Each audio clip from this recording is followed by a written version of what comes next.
not be a good idea. Might not be a good idea. Might not be. Oh my god. Might not be a good idea. Might not be a good idea. Might not be a. Might not be a good idea.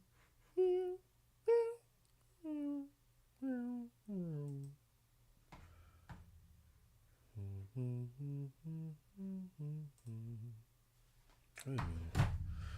I see.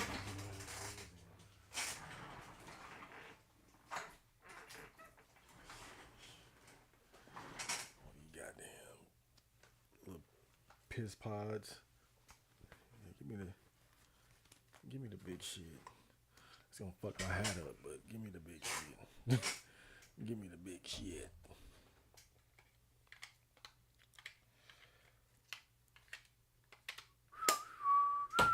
Spawn, what's up? What's going on? Young yeoman. Young human. Hello, hello, fellow human. Hey, fellow human being.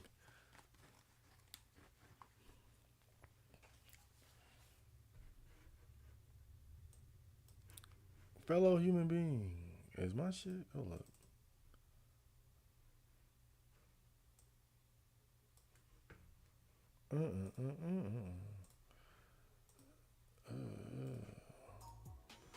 Okay.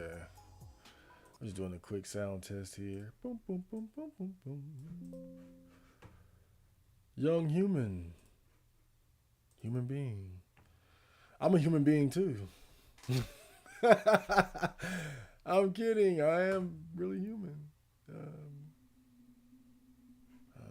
Hello, people. I forgot my introduction. We got another game and chill for you guys.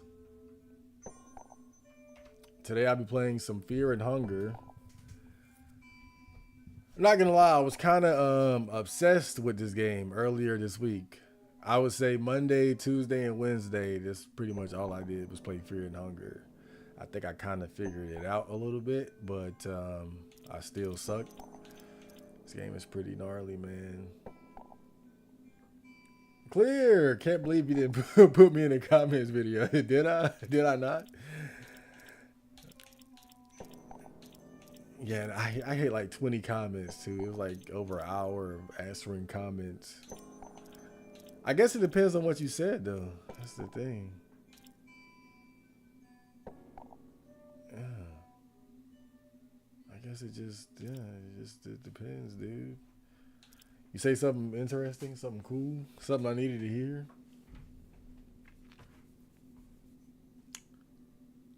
Hmm. Oh, there we go. Here we go. I wanted to stream this game earlier, but there's like nudity in the game.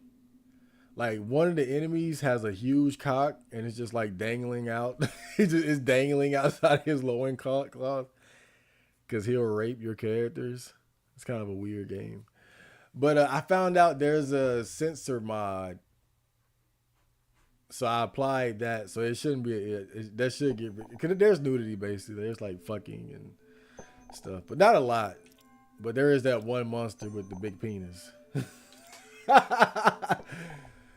Can I ask why black people's facial hair doesn't grow? My facial hair grows. My facial hair grows. I shave. I shave like probably like once every week and a half, something like that. But it depends. Like I don't like. Let me show off my beautiful face again. I don't like my mustache being this shaven closely though. I like a little bit of mustache, but my razor, the shaver thing, the what do you call it? The things you clip over the razor. I don't have a good one for like basically it's either close cut or not close enough. So I'm stuck with this close cut for a while, but it grows, but also my facial hair is very patchy too. That's why I tend to shave it. Because if I let it grow, you see how it's just like I got it like there, but it doesn't grow here very well. It's patchy as fuck, like pubic hair. So that's why I got it. I pretty much have to, or I look crazier than normal. All right, so let's get to it. So this is Fear and Hunger. I heard about this game when I was on the V board one time, and they were just like the guys on V. They were talking about how hard the game is and how depressing and fucked up it is, and it's kind of funny. Not funny, but like one of the things about this game is that there are some enemies that can actually rape you. And that would be normal if this was just like a hentai game or something like that. That's pretty common. But this is just like it is a fan made, or like I was like, not fan made. What's the right word? Like, this is an indie game made by like a handful of people. So definitely not big budget. You can tell by the art style here.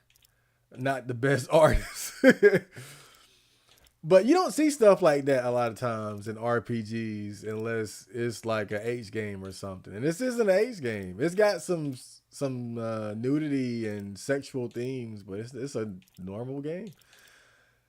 You can buy it on Steam.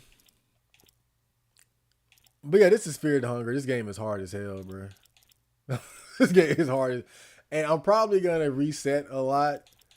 I've beaten it. I did use a guide for help at certain points. So just full transparency there. I've beaten it, but I got the worst endings. I haven't gotten any of the good endings yet. Well, depending on what you consider to be good.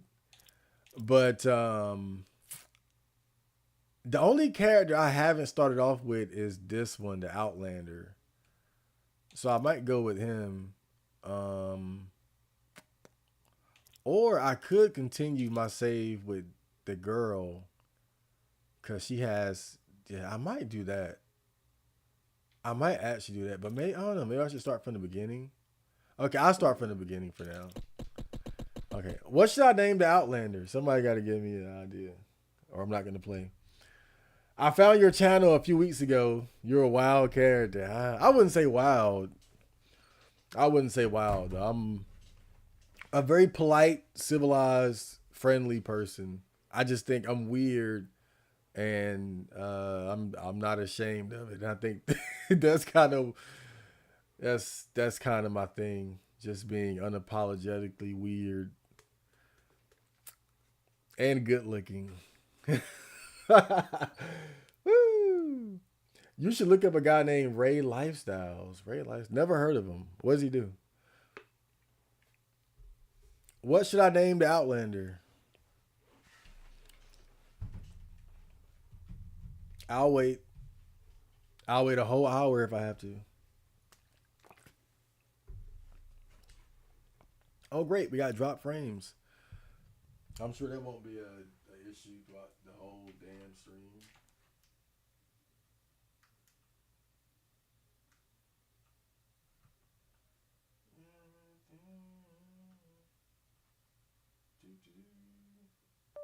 Zog, man. You can do better than that. Clear. This is why I didn't respond to your comment. Zog, man. Zogman. It's better if you say it like that. Zogman. I can believe it. Giggly Puff. Zog, man. What Zog Puff? Puff Zog. Zogman. Z. Well, I'm gonna go with Zogman. I'm gonna go with Zogman here. Beware, the game contains scenes of extreme violence, gore, sexual violence, and drug usage. If you are sensitive, I couldn't finish reading. How rude.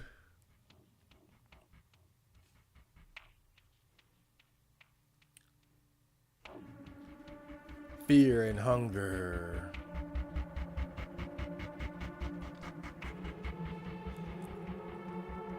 So, one thing about this game is an RPG, but it's actually more similar to a roguelike in how unforgiving and brutal it is. So, like I said, you're going to see me resetting a lot probably because certain mistakes I just can't live with. Like, you can get your limbs cut off in this game and, like, in battle pretty easily, and there isn't a easy way to get an arm to replace it. I'll put it like that. And you want to play on there is no real easy mode. Fear and Hunger is hard enough as it is. My God. You were born with the soul of the tormented. You are destined to struggle in every step you take in life. Ultimately, this makes you stronger physically and tempers your iron will that rivals the will of the gods themselves. You had a balanced childhood in the city of Odegaard with both of your parents always present. Your father taught you in the art of war. The very first step was to choose your weapon. Bow and arrow or an axe and a shield. I've never, as long as I've used this game, I haven't had the arrows. So you get a short bow and 5 arrows. Winters grew colder and summers shorter, which resulted in a great hunger in the north. The fine men of Odegaard set sails to the unknown west in a desperate attempt to find food and riches to feed the people.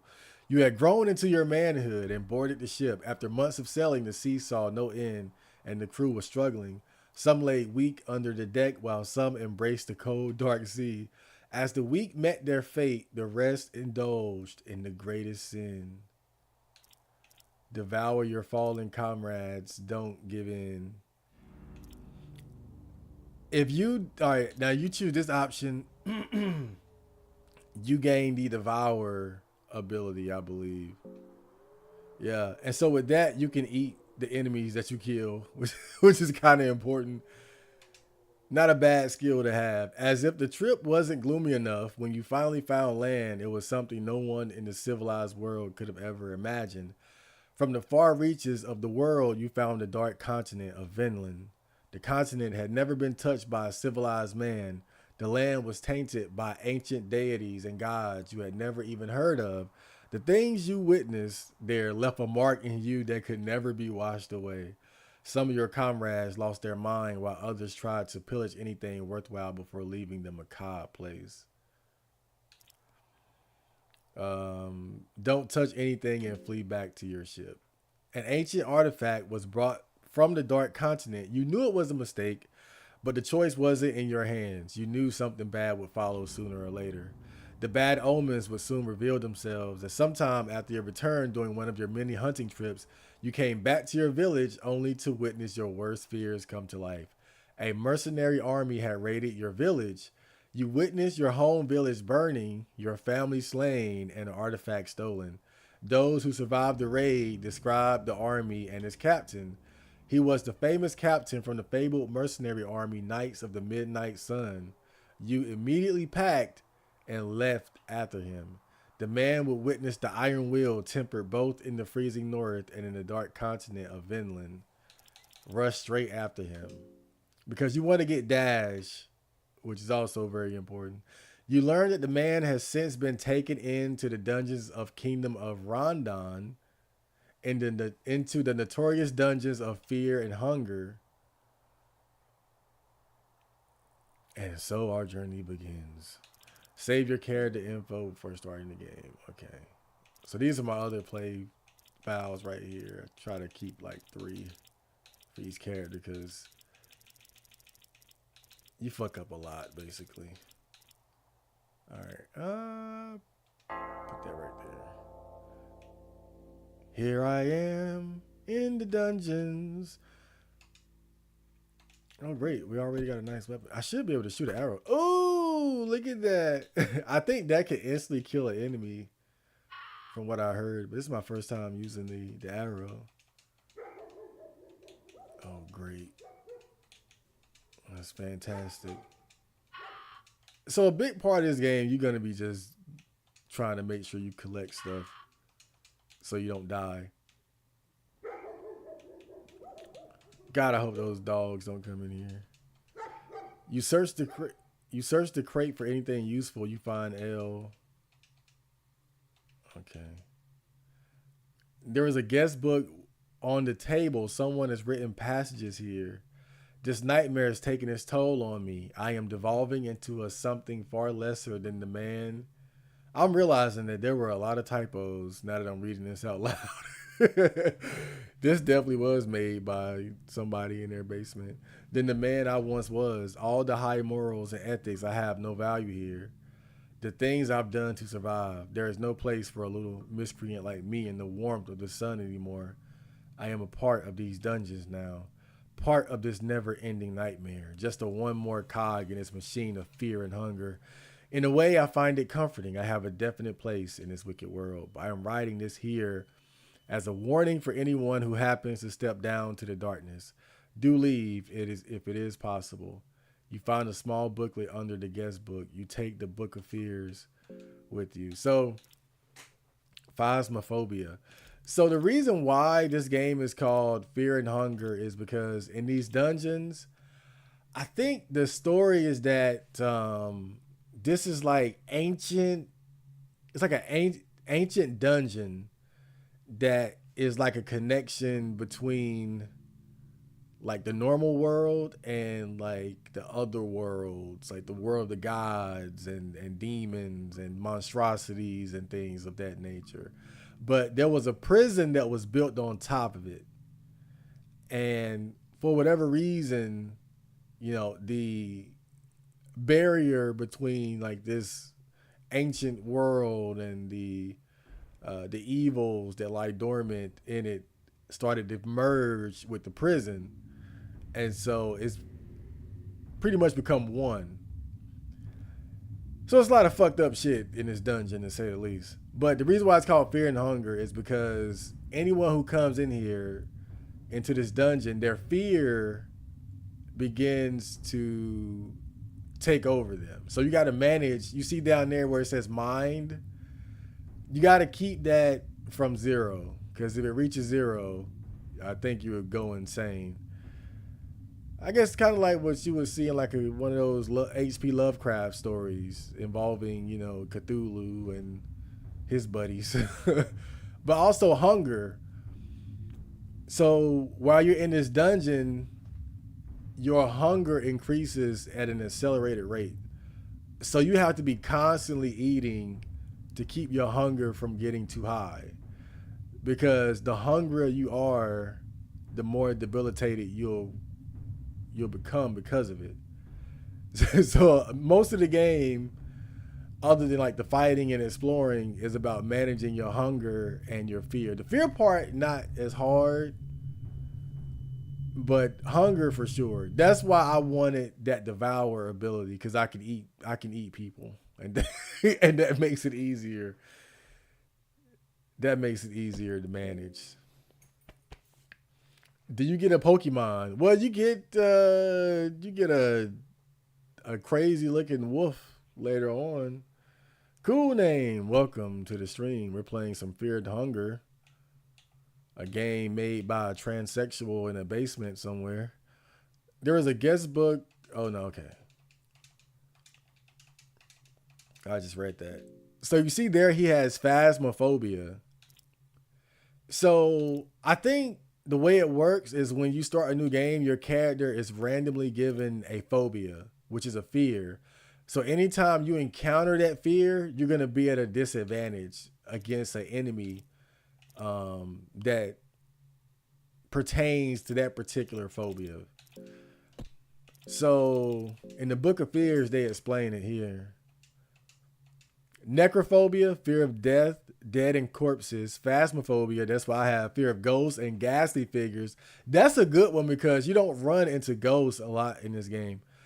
Rhabdophobia, fear of magic and otherworldly powers. That's a bad one for sure. Erotophobia, fear of sex and genitals. That can be bad. Zoophobia, fear of animals and beasts. That's not too bad. Teratophobia, fear of monsters and mouth. That might be one of the worst ones because there's a lot of monsters in this game. Panophobia, fear of everything. Lord. But I think your fear is randomly chosen. But I've read that you can actually like develop new fears as the game goes along. But I'm not sure. Okay.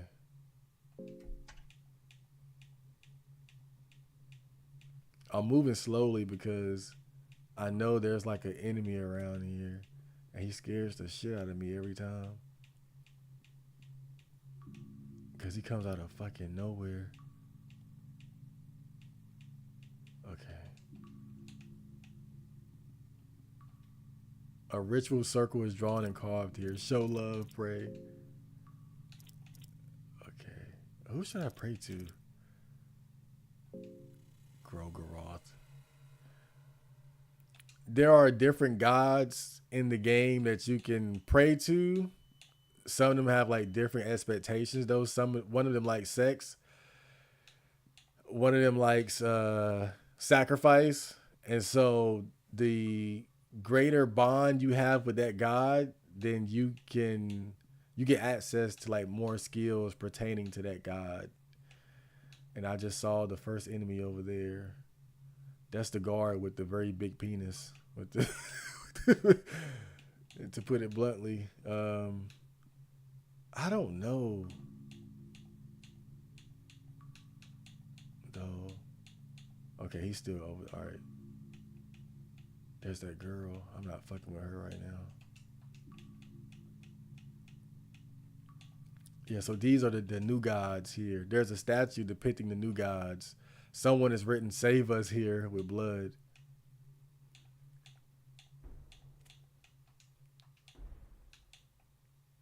You see a figure standing in the shadows ahead. I'm gonna try to shoot him with the arrow. You hit the ghoul and manage to wound it. I shot him again. Didn't do shit. I don't know if I should try to fight him though. And I won't. Oh fuck! He was still coming. Sometimes you never know how aggressive they're gonna be. Oh man, this game is already putting like the first part is the hardest because you don't really have your footing yet. You don't have like good skills for survival. Basement transsexuals make the best games. Yeah, that's what I've heard. I heard that the person who made this was trans, and they made it damn near by themselves with like a little bit of help. But it's a pretty good game. It's just a blind playthrough. Oh no. I've been playing this all week pretty much. And I've beaten it twice, but I've gotten the bad endings on both of those. This is my first time using the Outlander though. I wanted to stream it earlier. Maybe it was a mistake coming to these dungeons. But there's nudity in the game and some other fucked up things. And I found out there's like a patch to censor it. And I was like, oh, well, now I can stream the damn game. So this is actually the censored version without the nudity and the butt rape. Dusty old books fill the bookshelf. Some of them seem partly rotten and moldy.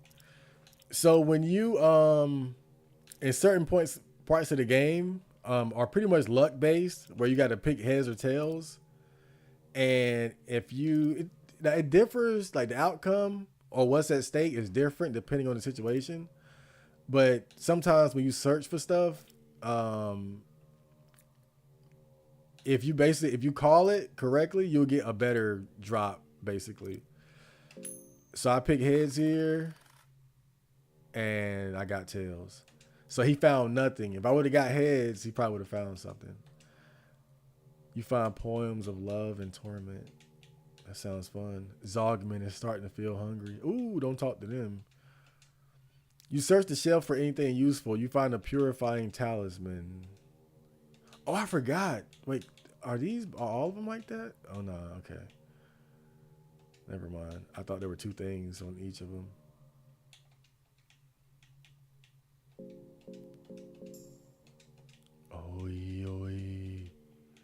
A device used for torture. You could step inside, but you decide not to. It's probably a good idea.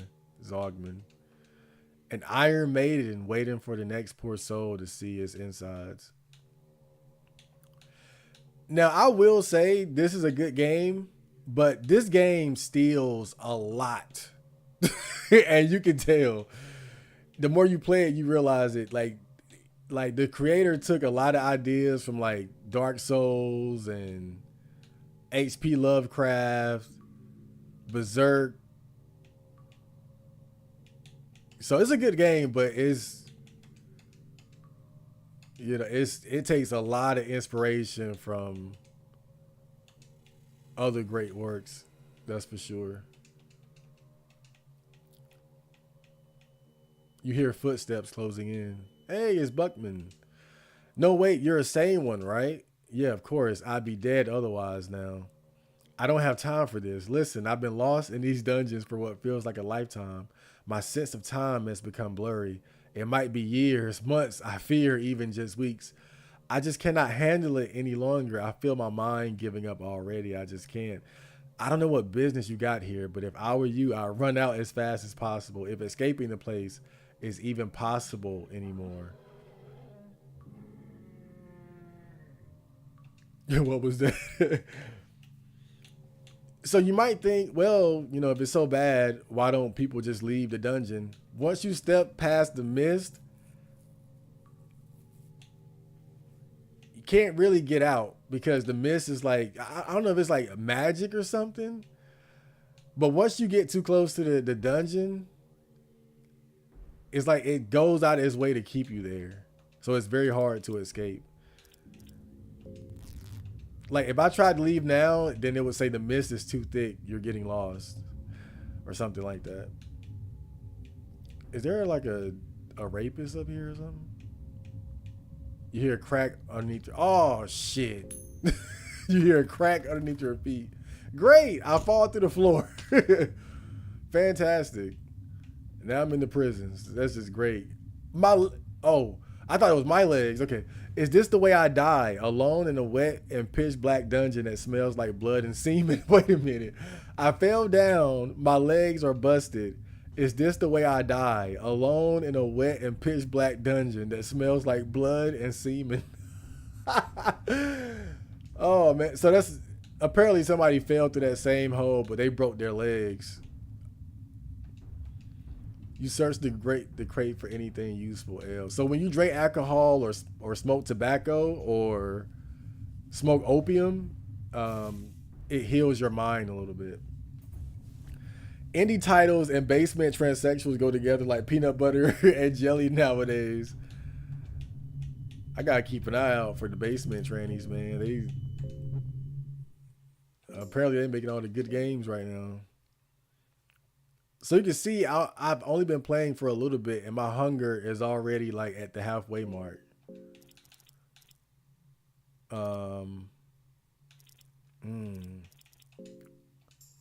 But I'm not really at the point where I can comfortably fight enemies. So I'm going to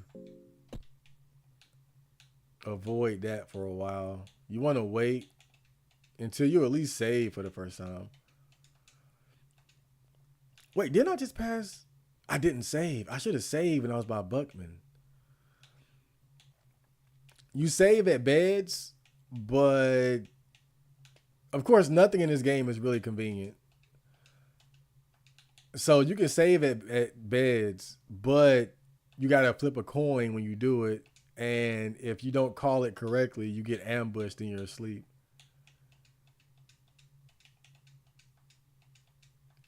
Which, isn't too bad depending on the situation. It might be an enemy you could easily take out. Or not. Here's a bed right here too. I don't know. If I try it right now. Okay, I unlocked the door. If I try it right now, I could get fucked, man. Like literally. So, but did I ever save? Okay, no, I didn't. Okay, tails. Damn. Damn. Okay. This might not be too bad. This is bad. That's the rape man. Okay. Whoa! Shit!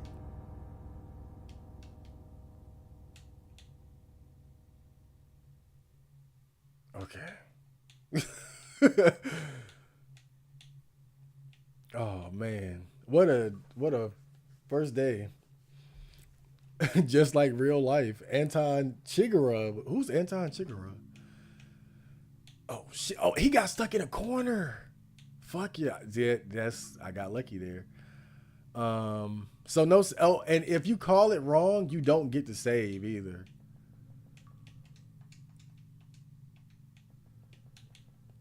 So even saving is very inconvenient in this game. As you would imagine. There's not really a surprise there. Those enemies there are pretty weak, easy to avoid. No biggie. Okay. Your dark descent is just in its beginning steps. Explosive valve, 5 tinderboxes. Okay.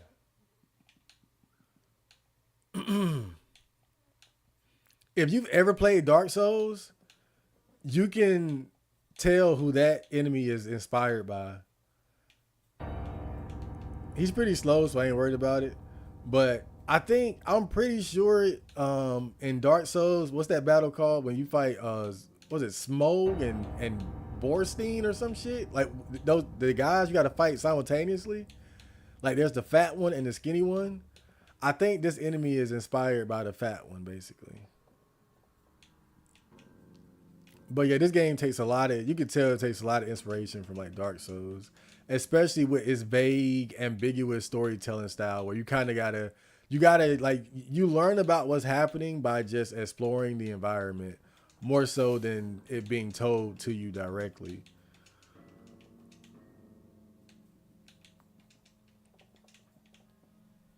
And there are a lot of things you can miss here. Okay.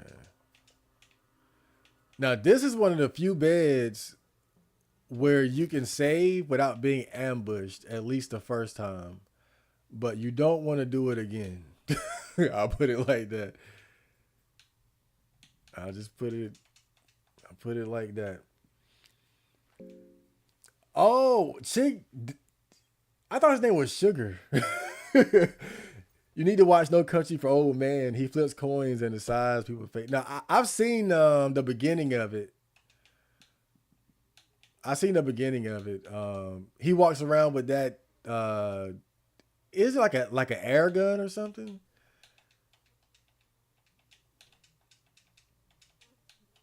Yeah, I know what you're talking about. I never seen the whole movie, but I saw the first part. No Country for Old Men.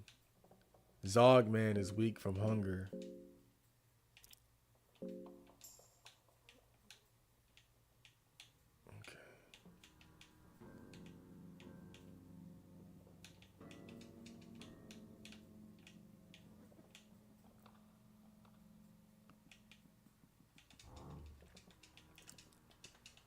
I don't know if I say this is a bad thing about the game, but really so much of this game is just looting. Like just trying to find shit so you don't die. Like finding stuff is more important than fighting enemies. In fact, you want to avoid fighting enemies a lot of times because you don't level up. There's no experience to be gained fighting enemies. But you can get items and stuff from dead enemies, but there's no like leveling up. Hold it. Just hold it right there. You are sane, I gather. Even if I may seem winded and wounded, I can still pack a deadly blow or two, so don't get any ideas. I am Sir Seymour, a knight from the grand kingdom of Rondon. I serve my country to the last breath. Just know that. Okay, dude. You're a patriotic cuck. I can attack him? Cool. What are you doing here? I delved down here together with my comrades. We have a mission to fulfill. The fate would, however, have it so that each of us got lost. I feared the worst. Now my priority is to regroup with the crown prince, Prince Ludwig Buckman, and with the rest of my party as well, if possible. What's happened down here? It's a mystery. I have no idea how things are in this shape. The dungeons are beyond unholy at this point.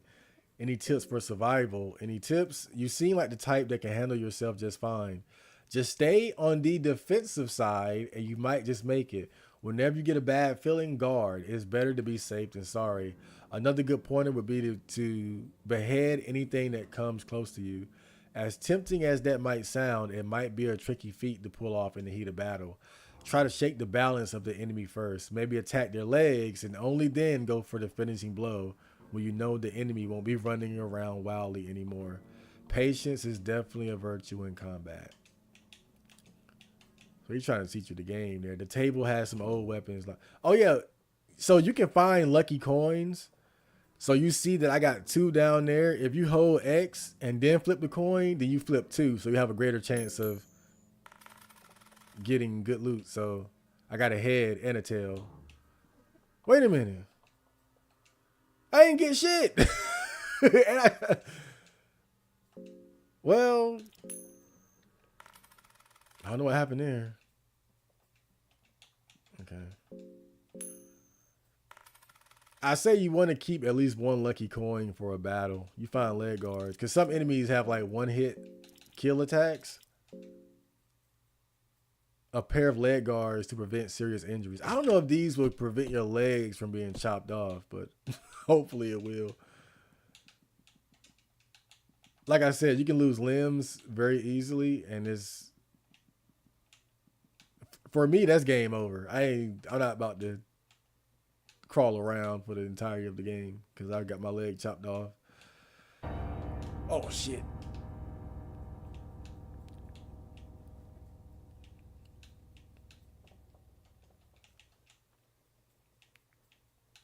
Oh boy, the cross is missing any text, but for some reason the hole has already been dug here. The pit is almost like waiting for someone. It's like a modified cattle gun that shoots air or something to that effect. Captive boat. Okay. Yeah, I saw the first part. I mean, from what I've seen, it was a good movie, but the room is filled with meat eating flies. I just never finished it.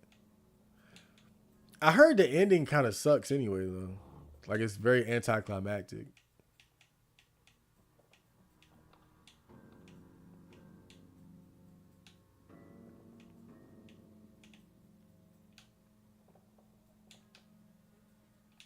Man, it's dark as hell. Shit.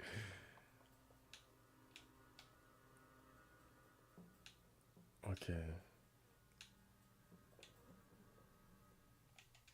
The door is locked from the other side. A pile of dead bodies in various states of rot. Oh, great.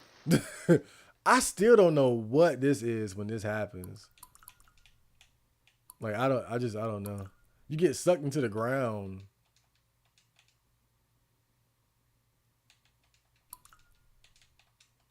And who is that?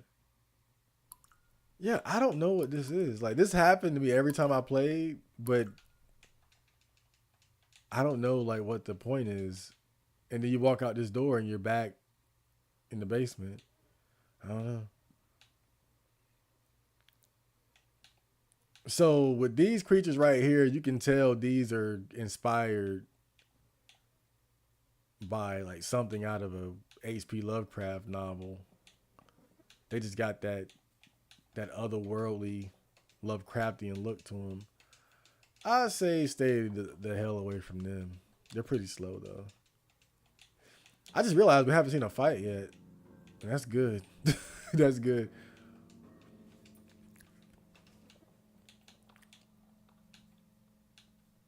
One thing you gotta look out for, do not step on a rusty nail because you'll get infected. And it can be hard to find stuff to heal infections and whatnot. Whenever I step on a rusty nail, I'm like, fuck, fuck, fuck, fuck. It's so easy to not pay attention to it. Okay. We got cheese.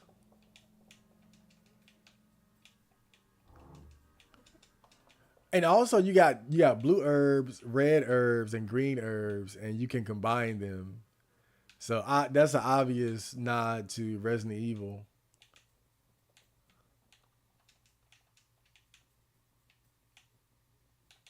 And of course, they all have like different effects. You hear a voice inside your head, "Come and find me. Let the blood flow." There's an emblem of a crow on the lock. Okay.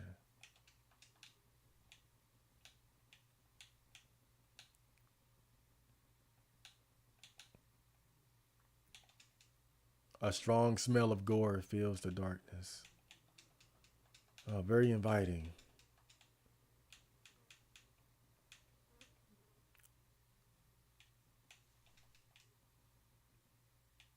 Now, I do know this guy here. So, this guy's a merchant. Hello there, dweller. Your eyes, they're starting to have that absent gaze in them already. Who are you? A little bird told me that these dungeons just swallowed a new set of poor bastards. I just saw a business opportunity, that's all. So, what shall it be? You have 13 silver coins. What do you want? This guy is a charlatan. Anything he sells you, it doesn't actually work.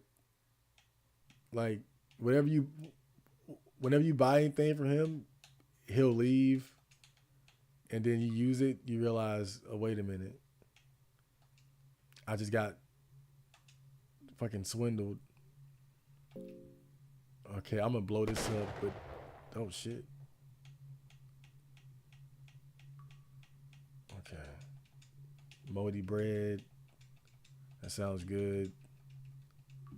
Ooh, tobacco. I just need a pipe. Oh great.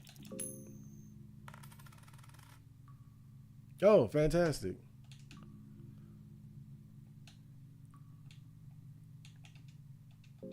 Yeah, I need to light some shit up, man. It's too damn dark. I'm spooked. There's another one? Okay.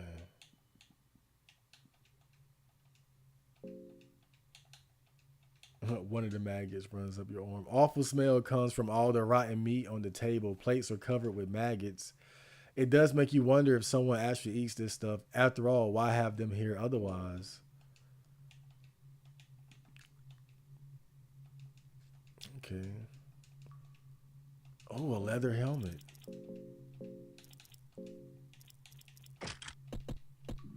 There we go. I think we're doing all right.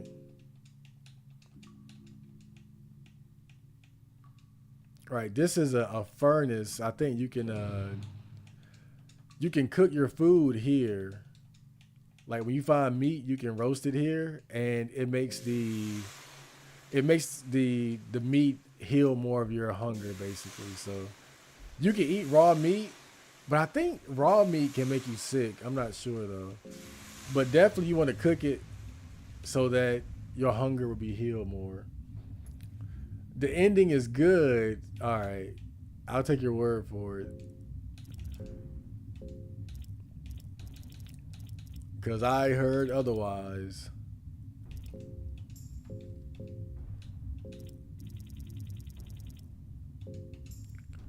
I just realized I've never eaten a turnip in my whole life.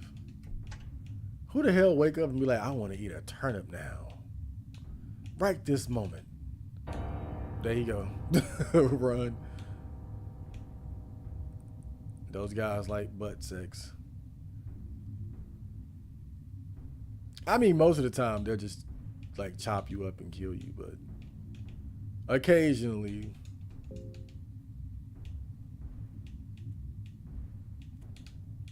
they may sodomize you.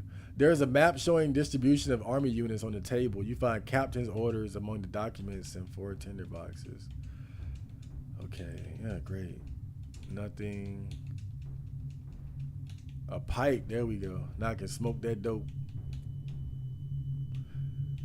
So there's a mysterious little girl that you can rescue from this cage here. I don't know exactly what the significance she has on the story, but as a party member, she's more like dead weight. But I'm assuming there's something important about her.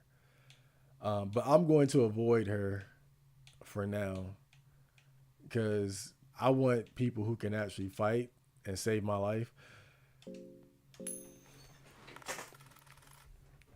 Oh, I got heads. Great. Alchemilia Volume 3.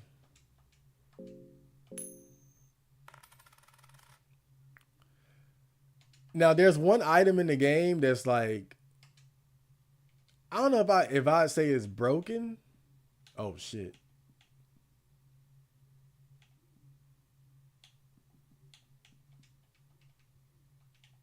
But it's very powerful, and it's the empty scroll. Death is the answer. Oh shit.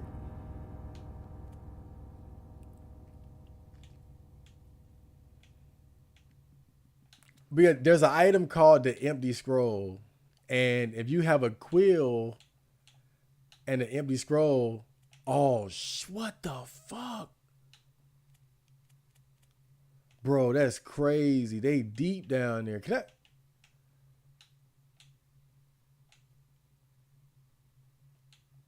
That's just craziness. I can't deal with that shit.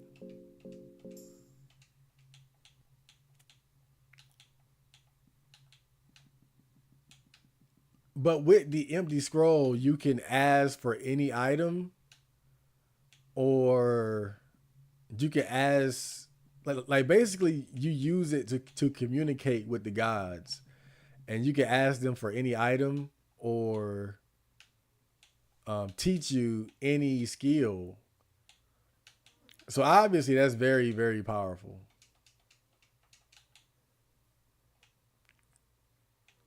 So if I find one of those, in I'll be a very happy camper. But they're very rare too. Oh shit! Oh fuck! I didn't. I thought I could walk over that plank. Oh man! No! I don't want to fight. Run! Run, Zogman! Ah! I might die right now, bro. Bro!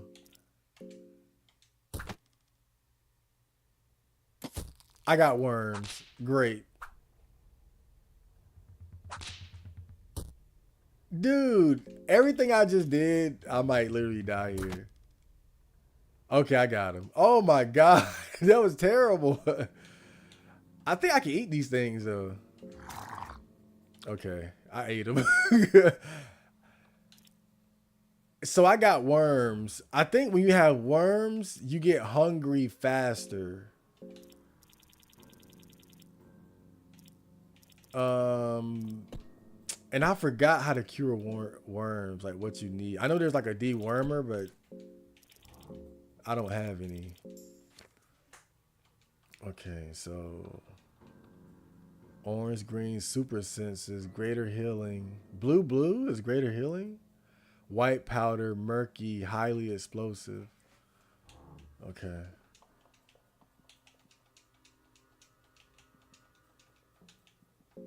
Man, that was terrible.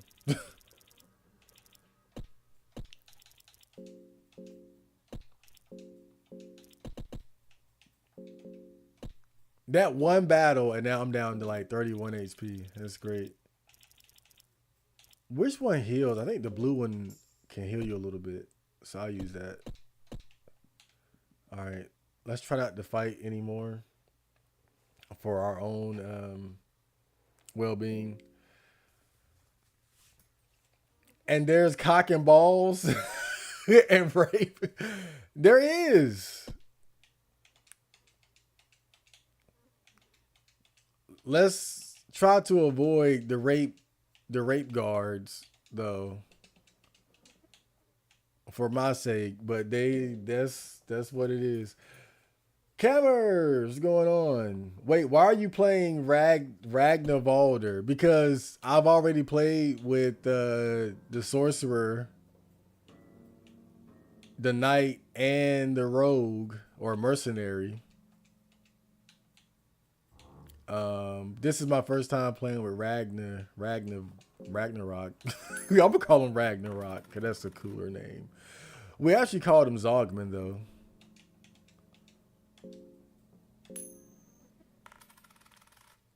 But I got chainmail hood. Okay, I'll take it. Shit.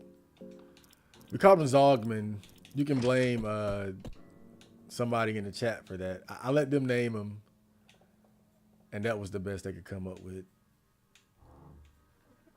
Zogman. Okay. I think I'm gonna go ahead and save because once I save, I can take a risk, you know.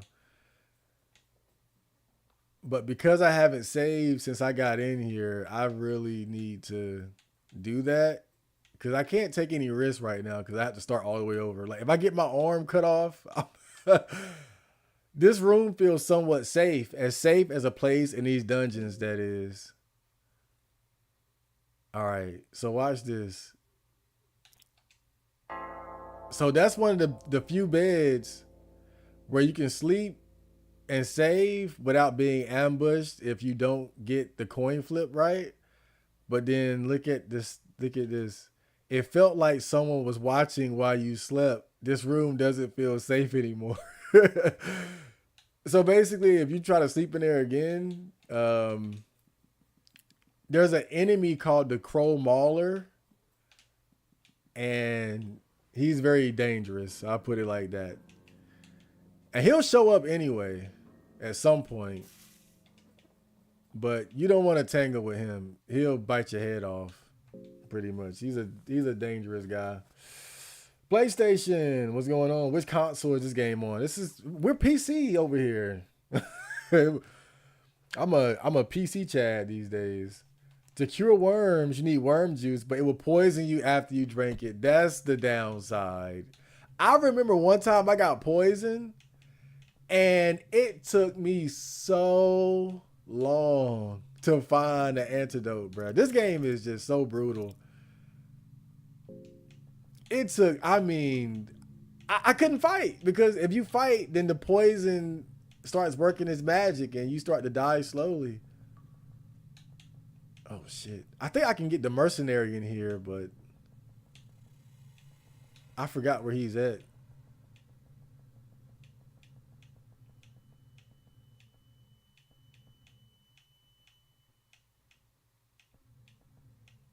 Okay.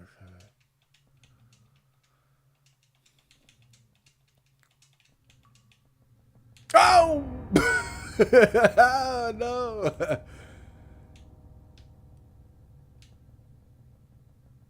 Oh fuck. Okay. It's kind of scary when you run into an enemy and you didn't, because you can't see very well without the torch lit. So sometimes they see you before you see them. Let me get my torch back out and light some light here. Wait, there's something in that cell too. Fuck. Damn. Okay, I'll try to run here. All right, no biggie. We got it. We're good. Oh, there he is right there. Oh, hey, you got me out of here. I'm Kahara of the South, a mercenary at your service. What are you doing here? Well, I do have a mission here, but let's save that story for another day. I'm feeling kind of weak after being left here for ages. Would you mind if we traveled together? Yeah, let's hang out. Great. Let's do it. A simple, crude doll depicting a long-haired man is laying on the ground. The doll gives you chills and eerie vibe can be felt from it. You take the peculiar doll. I think you give that doll to the little girl, but I never found out what she does with it.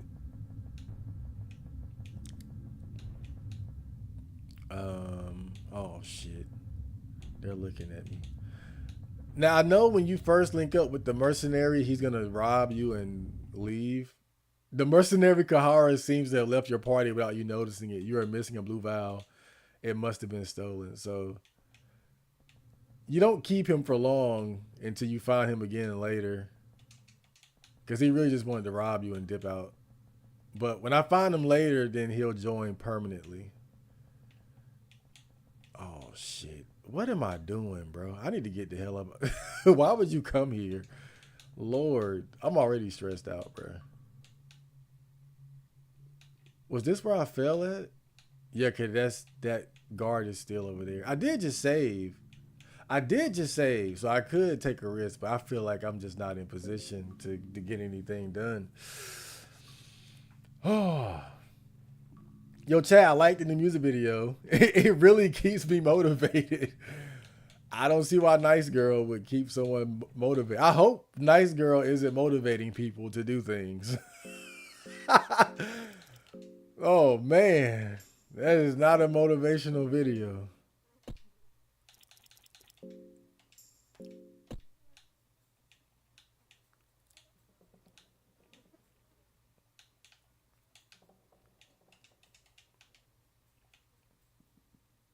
Okay. I'm kind of at a loss for how I want to do this, where I want to go. I know what, oh yeah, okay. I know what I want to do, but it's how I get there that's fucking with me. It's how I get there. How did I get here? How did I get here? I need to hurry the hell up.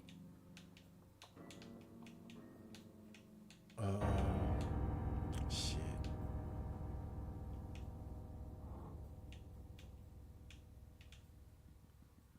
Okay, I think I know what to do. I think I can, it's probably locked though, but I'll try. Let me see.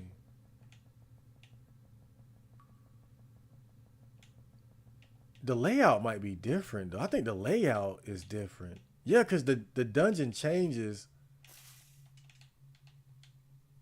Yeah, it's not the same dungeon anymore, bro. I forgot. Yeah, the dungeon changes between playthroughs. Like there are different dungeon sets basically. And I'm thinking about the dungeon set that I'm familiar. Oh hell, that's the super rapey guard right there.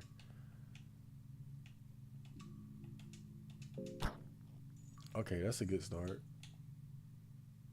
That's good right there. Air. He just, oh, he's just like the worst character by far. He is. Oh no! Fuck! How did he see me? Oh no. All right, try to run. All right, good. All right. Oh fuck! He's blocking the exit. He's fucking blocking the exit. Oh fuck.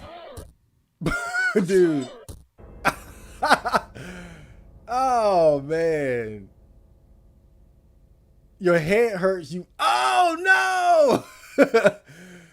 No, I thought I was dead. Ah, no. Oh no. My legs are gone. Oh no. No. This is terrible. Oh fuck. Yo, this game is fucked up, man. Oh no. Oh no. At least it wasn't the rape guard. Oh damn. That is so fucked up. That's terrible. Look at, oh no. Oh no. This is horrible. The door is locked. The door is locked. The door is locked. Oh, that's terrible. Oh.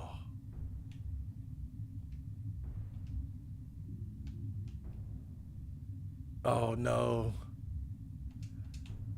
I'm gonna juke him out. You know, you wait.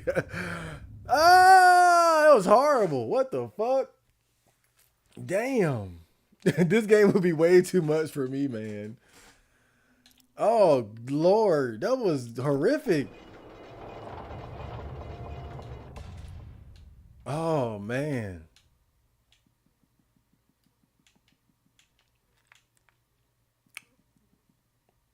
I don't know what's worse, that like the beat to death in a dungeon ending or the butt rape. Like, I don't know what's this. It's kind of bad either way.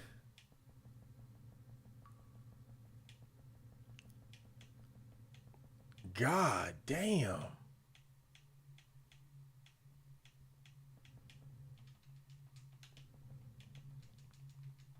Nitroglycerin powder. Opium. Oh, that's my favorite item. I love opium. Oh shit, I'm right back with this dude too. That son of a bitch. I'm gonna come back and murder his ass. Just wait. Wait till I get some homies. He lucky ain't got no homies right now. I just need like 2 homies. And we gonna chop. Oh!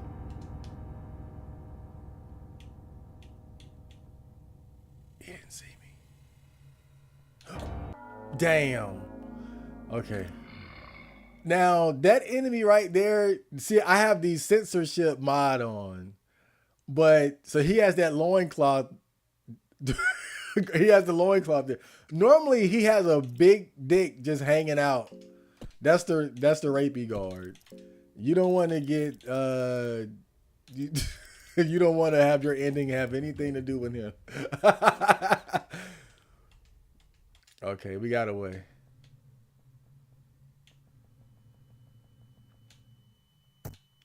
I stepped on the fuck. Oh god. Great. Why does this game remind me of Attack on Titan? What? Why would it remind you of Attack on Titans? It's not that bad. It just takes so long to learn after like 30 hours. I can beat it pretty easily in like an hour. Yes, I agree. When you get used to it, dude, I stepped on a...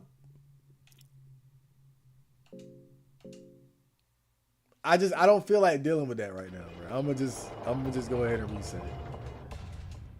I stepped on a rusty nail. When you step on a rusty nail, you get an infection. Now, you can see it, so it's not like it happens randomly or anything like that. But when you're just moving around, you don't pay attention to, the little boards with nails on them that are laying on the ground. So it's easy to step on them and not realize you're about to step on it.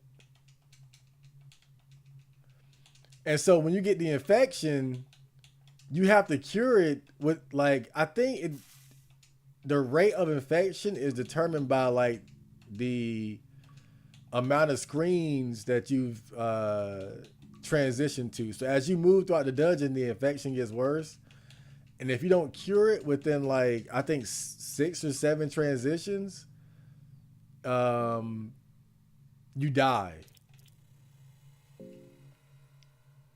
Now, there is something to cure it, but it can be kind of rare to find or hard to find, depending on what you have. I might have had what I needed. I think one of these herbs can cure it, if I'm not mistaken.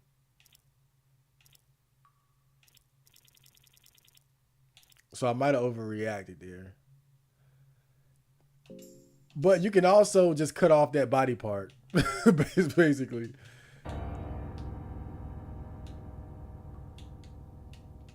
So if you want to, you can just cut the leg off that got infected. I did it again! I did it again! Dude! Do I have the right thing? Okay, I do have it. I'll just use it. I'll just use it because I got it. But you see that little wood, that little board in the middle of the... Shit, man. Fuck this game. I'm trying to explain. Oh, fuck. I'm gonna fuck around and step on this damn thing again, bro. I'm not gonna keep getting lucky running away from this guy. Okay. Walk past it. Whoa. Why am I bleeding? When did I start bleeding? Whoa. Oh my God. There's a zombie right there too.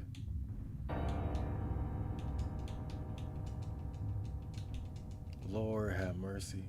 Lord have mercy. Oh great, the blood pit. It's fantastic. Oh man.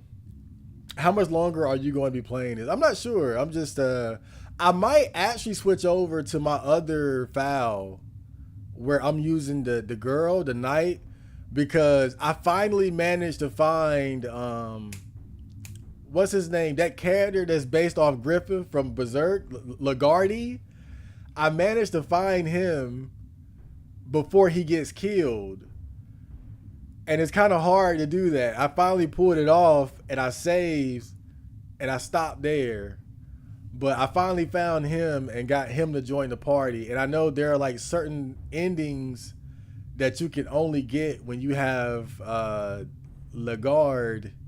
Lagarde, I don't know how to pronounce that shit. Lagarde, I'm calling him Griffith. When you have Griffith in your party.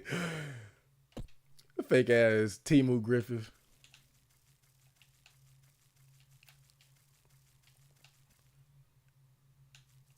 Damn. Okay. All right.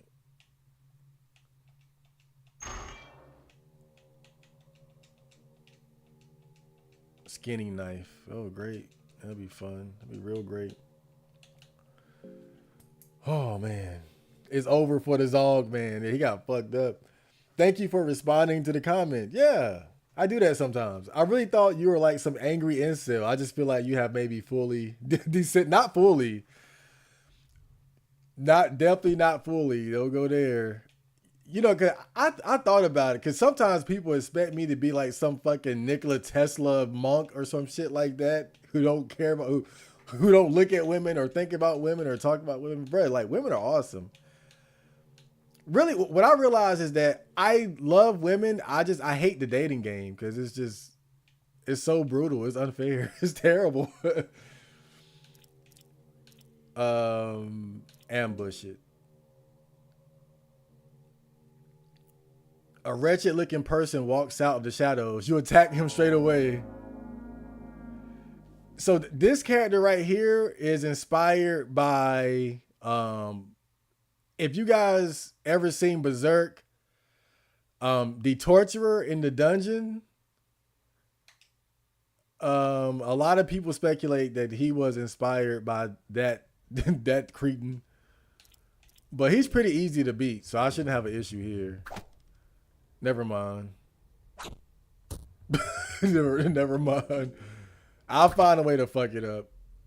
Okay, there we go. So I think he's harmless at this point, now that I got his arm off. I'm gonna talk to him. Try to understand him. Oh yeah, you can talk to enemies in battle, and sometimes it can result in interesting outcomes. So don't ignore the option to talk. Now in this situation, talking is over. I'm about to arrow this motherfucker in the face if I can hit him. Don't worry, we got all day, baby. Ooh, got the leg. Oh yeah, you can also like disable the legs and arms of your opponents too. So it's not just you getting your legs cut off and shit. You know, this game is very equal opportunity. I will say that. The things that your opponents can do to you, you can do to them. Except rape. The character design and depressing background reminds me of Attack. It's very depressing for sure. This guy hasn't been angry in a decade. Angry. When's the last time I've been mad? Oh, let me think. When have I been mad? Look, I get upset. When have I been mad? Oh. No. The last time I got mad, and I'm doing another bot. I'm bringing the botcast back this weekend. The whole botcast is about this, but I'm talking about circumcision on the next episode of the botcast, right? But I remember I told you guys that my niece got pregnant. I told them, I said, whatever you guys do, don't let them circumcise that boy. Don't let them circumcise him. And my mom was like, I'm gonna tell her. Somehow he ended up getting circumcised anyway. I was fucking pissed. I was mad. That was the last time I was mad. I do get mad, but it's not over women. I told them, I said, Mom, please make sure they don't circumcise him. Let her know. And she said that she had it. She was gonna tell her. But apparently the lines of communication weren't clear. and he still ended up getting circumcised. And it was an issue when they brought him home because he was distraught over that shit. Man, I swear, if not, few things get me mad. Like I'm mad now. I'm mad. Circumcision is one of those topics that I get pissed off every time I think about it. You could devour the remains of the dead torturer. Okay, we got the key off his body.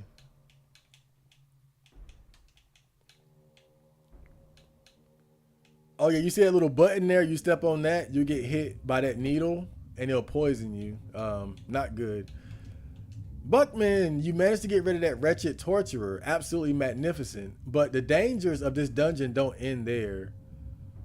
Do you want to travel together? You're heading towards the darkness. I apologize, but not this time. I would catch my breath here for a while. Should I sleep? I didn't do anything of significance though. What should I do?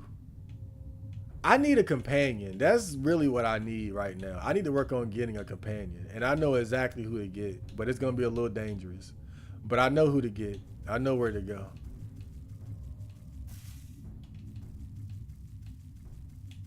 Hey, it's Lizard Man.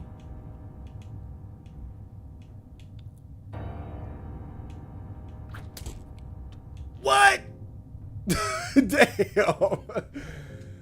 I didn't see. I forgot he was there. My God, bro.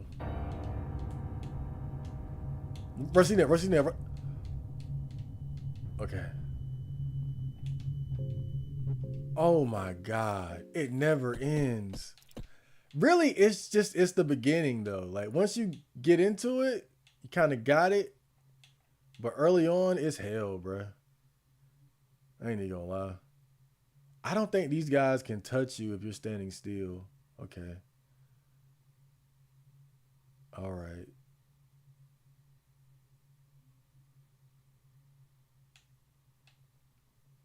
Okay, there we go. Oh man. Are you going to be playing this for a while? I'm not sure. Do you have marksmanship? It lets you do one shot enemies in the overworld. I don't think I do. No, I don't have it. I don't have it. Damn. I heard about that. Nothing know me the dog, man. I see now. I just was like most men in the incel space are like truly angry at the world. Most well, really, I'm not an incel to be fair. I mean, I think probably part of the reason why I don't feel as bad about my state is because I could probably get some fat bitches at least if I wanted to.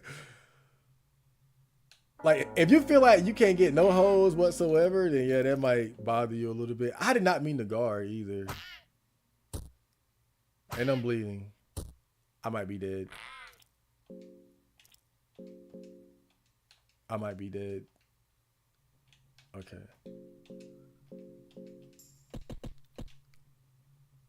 Yeah, I don't know if I was like some short fat Indian dude, maybe I'd feel worse about it.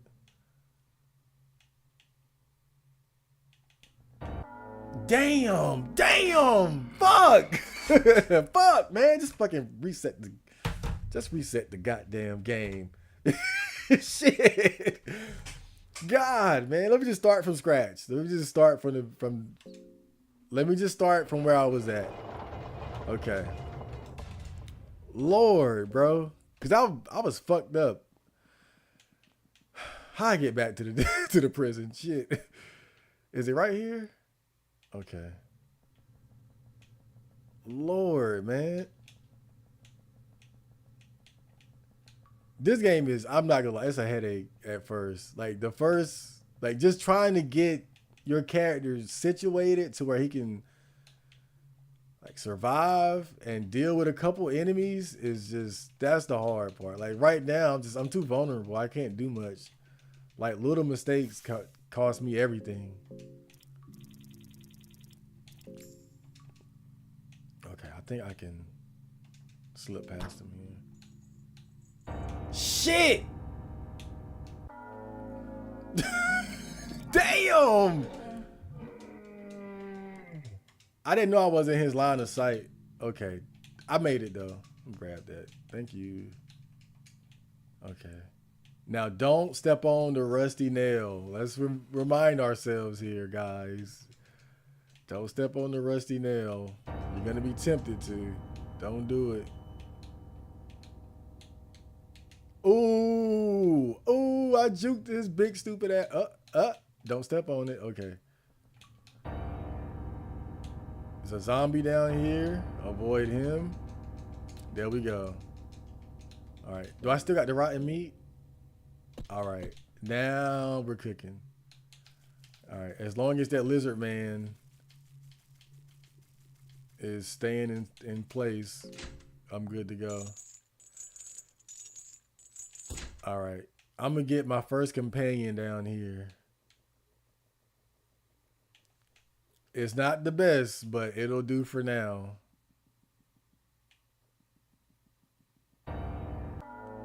Okay. Moonless. Man's best friend. So this is a unique enemy.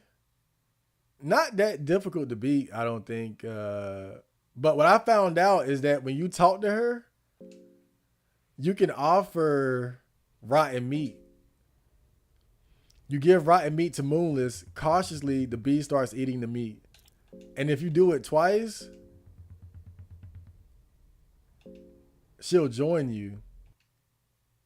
Or you can ask her to join you. And so now, yay, we have a friend. Okay. You gotta have numbers in this game, bro. Like, that's really the key. You can't be down here by yourself. You're gonna get fucked up. It's all about jumping niggas in this game. So I'm trying to save if I can. I need to save this.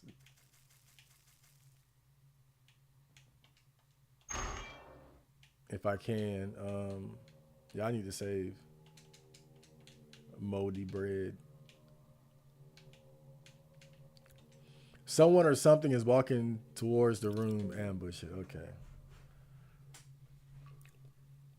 Marco isn't an ink whale. If he really were one, he'd be pissed right now. Alex Express Griffith. Yes. I mean, just completely copied and pasted the Griffith character, if we're being completely honest. In so many different ways. And if you think about it, the Knight character is like White Casca. A wretched looking person walks out of the shadows. You attack him straight away.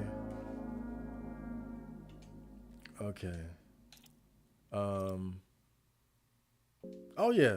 I was gonna talk to him, and I realized I don't have to do that shit. Kill his ass. So as you can see, I got my little dog here. Now I can't control him. That's the bad thing about, or her. She acts on her own. But still useful to have because she already destroyed a leg and bit one of his arms off.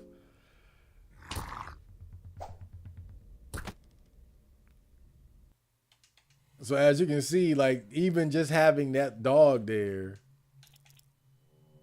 can I eat him? I ate him. Wait a minute. I didn't get the key. I didn't get the key. Do I need that key? Do I need that key? I don't think I need the key that he has. I don't think I do. I probably shouldn't eat people first. I should check the body first. My bad. All right, let's see if we can save without dying here. I'm gonna flip tails. I'm gonna choose to.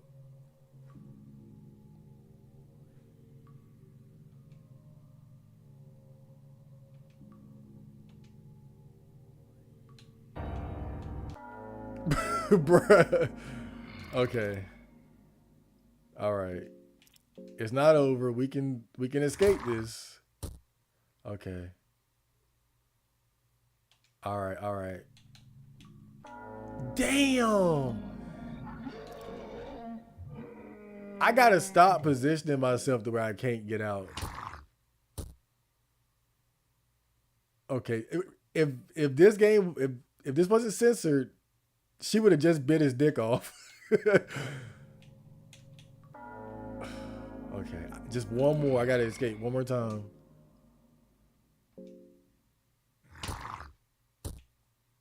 Bit his fucking head off. Nah, bro. I felt I felt it. No, she bit his fucking head. He's a. The damage is supposed to carry over. Like if you, I think if you destroy both their legs or something, it's supposed to carry over. He's supposed to be dead, bro. That was bullshit. The knight can get the strongest weapon in the game in 5 minutes if you're locked in. I'm bad at locking in. Marco, why don't you hop on Kick? I started watching Low Tier God on Kick. He's a funny guy. He has a big ego and insta bans anyone that trolls. Low Tier God is definitely funny. He's funny, but I don't know. It's like I don't understand like people being a fan of him. Like I get being a fan as an observer because it's funny, but he treats his fans pretty bad. Like I've seen him like ban people for like the dumbest shit.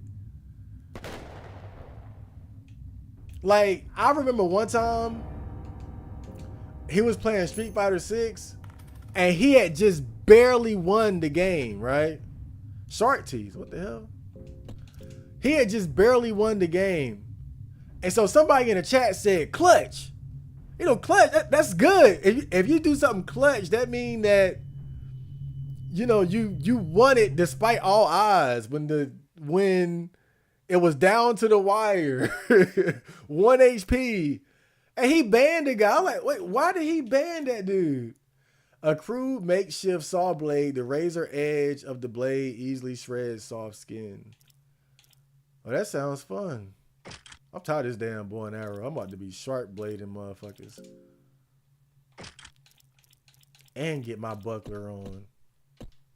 But yeah, I was like, why did the dude, all he said was clutch. That's not a bad thing. If you're clutch, that's good. And he banned him, so I mean, no hate. I'm like, I get that, you know, the low tier god character and it works for him. But I don't get being a fan in terms of like, oh, I'm just a fan. Like, I like this guy. But his streams are funny though. I will say that. Yo, this dog be biting heads off. But the thing is, even if she bites their head off, it's not going to confirm them as being dead unless you finish out the match. That's the problem. Because sometimes when the enemy loses their head, they'll have like a last attack, like when they're like swinging away before they die. And I guess that's why they don't allow that to count as the enemy being dead. Fuck. I just want to save, man. Okay. At least I can get away from him here. Shit.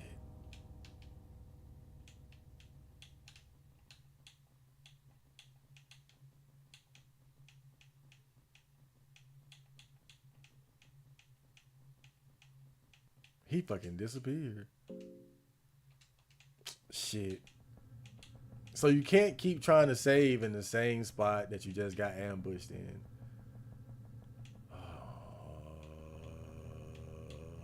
Oh. Lord, bro.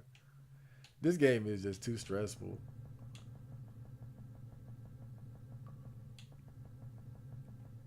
Who's in my mind here? Was this the one that had a... Yeah, that's where he's at. Okay. All right, let's go ahead and recruit him again. All right. Get the doll for whatever reason.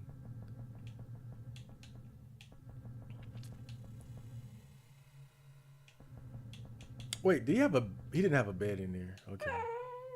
Moonless marks her territory. So every now and then that dog will piss. Let's see if we can break this door open.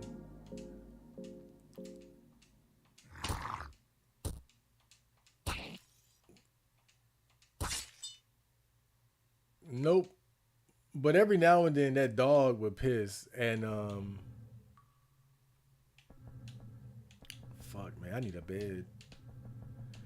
And the more she marks her territory, the stronger she gets up or something like that. Fuck. We're not breaking this shit open. Attack on Titan. Oh, you guys were talking too damn much. Oh god. Attack on Titan ending was trash. Ruined the whole show. I'm glad I stopped watching that shit. I stopped watching it the second I saw that damn gorilla. I was like, nope, I'm out. This is getting stupid. I saw that gorilla and I knew where it was headed, bro. I was like, this is gonna get stupider and stupid. I mean, I'm sure it had some good fights, especially when motherfuckers started turning into titans and shit. But when I saw that gorilla, I was like, nope, time to go. I'm done. And when I saw people talking about the ending, I was like, yep, I was 100% correct. When I saw that gorilla, I was like, it's downhill from here, bro. I was like, no. Like, y'all not about to get me to waste my time with this shit. I was like, nah, bro. Because I remember when Attack on Titan first came out, like so much of what made it interesting was the intrigue and the mystery of the Titans and not knowing what the hell was going on. But I feel like it's another case of the more you reveal, the worse it gets. And that can happen a lot of times with stories that are based so much on like mystery and things not being 100% obvious or clear to the viewer. Is that when they start revealing stuff and it doesn't live up to expectations, you know, it can pretty much ruin the mystique that has been established up to that point. And that's where I saw Attack on Titan headed. I was like, this dude is not going to figure out a cool way of explaining the world he's trying to build here. He already, you got gorillas. Nah, bro. All right, she marked her territory. That's cool.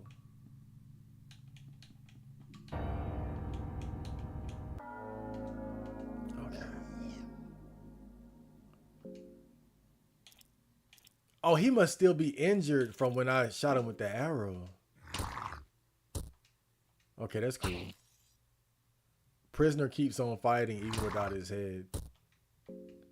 Yeah, so even without their head, sometimes they'll have their death throws, especially like these zombie creatures. And it's annoying to me because it's like they'll get one more hit before dying. You know, it's just fucking annoying. It's like, bitch, just die, man. Are there any racist games? I heard there's a game called Tyrone versus the Police. If you talk to one of the final bosses, you can rage bait him into sitting there and letting you kill him. Maybe you're talking about Francois, the Dominator. Your niece got pregnant. You really called it before it even happened. Was it some NBA YoungBoy looking dude too? Yep, exactly. It was an NBA YoungBoy clone.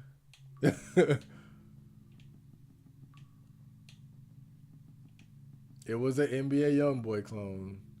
I mean, and I'm not even exaggerating, bro. Because I told her, I said, do not get with a thug ass nigga. And she went straight for it, bro. Like, she could not have picked worse. She could not have picked worse. That's the craziest part about it. It's like I told her what not to do, and she went out of her way to do just that. I mean, amazing. I weep for the men who have daughters, I swear. So this is the toilet. Now it's funny because if you jump in that toilet, you'll end up in a pit of shit and you can never get out of it. And it's just kind of funny because when you play games, you want to go and explore everything. And that kind of just teaches you that you don't want to go and do everything just because you can in this game. You know, if you see a toilet filled with shit, you might not want to go into it, basically. It's like kind of like a common sense thing. But you know, with gamers, we feel like we got to explore everything. And so I pretty much fucked myself by trying to do just that. Like, oh, I'm gonna just jump down the toilet. It's probably like a treasure chest with a sword in it or something. It's like, hell no, it's just shit. And now you're stuck here forever. Mahavir. What the hell is that? A book about the... Oh, okay, that's that city. Okay, I know what that is. Recipes for the 15th century. I gotta read these recipe books too. Oh, good old Pocket Cat. We'll read that later. Intermediates. Didn't I already read? No, I read this one. It was the other one. Good old Pocket Cat. Everybody loves Pocket Cat. The book is about various recipes from the famous chef Anders of the Royal Kitchen of Rondon. Even if the book portrays itself as a recipe book, it seems to tell more about the notorious chef Anders himself. It's more of a biography book, greatly over-exaggerating his life, triumphs, and challenges as the royal chef. There seems to be a nice love story twist, too, with the princess of the court. Between all his romance and betrayal, you find recipes of Chef Anders' famous meat pie and vegetable pie. Sounds delicious. The Fellowship. Tales. Damn. Give me an empty scroll, bitch.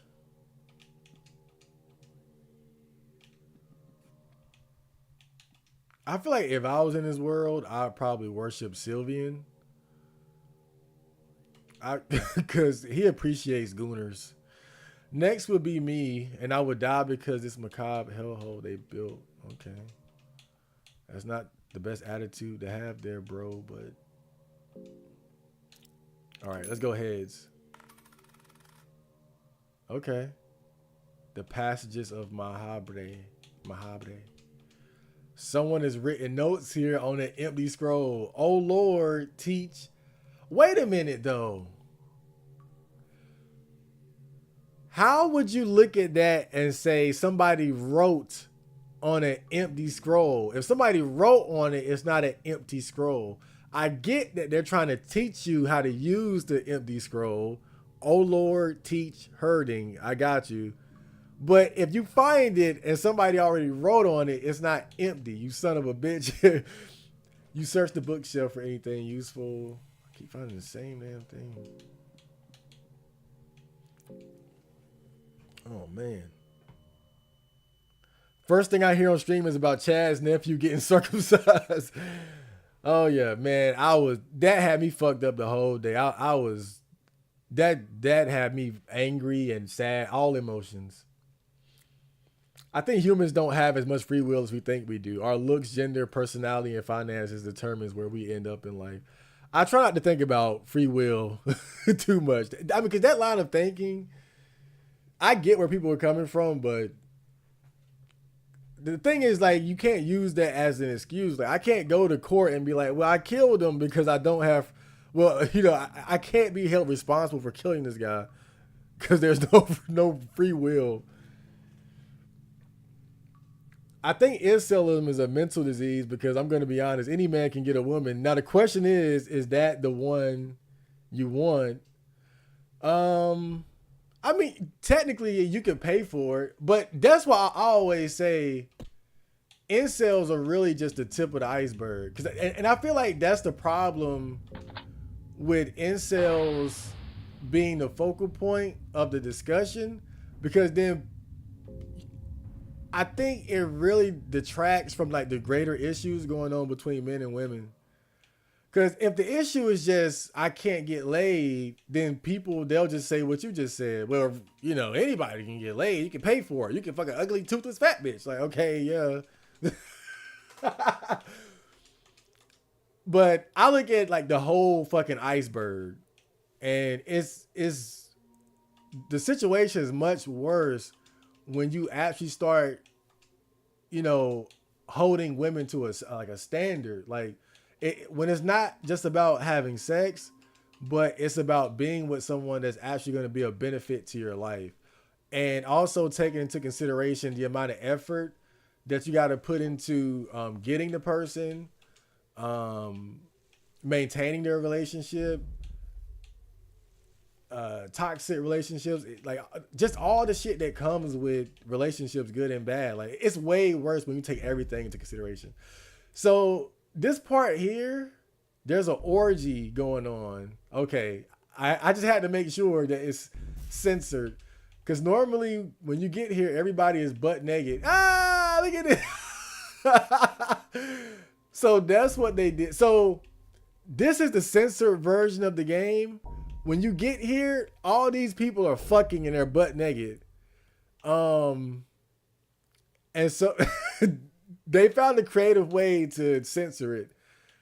They have everybody standing up and kissing and dancing instead. But yeah, there's a big orgy here. There's a big orgy when you get here. And you can participate. And if you participate, you'll heal. Like everybody in your party will be healed. Now, what's fucked up is that the only person available is this dude. So basically, you gotta fuck a dude just to get the benefit of healing in the orgy. And I think like all these people are worshipers of Sylvian, who rewards people for sexual activity or sexual acts. And but yeah, this is the censored version, so they're just dancing and kissing right now. I don't know. I might have to make out with this dude because yeah, let's do it. Let's get out of the way. Are you looking for a partner? Yes. Just take off your clothes and put on this mask. Okay. Oh wait, they gave me a girl. Not only did they censor it, but they also made it anti-LGBT. My God. I was like, dude, why I gotta fuck the dude? But it does make sense. If you go to an orgy, more than likely all the girls' holes are gonna be filled up. So let's be honest about that. But they gave me a chick. I appreciate it. Whoever made this mod, man. I didn't get fully healed because I'm hungry too. Shit. How do I cure parasites again? Oh, the dewormer. Do I got any? I have none. Oh boy.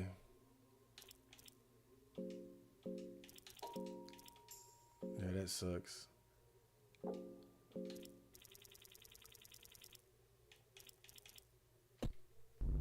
That sucks. Oh, cabbage. Okay. Oh, whatever.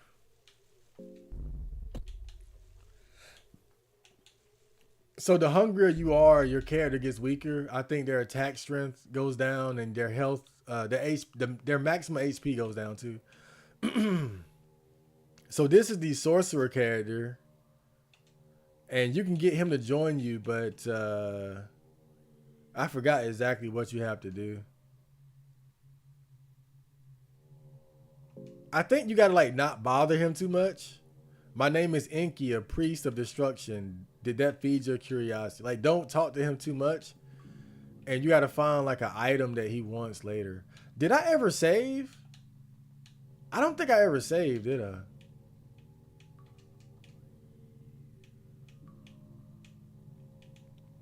I don't think I saved.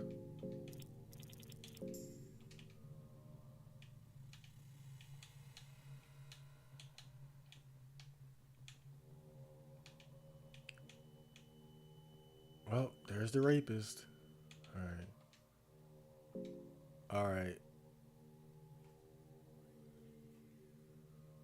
Like my sense is telling me heads. Head. I got it. Okay, okay. Now we can party a little bit. Now we can have a little fun. Once you save, then you can start fucking up and making mistakes. But now that I got a partner, I want to be able to. I can take a few more risks now. Low tier God is one of those guys that breaks all the gamer stereotypes. He's a living example of the black pill. He's 40, but still has looks, money, never been holeless. Yeah, he looks very good for his age. Looks very good. A lot of those guys in the fighting game community have not aged well. He took very good care of himself, though. People say we get no women because of our personality and because we are gaming addicts, but look at LTG. He defies all the stereotypes. It really is about looks, money, and clout. Yeah, shit. That's a good point. I didn't even think about that. I did yeah. And not only is he like a super nerd gamer, but he's an asshole too. He's an asshole. But now we all know girls like assholes anyway. But what I'm saying is people try to act like incels are just like negative, mean people. Low tier God is fucking mean as hell. He's mean as hell. I'm trying to shoot this guy, didn't fight him. There we go. So hopefully he'll be a little bit weaker when I confront him. Okay. I shot his fucking arm off. Okay. Hell yeah. All right.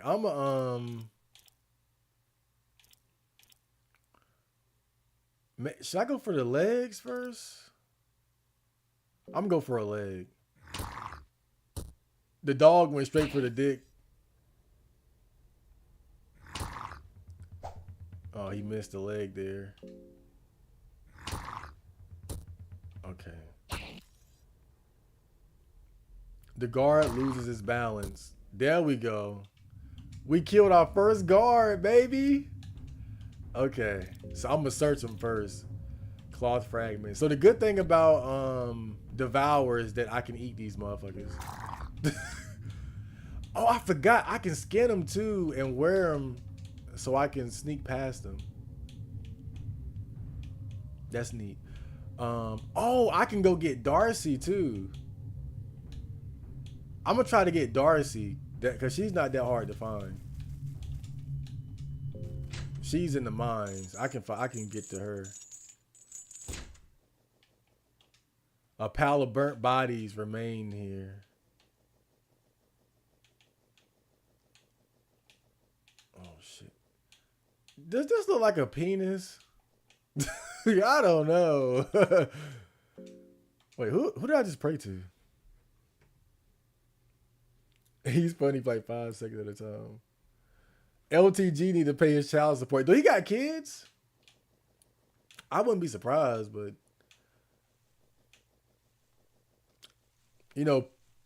people be trying to know like everybody's business, streamers and whatnot. People just found out that Duke Dennis had like 8 kids. Well, hello, stranger. How are you doing on this wonderful day? Look, why are all my options bad? I know it sucks down here, but damn, what is so wonderful about it? Depressed as always, I want to die. What is so wonderful about it? New day brings new challenges. What is life without challenges? I agree. Life sure is peculiar like that, huh? Life is what are you doing here? Straight to business, huh? Small talk. Fair enough. I'm a merchant of sorts. I sell precious items and weapons for those in need. The funny thing is, though, I don't want your gold or silver in exchange. I would trade items for human children. Bring them to me, and I'll make it worth your while. My pockets are very deep, you see. So that little girl that we found upstairs that I left in the cage like a monster, you can trade her to Pocket Cat. But I don't know what he gives you because I didn't do it when I had her because I felt bad. I was like, I'm not giving you a child, nigga. I was like, what? I ain't giving you a child, motherfucker. The hell is wrong with your ass? Let's read the Pocket Cat book. The Tale of the Pocket Cat, Chapter 1. It was a rainy day in the countryside just north from the forest of Merwood. Willem, the wildest child known in the town, would stare at the raindrops behind the window screen. His mother would warn him of going outside during rain. Decent boys would help their parents with various indoor tasks. Rain brings forth all kinds of dangers not otherwise known to little boys. Disregarding the warnings and without a worry in the world, Willem dashed through the bushes and ran deep in the murmur. In the heart of the forest, all wet from the rain, Willem heard slight painting noises from an overgrown grotto nearby. Cautiously, Willem peeked through the leaves. He would not believe his eyes when he saw a finely dressed cat standing on 2 feet, twice as tall as Willem's father would be. The cat back was facing Willem. His hand was moving swiftly inside his pocket while the 2 big yellow eyes gleamed inside a burlap bag in great excitement. Suddenly, the hand movement came to a halt. Even if Willem was well hidden behind the leaves, slowly the cat turned his eyes towards him. In terror, Willem ran as fast as he could towards his home. The 2 glowing yellow eyes of the cat haunted him all the way to his home gates.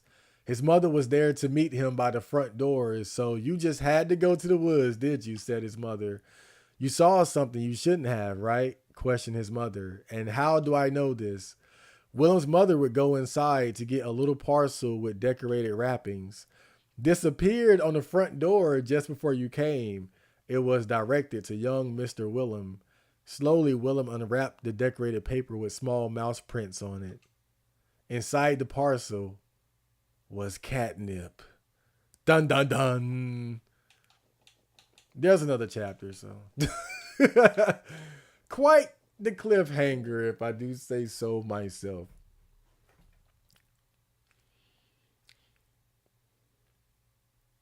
Bro, I can't support LTG. Knowing he is continuing the generational cycle of being a deadbeat father, I think we as a community shouldn't support men like that.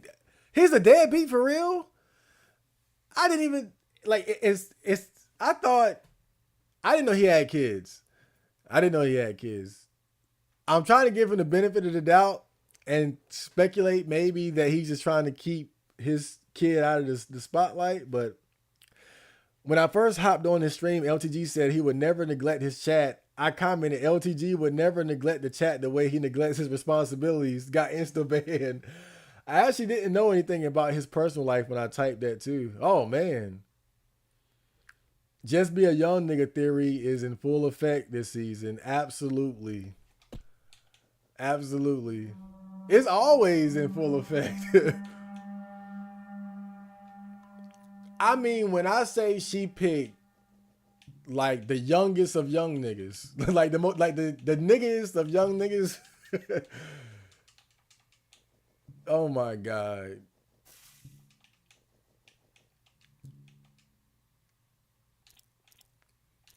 You know, but that's why you gotta watch stuff like that, bro. Like when women are growing up and they have those influences, like when they see NBA Youngboy and Chief Keef and all these guys,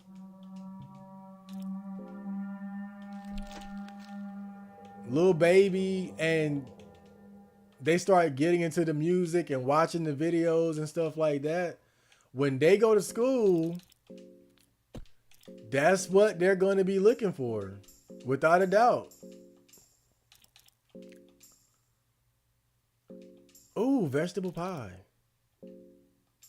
Mix and match stew. Oh. Woo. Boy, oh man. Well, really, I don't need this. I can eat people. But I can feed my friends, which is nice.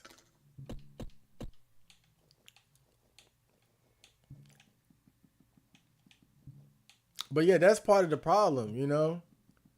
That's why when I saw that NBA Youngboy was her favorite rapper, I was like, it's over with, bruh. I was like, it's over with, dog. So these guys right here are really dangerous. I need to be very careful here. These guys are super dangerous. I might even just die here. I'm gonna go for it though. Ah! They can dismember you. they can dismember you outside of battle. But I think you actually need to get something off of these guys to give to the wizard to get him to join you. But I might just not even bother, bro, because these guys are fucking dangerous. Hell no. It's their foot or arm that's dangerous. I forgot what it is. Damn. All right. Just bite him to death. I got you. Sorcerer's Stone. I think with the Sorcerer's Stone, when you have that equipped, you gain 10 mind in battle. Shit. You gain 10 mind in battle every time. I mean, every round.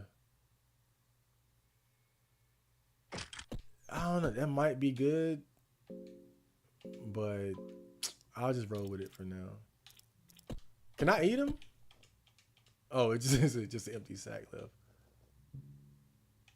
Okay.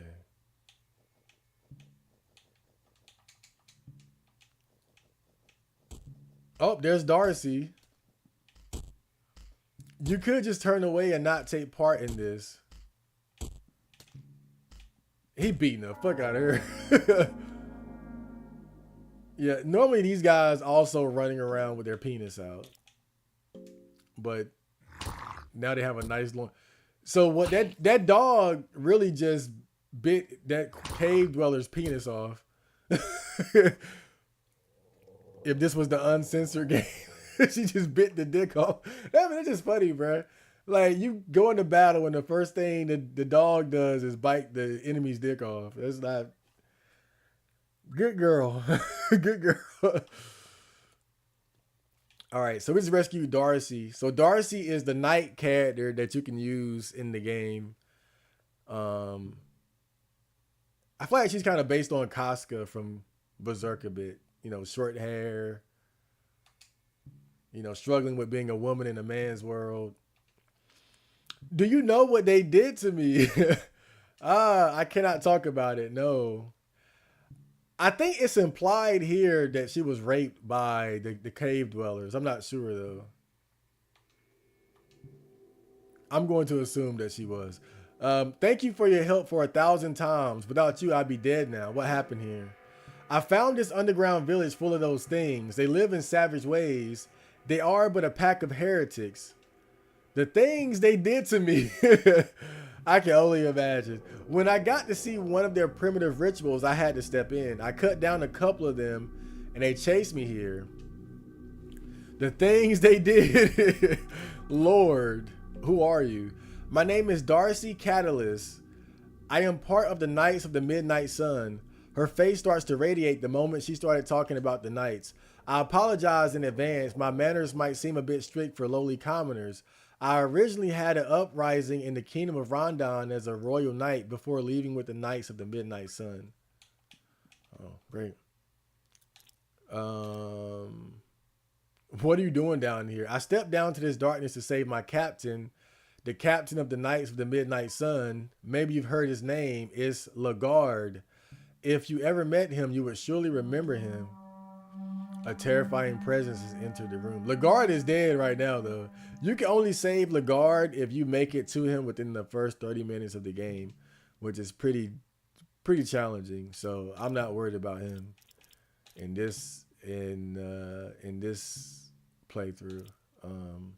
Want to come with me? Yes, please. It'll be the wisest thing to do. I would gladly join your party until I can fulfill my mission here. All right, we're 3 deep.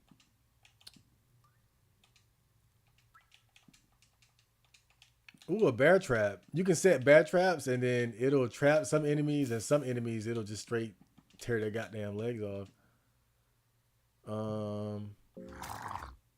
I ate the cave dweller. That's so satisfying. Like, just eating them, just to cut down your enemy and to Get down on all fours and eat them like a dog. Like, I know that sounds crazy, and it is crazy, but damn, bro.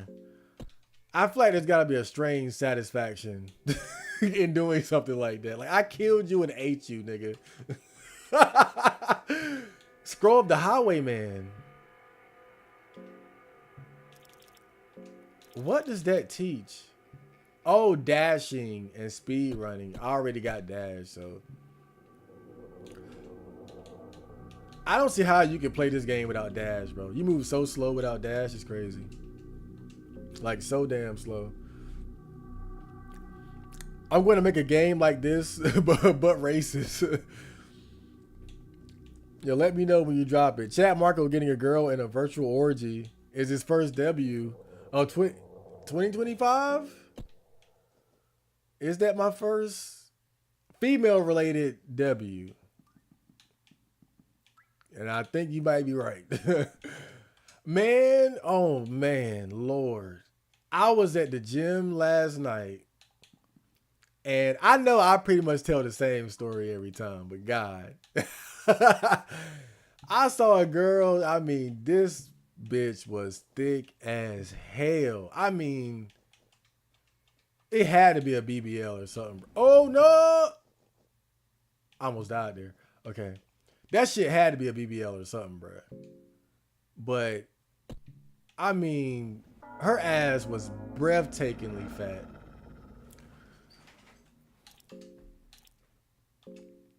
But I did a good job staying focused on my workout. I did a good job. I feel like I've matured a lot since I first started going to the gym. I used to glance a lot more. I'm much better at staying focused these days. Yo, no! Bro, how do we miss 3 times in a row? Bruh.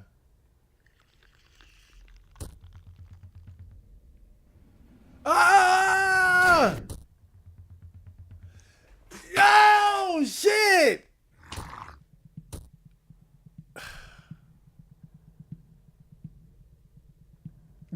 Moonless lost a fucking leg. And they ain't getting it back. I missed 3 times in a row. Like, I figured I could miss once or twice. Yeah. I missed 3 in a row.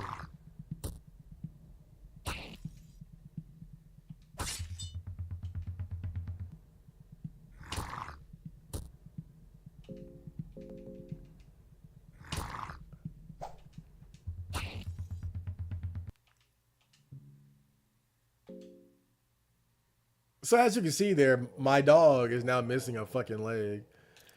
And she ain't getting it back. Now, the good thing is, with Moonless, losing a paw or a leg, it's not a big deal.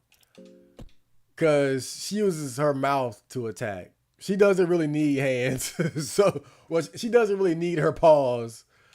I'll put it like that. So it's not a big deal. If it would have been one of us, it would have been tragic. Because I would have had to reset that.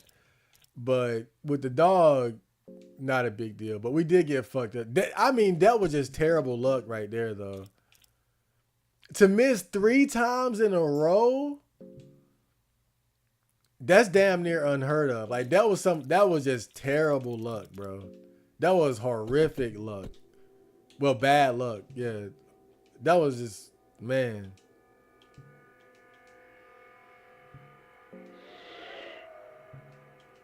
But overall, it wasn't that bad. It was just it was just a paw from Moonless, and I'll probably sacrifice this damn wolf monster later on. A terrifying presence has entered the room. So at this point in the game, the Crow Mauler is stalking me, but he's pretty easy to avoid. So if you come down here, and you haven't helped Darcy out, you don't actually have to fight the cave dwellers. In fact, you can barter with one of them. Like, they'll leave you alone, but when you rescue Darcy, it makes them a automatic enemy. So, oh, I forgot she got fast attack.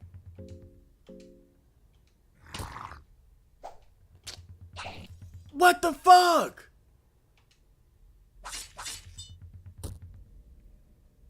And I'm poisoned now. I got worms and I'm poisoned. Bro, like, what the fuck is up with my luck right now?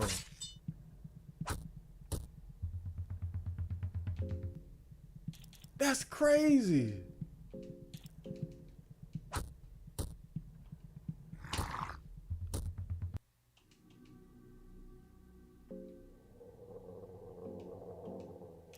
I'm flabbergasted. How do I cure poisoning again? I keep. Oh, I got the worm juice. A vial of full mild poison that is said to kill parasites. I'm already poisoned, so yeah, you might as well just go ahead. And then I think you use a red herb to cure poison. Right? No. How do you cure poison? No, it's a mix. You gotta mix something. But I haven't learned the recipe yet. Fuck. But I'm at least eat this motherfucker right here.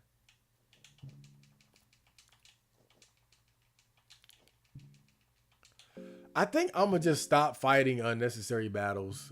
I think that's what I need to do. I need to just stop. I'm fighting for no reason. Sometimes, and it's getting me in more trouble than is worth.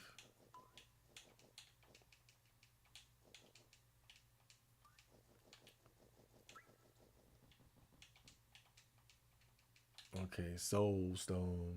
That's great. I think social media undermines and makes people search constantly because in the past you really were kind of stuck. Oh, in the past, I was saying the past, you were stuck as a woman with just a few options of men. I think men in the past require little to nothing but sexual pleasure, maybe a son, and just basically a support maid. Now, even as men, that's not really enough in the climate where most men cannot provide solely. What's up, Redo? I haven't seen you in a while. Welcome to the stream. But yeah, you know that realizing like how many options or the abundance of options that women have, like that's what always keeps me demoralized and not even wanting to try. You know, anytime you see a girl that's halfway decent, it's fair to assume that she already has plenty of dating options. You know, damn. You know, I guess maybe that wouldn't bother some people, but for me, it's too much. There we go. Good dog. Good boy. Well, good girl. Murdered that son of a bitch.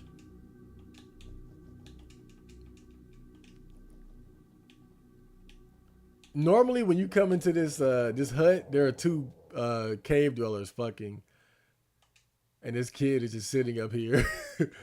He seems to be staring at the distance and completely ignores you. All right, there's some rope. It's not for hanging yourself. Moonless marks her territory. Oh shit. Damn.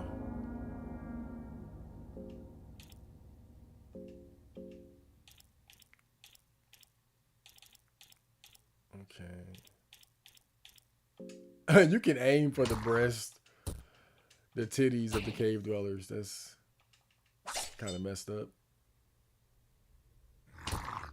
Oh, I'm still poisoned. I'm still dying. I need to not fight. Fucking poison here.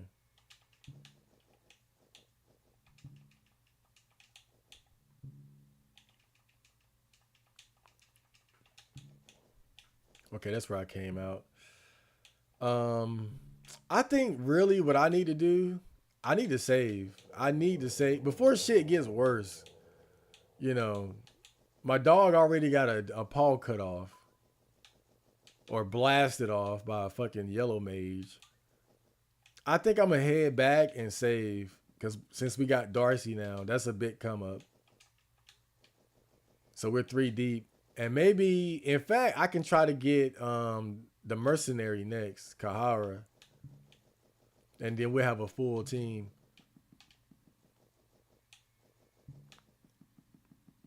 But I don't want to lose another limb and then have to start over.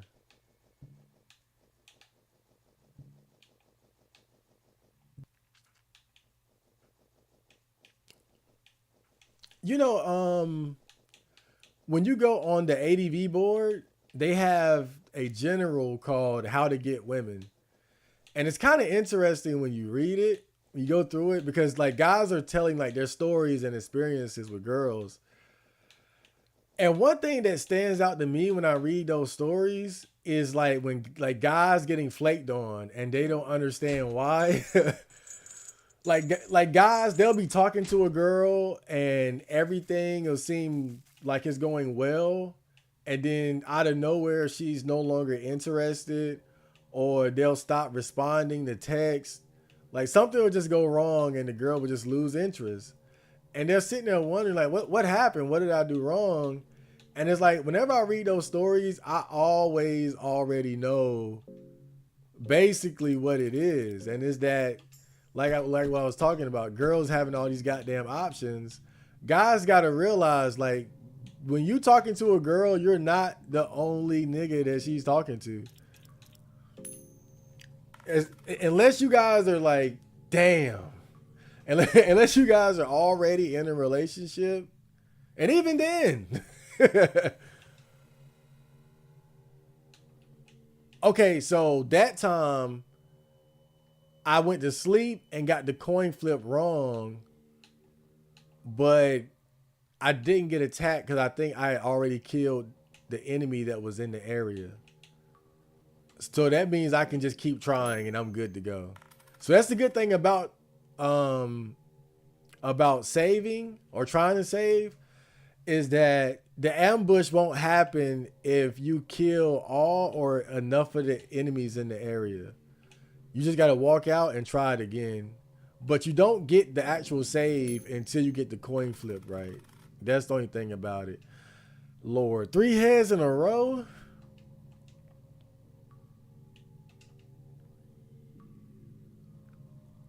I mean, I just feel like if an enemy doesn't show up,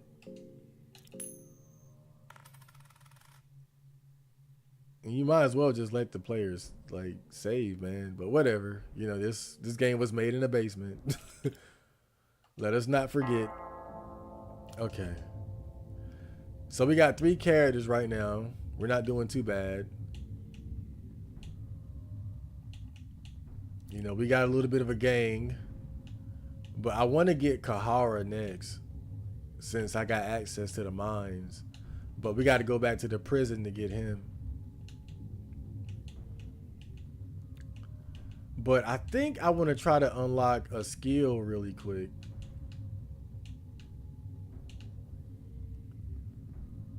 Now that I got one of these soul stones. Another Dark Souls reference, I'm sure. So this is how you level up. That's what I want right there. If on guard, oh man, that is so good. Okay.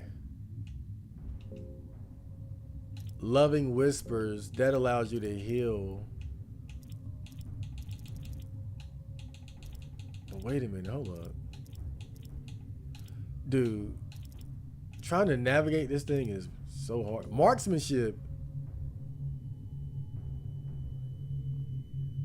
I'm going for it. Okay. Because the guy earlier said marksmanship will allow you to kill enemies without even having to fight them. High level archery skill. Use your accurate shots to finish off opponents from a distance. Okay. Whoa, glitch. We'll try that out later when we get the chance to. All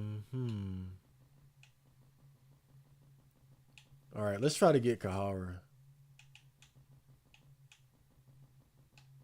Wait, how many arrows do I have?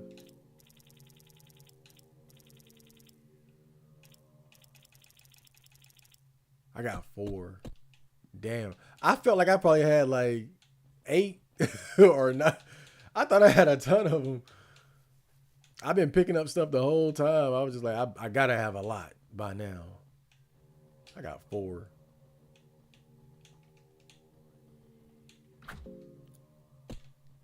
Ooh, that was close. That was close as fuck. Did I ever find a another explosive valve? I don't think so. Well, fuck it. Dude, I gotta stop doing that. I get lucky and don't get hit by it, but I'm cutting it pretty close, man. Should I go ahead and kill these guys?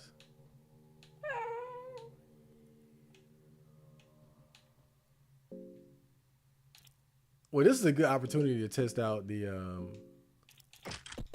marksman. Damn, he dead. Okay.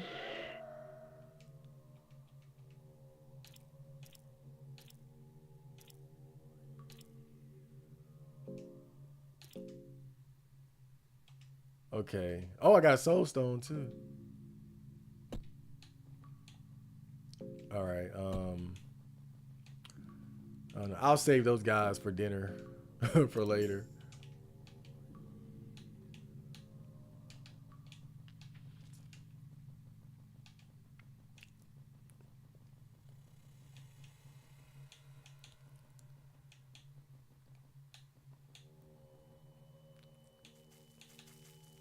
But reading those threads on ADV, and it's funny because it's supposed to actually give you hope because it's guys giving each other advice. But I find it to be even more demoralizing, to be honest, when I read those stories. Especially like those ones when guys are getting ghosted and girls playing games with them and shit like that. It's like, God, man. It's tough. It's tough out here. Got a stick. All right, I don't know how effective the short bow marksman attack is though. Like, can it take out a guard? Let me see. It killed him. Damn, that shit is good. I didn't know about this. That is great. Now the bad thing is arrows are rare, so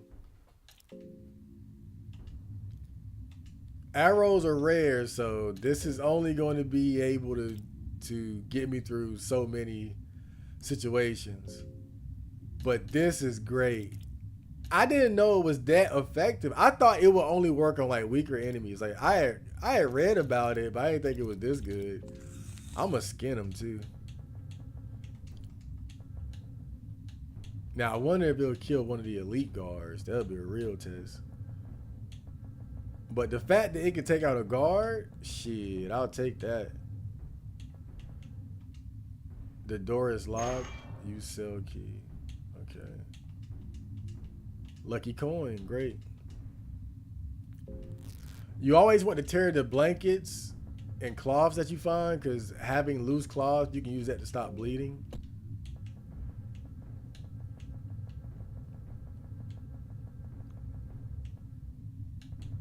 Wait, did I already... I think I already talked to Kahara earlier. Yeah, I think I had already talked to him. Okay, I'm gonna use one of these keys, one of these coins here. Damn! Talk about unlucky shit. Peculiar dog, leg guards. Huh. Yeah, I think Kahara is already in the... He's already in the mines, and I didn't catch it. Okay. Maybe I get lucky. I didn't. I didn't get lucky. Oh boy, who's gonna be there waiting for me? Oh great. Hold on, I got a bear trap. Let me show off the bear trap. So you lay a bear trap down.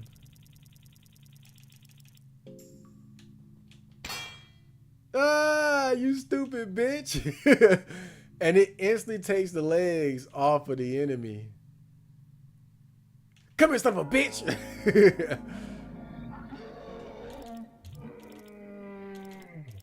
Now you still gotta be careful.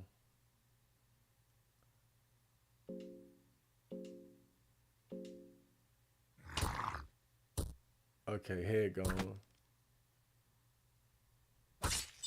All right. The stinger is pulsating. That would have. That means his penis. In the uncensored game. I gotta get rid of that poison though. God. Okay. Fuck adrenaline.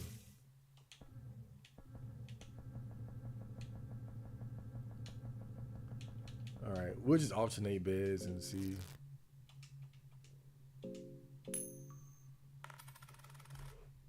Damn.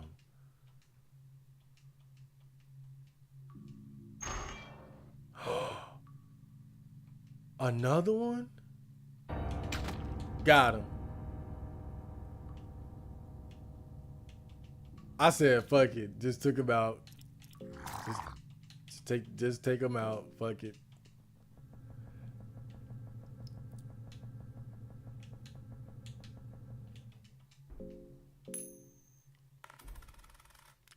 It's gonna get to a point where there are no more guards here. So I won't have to worry about that. Now the zombie is on me. God. Oh God.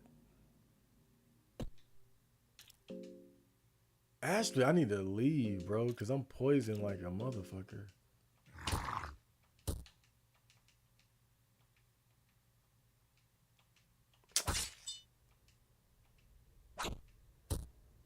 And now the dog is infected.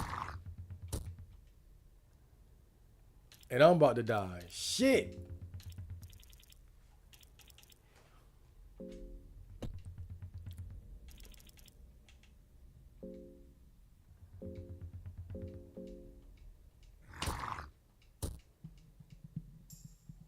Okay.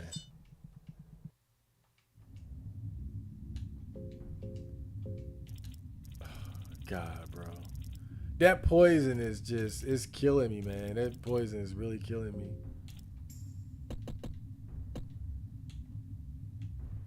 Like, it's making the situation harder than it needs to be. And really, I'm just trying to save here so I can.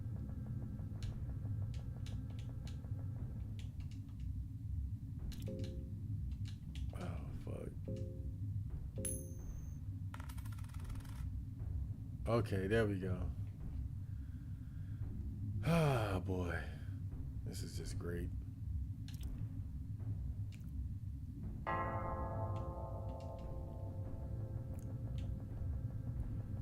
All right, there we go. Everything's going to be fine. I need to find a book that will teach me how to make the. Don't step on it. Don't step on it. That will teach me how to make the antidote for poison.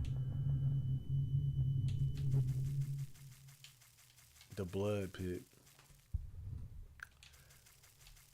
If you go digging in like the dead bodies, you'll find a decapitated wizard. You don't want to. Actually, I might want to recruit his ass. Now that I think about it, but I don't think I can get rid of him once I get him. Oh hell no, I don't want that beef. I know who that is. God, she peed on the statue. Moonless is appearing more confident. Okay, that's a good girl. Moonless is a pretty decent companion to have. I'm not gonna lie. Her damage is pretty low, but she's fast and she tends to attack twice during her turn. So not a bad pick and very easy to obtain. Easier than some of the other companions. You know, just bring 2 pieces of rotten meat down to her and she's yours for life, baby. Where the hell is where was Kahara at though? Oh hell no.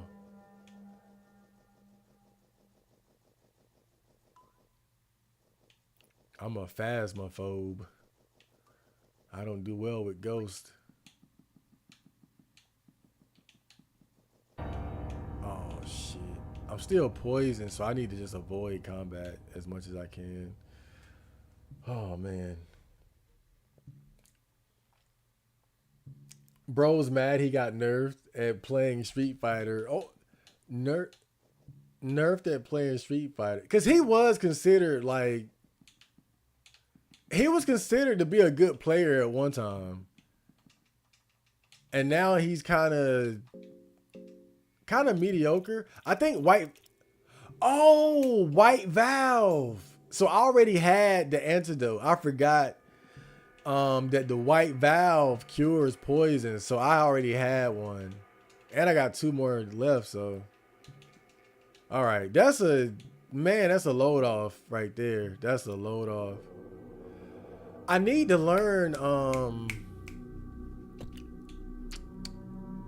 that one skill.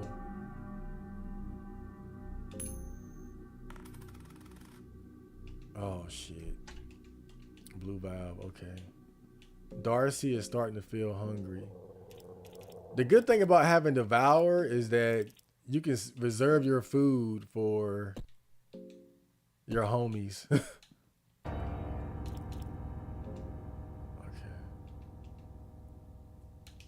Oh shit. Move, move, move, move. Damn. Okay.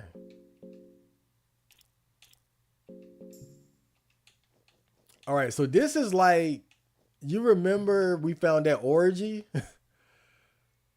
Well, this is kind of like that, except it's about eating people. So here, if you participate in this orgy of cannibalism, then you can fill up your hunger. Oh yeah, and the downside to using, like, you would think these are good and they're useful, but the first time you do it,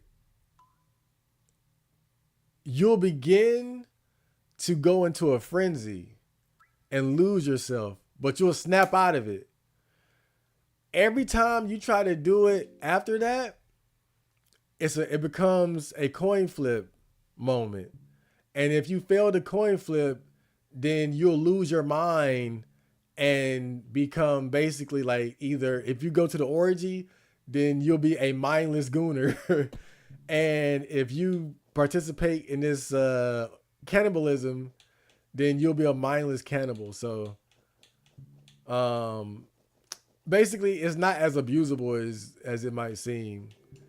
So it's only really free the first time. After that, you always have a chance to lose your mind if you fail the coin flip.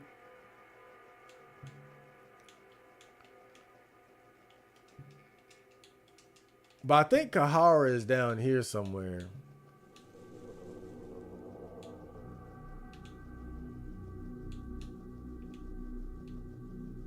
Oh shit.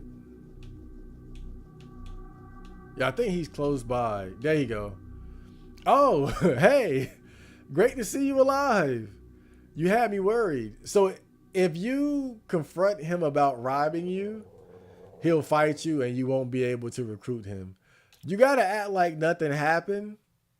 So you say great to see you well too, even though he just stole from you. Hey, yeah, I definitely don't want to dwell these nightmares dungeons alone.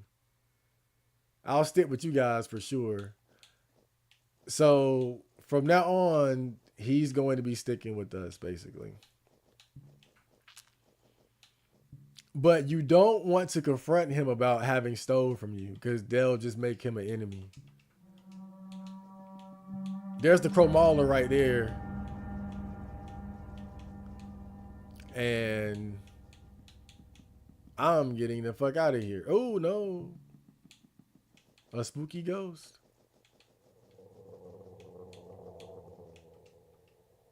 Okay. Do we have enough manpower to knock this door down?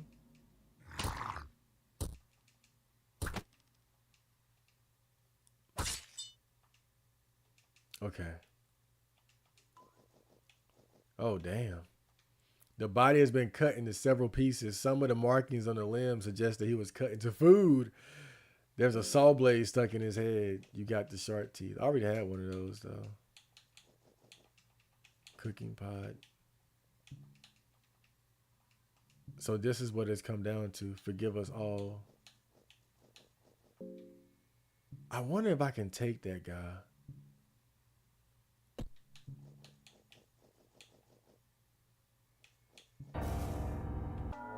Damn. I didn't know he had the thing. I didn't know he had. Should I just run? Should I just run?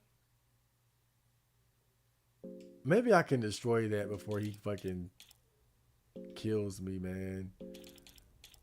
Let me try. Okay, penis destroyed. That's great. Okay. All right. Not bad. And bit his fucking head off. Hell yeah. Shit, I might take a bite too. Devour. Not yet. Search him. Meat pie and moldy bread. Eat him. There we go.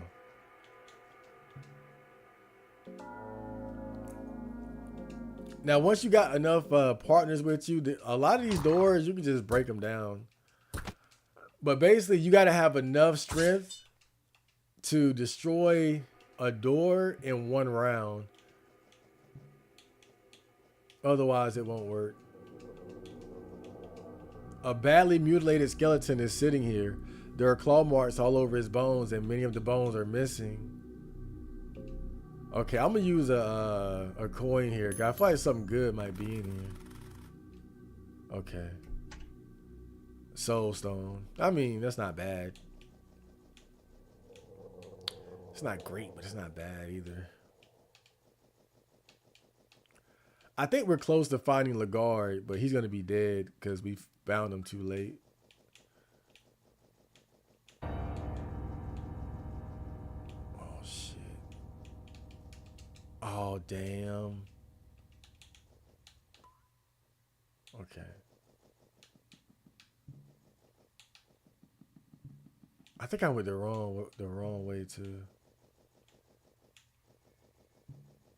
I think I went the wrong way. I think you want to go up this way. Yeah, and then you see that sword. Okay. All right. Fuck. All right, that's great. Catacombs. You realize you've delved too deep. All right, so Lagarde is down here, but he's dead. He's long dead, so we're not gonna be able to recruit him. But you know, it is what it is.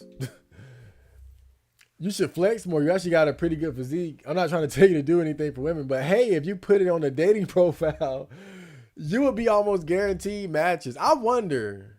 I thought about that when I was looking for a girl to be in a music video on Tinder. I really just used like normal pictures.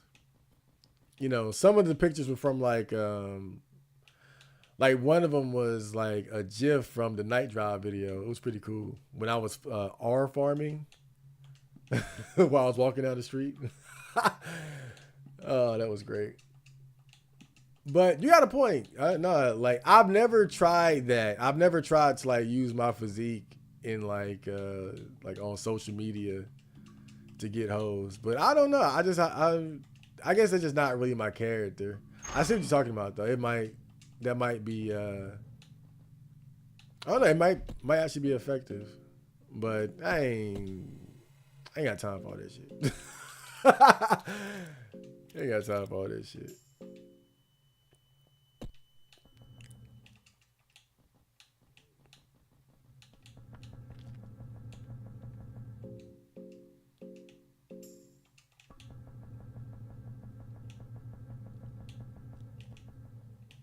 All right, so now that we got Kahara, I'm gonna try to save again. So we got a full party now. So let's see if I can pull off a save without getting ambushed. Well, I got ambushed, but these guys aren't much of a threat. So I think we can kill these guys without, hopefully without getting killed. God. Like, can you guys pull this off? Okay. All right, that's a start.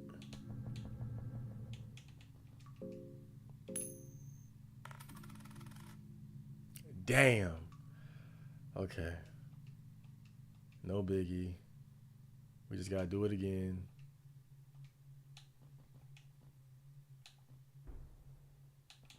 Yeah, one of the good things about this game is that the enemies don't... I don't think the enemies respawn at all. There might be a location or so where something like that might happen, but in general, they don't respawn. So once you get rid of them, the area is safe. Unless something is scripted to show up later. God, I just keep fucking that up. Okay.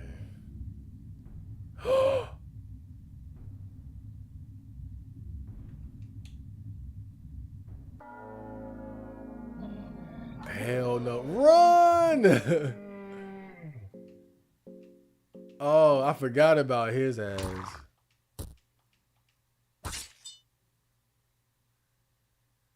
Come on, make it, make it. Yes, yes, yes. Okay, do I have any more arrows left?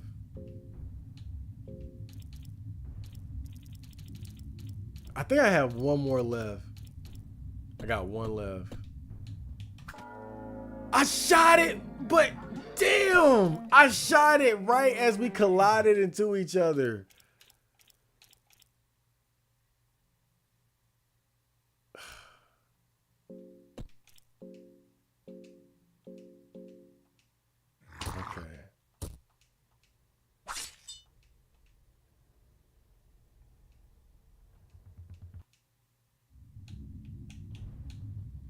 Okay, I got out of that. I shot it right as we collided into each other, man. And I think it's gone now. They count that as it being gone. Yeah, I fucked up. My bad. Man, it's hard getting a save in this game. I ain't even gonna lie. Like, when you just want to get a little save in, you gotta go through all this shit. I mean, I think it's good when games like these, like survival games, survival horror games and whatnot, when they make it, you know, like there should be a cost to saving. I agree with that. In a game like this, there definitely should be a cost, but damn, bro.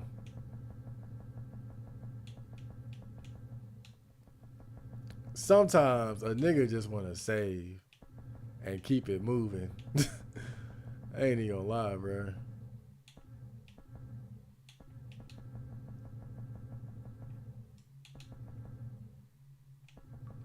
I probably shouldn't try to save here, though.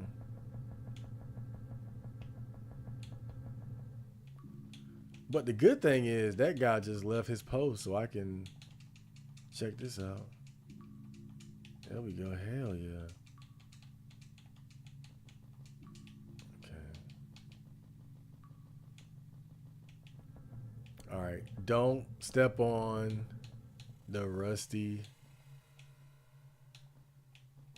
nail. Lord, don't do that.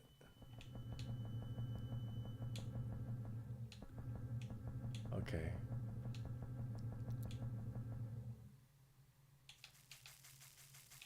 Fucking lizard, man. All right, I'm gonna try to save in here then.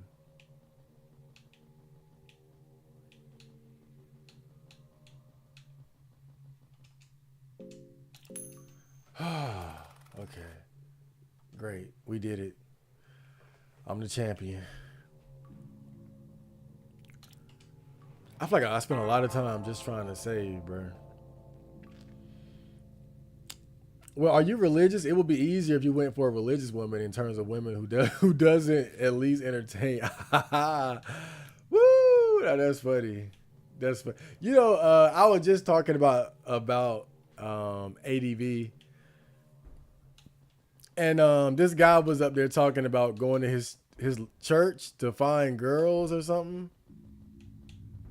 Now, one guy said that his church just didn't have a lot of like young available women. But then the other guy was like, "Well, my church has plenty of girls, but they're all like hooking up and stuff like that." So basically, when you start talking about church, it varies a lot. It varies. But I'm not religious. I was raised as a Jehovah's Witness, but just never really took to it. Um, but I did go to the meetings, or I guess what traditional Christians would call church. But let's say hypothetically, right? I tried to take that route, um, going to the Jehovah Witness church, right? Uh, that's a no go. My church had nothing but old people.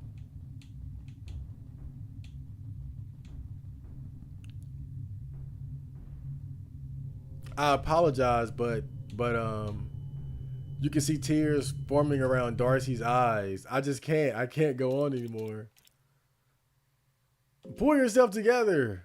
You are right. I've been in the same state of mind many times on the battlefield. Sorry. I just need to soldier through this. It's just a momentary weakness. So sometimes, as your teammates start to lose like mind points, it means they're starting to succumb to the fear. So you got to take care of their hunger as well as their mental state, because you'll see them start to panic like she just did, or lose their motivation to keep going. So make sure you keep them drunk and high. Moonless, I don't think it matters with the dog. The dog can lose all his mind points, and it just doesn't seem to have an effect on her, which makes sense. It's a fucking werewolf monster dog thing. So I'm gonna try to heal up here. Take off your clothes and put on his mask. But I gotta do a coin flip to see if I survive without losing my mind. I'll pick heads. All right, great. You lose track of time, but are able to snap out of it. Okay. You feel rejuvenated. So now we all have full health. Fantastic. Fantastic. That was great. I'm very happy now.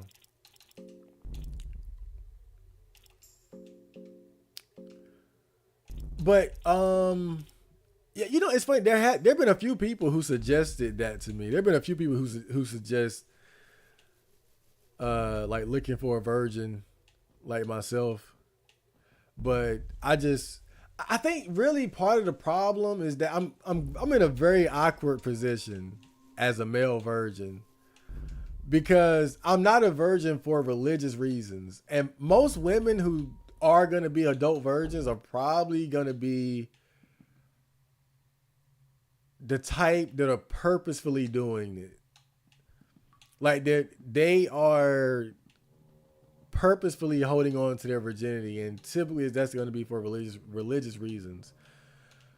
But that also means that they're going to be the type that want to get married, and I don't want to get married, because my reason for being a virgin is not based on religion or being conservative or right wing or anything like that, or trad con, none of that. So I feel like that's was I guess what you could say unfavorable about my situation, is that even though I'm a virgin, I don't think that I'm really aligned with girls who would be a virgin as well. Because I think they're more likely to be doing so for religious reasons, which means they're going to be looking to get married. And I'm not retarded. Healing Whispers. So Loving Whispers is a magic spell that allows you to heal. So this is pretty good. I'm gonna go for this. This is pretty good. But it costs 30 mines. So the bad thing about magic in this game is that most of the magic costs your mind points. So the more you use magic, the more you lose your mind. But that's why the Sorcerer's Stone is so good though. And I just realized that's another example of the creator of this game straight up stealing the Sorcerer's Stone. Must be a Harry Potter fan. Do I have it equipped? Yeah, I do. But yeah, if you're gonna use magic, like if you're going to be focused on using magic, then you definitely want to have the Sorcerer's Stone on you.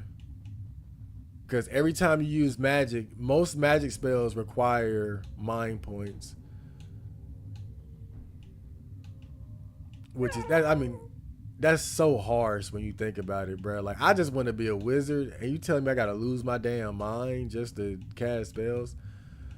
Now this might seem excessive, but I'm gonna save one more time because I just lucked up and got a good coin flip on the sex orgy, and I also got the healing spell. So I think what I'm gonna do now, I'm gonna try to defeat the salamander boss in the mines because he has a really good accessory drop that can prevent enemies from being able to dismember you.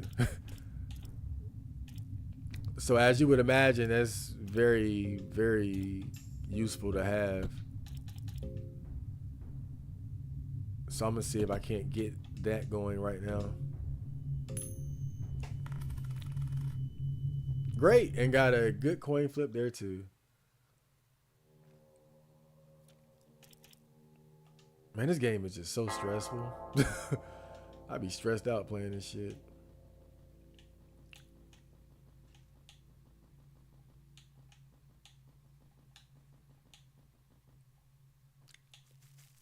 But yeah, like I said, man, my the church that my mom's goes to, mostly old women, mostly old people. Anybody that's young-ish will like really it's gonna be children or people who are already married, things like that. It's gonna be very unlikely that you find somebody in there that's like single and looking. But no, it depends too though, because every now and then they have like these big conventions where like all the different churches they come together and like this like to have like a big meeting. If you were looking for a woman, you'll want to go there because that's when all the churches come together to one place for like one big event. My mom goes there every year, so you if you were looking, you want to go there for sure. Cause I've been there. It's a lot of people there, all ages, all ages, shapes, and sizes. So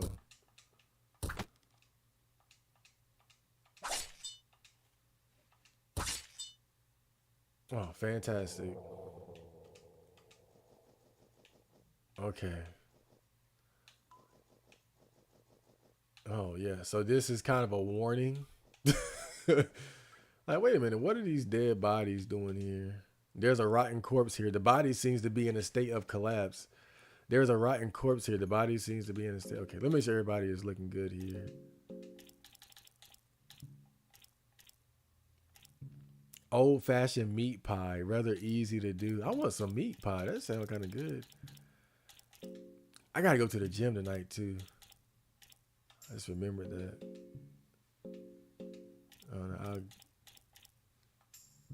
I'll get there eventually. I'm kind of getting too into this again. Okay. All right, I'm about ready to go. And what board they say to get women? Well, ADV, the ADV board on 4chan, they give like there are a lot of like how to get bitches threads and shit like that. when you go on Tinder and look at who the top picks among men are, they will all be Chaz Tyrone's over 6 feet, athletic with abs, and that go to exotic vacations. Yeah, exactly. Yeah, that's one thing you got to keep in mind, bro. Like, I think when average dudes get on Tinder, like we see ourselves and we see the girls. But you need to look at Tinder from the girl's perspective to see what's available to them. Cause I saw that shit one time and it's like, bro, it's no hope. Like you got dudes who are like who look like male models flying helicopters and shit. Like it'll be like some dude who looks like a model, like 6 feet tall, great hairline, young, just picture perfect, and he's just casually sitting in the fucking cockpit of a helicopter or airplane, the fucking airplane pilot, like, or like leaning against a $100,000 car, $200,000 car. It's shit like that, bro. Like, online dating is just. I'm not saying it's impossible, but really, it's just the odds are just gonna be really stacked against men in general. It's hard. Religious women are literally the biggest whores. Yeah, that's the thing too. Like you cannot depend on on church to find a good woman because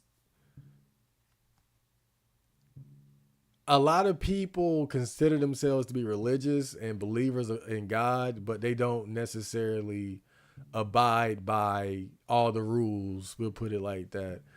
And a lot of churches are very tolerant of people acting outside of the rules of their religion, of the Bible. Now, one thing I will say about Jehovah's Witnesses is that they're not very tolerant. If they know that you're being a hoe and things like that, they will actually confront you about it and they'll tell you to stop the behavior. And if you don't, you will be disfellowshipped, which means you will be kicked out of the church. Because their view is that if you allow people into the church that are knowingly engaging in sinful behavior and are not making a serious effort to stop, that could have an influence on the other people, you know? So it's kind of like if they had somebody in there that was like, they know like she's a host sleeping around, then what about the young men that are in the church? And then you got her walking around, this little harlot. She could be tempting the other men, the married men. So that's one thing I will say about Jehovah's Witnesses. That's what kind of makes them different is that they don't play that shit.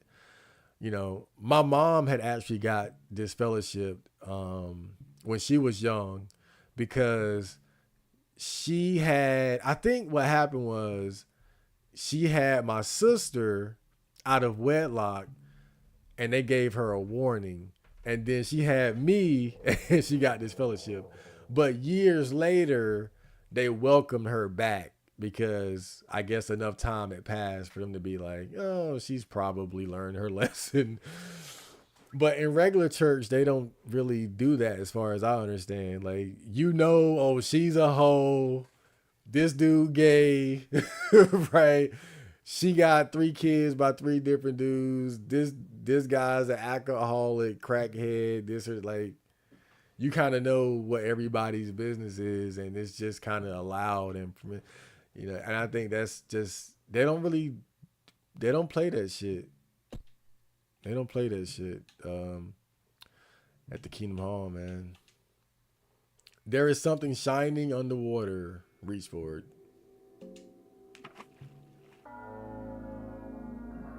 Oh, great.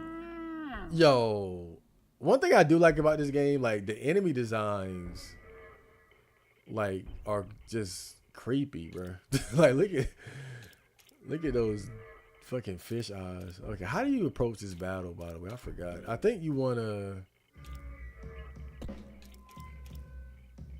Oh, I think you. I might actually try this again if things go left, but I'm gonna go for it for now.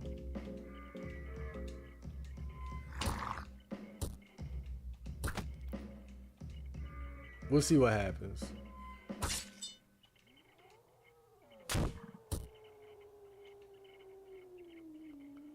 Okay. So far, it's so good. All right, I'm trying to get his arm off. I need to blind him, actually.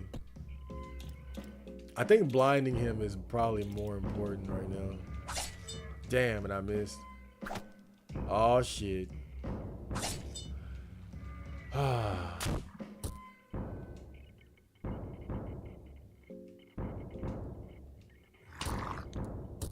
Okay, we got his eyeball out. That's great. And we got an arm removed. Okay, we're doing pretty good now.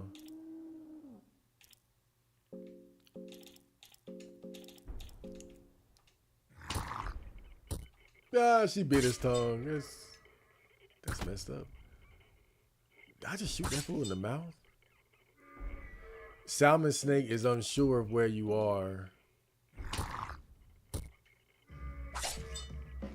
I think that tongue attack is like, I think it'll instantly kill you. Like, he'll basically eat you.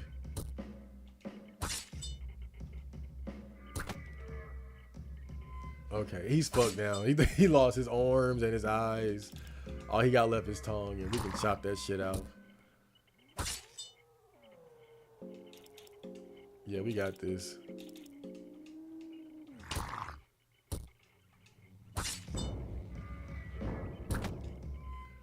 Damn.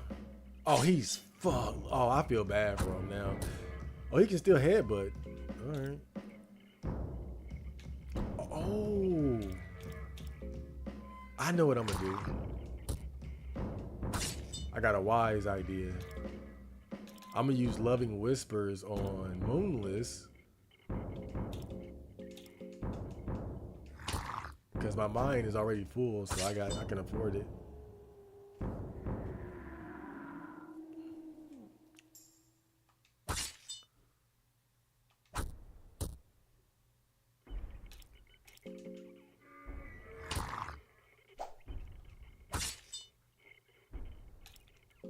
You gotta wonder, how do you miss a blind giant fish that's hanging out the water?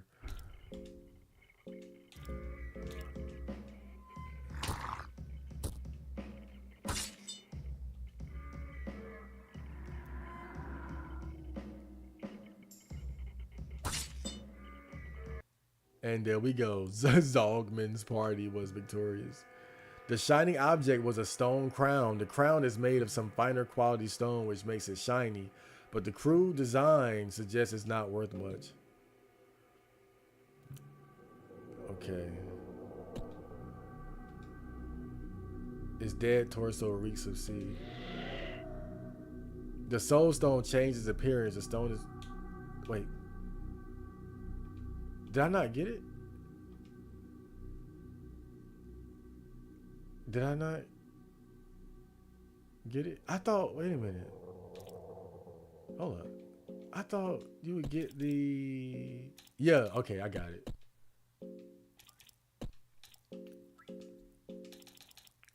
So you get the salmon snake soul. The soul of the salmon snake gives its owner a hardened skin that prevents limb loss and bleeding. Not bad. That's not a bad thing to have.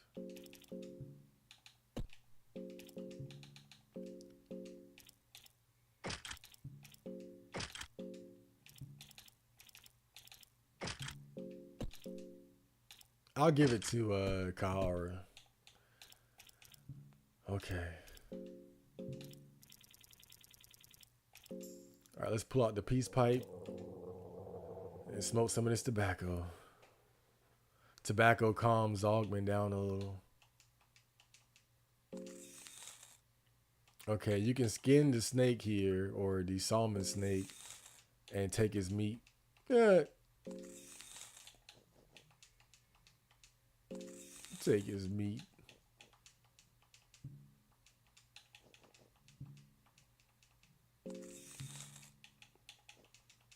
Okay, there we go.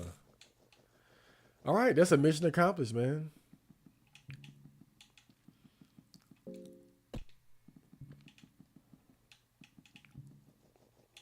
That's a mission. All right, I think now, when you have an accomplishment like that, it's always worth it to save because you just don't want to do it again. There's the Crow Mauler. The Crow Mauler. Ah! Yeah, don't fuck with him. You can. He's defeatable, but he's very hard. Like one of his attacks is called Peck, and he'll just basically peck your head clean off. Kahara is weak from hunger. Vegetable pie. Okay. Walking around with hungry characters can be dangerous because of the stat reduction. So you want to keep them at least under 50. All right. Whew. I've gotten pretty decent at this game. Like when I first played, I'm not gonna lie, I was this close to giving up, bro. I was like, this game too hard, bro. I was like, hell no. But part of it was that when I first played, I thought that terror and starvation was like normal, not realizing like there is no normal. It's just hard, hard, and harder. And so I basically picked a harder difficulty without realizing what I had done. And so I kept getting killed by dogs in like the first 2 minutes of the game. And I could not understand. I was like, dude, who plays this bullshit? But once you get used to it, it's manageable. You just gotta know how to game the system and know where things are. Knowing how to get companions and where they are, things like that, very helpful. That's a big part of it. I'm trying to think what I want to do now.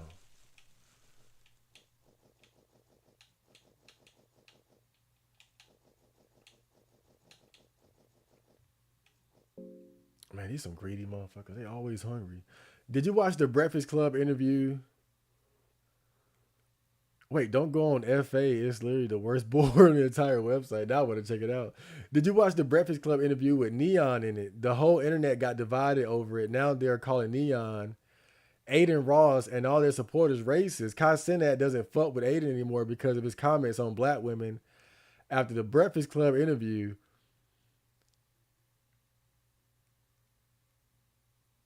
What did he say? What did he say about black women? Was it true? you know that poses a good question. If somebody says something that's true, is it racism?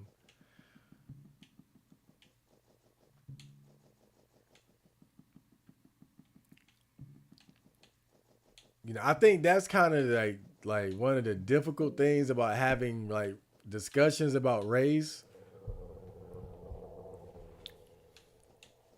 is that if you try to like generalize or stereotype a group of people as doing, especially like if you're white, let's be honest. Oh shit. Like let's be honest, like black people, we can talk about white people being this or that and get away with it. It's really white people that can't get away with doing stuff like that. This is another one of the rapey enemies that you got to be careful about.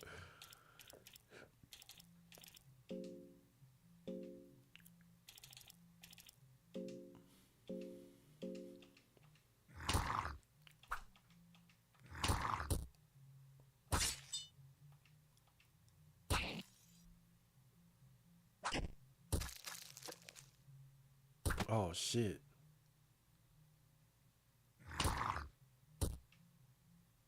Okay. This could get bad.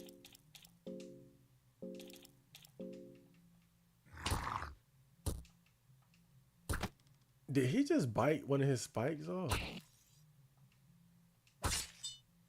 Okay, we got him. Oh man, he infected the dog, but I think I'm good to go. I got like 3 of these left. I'll roll with it. and made him bleed. But yeah, what did he say? Like, was it true? Or like, I remember, for example, there was this thread on Reddit where people were talking about working in like different places like fast food and retail, and the general consensus was that dealing with black people was worse than dealing with any other race. And that thread had to be shut down because it got so big. Like the conversation just got completely out of control because there were so many people who were chiming in saying, yes, it's true. But those are like the difficult discussions that people just don't want to have sometimes. It's like the fact that there are differences between the races in terms of like our behavior. We might all be equal under God and rights and liberty, but when it comes to the other stuff, let me eat this thing. Oh man, I wonder what that tastes like.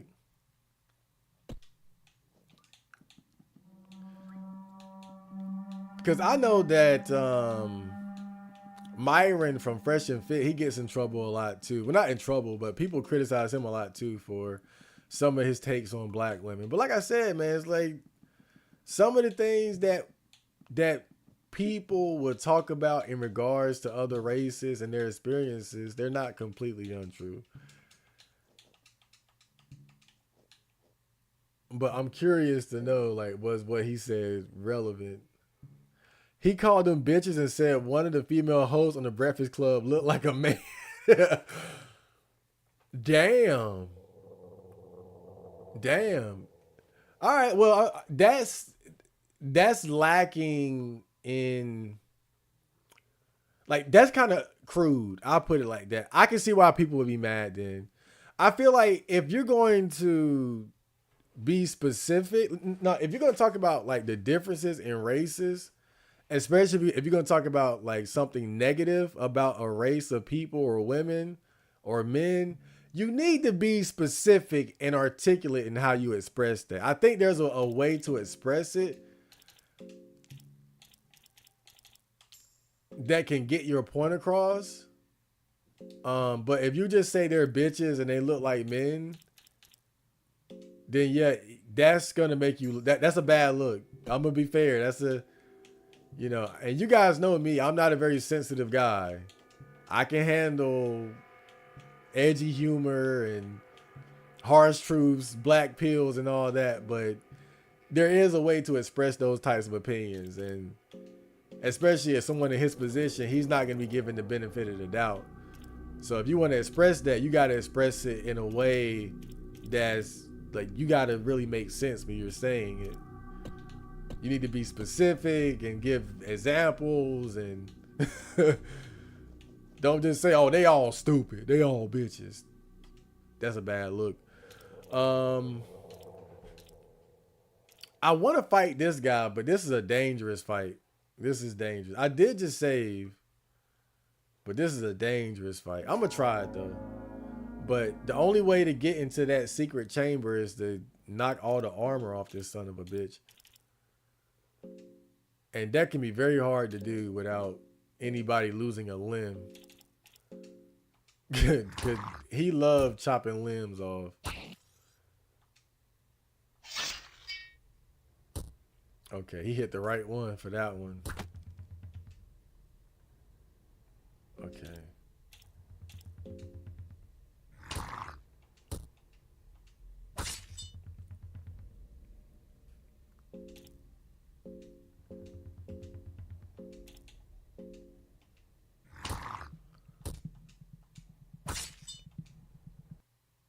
I did it!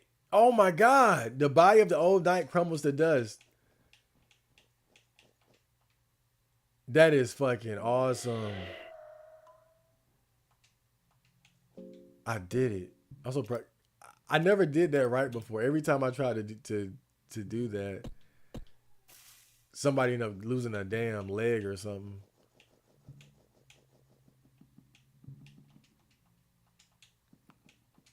But you have to kill him in order to get to the this little secret area up here.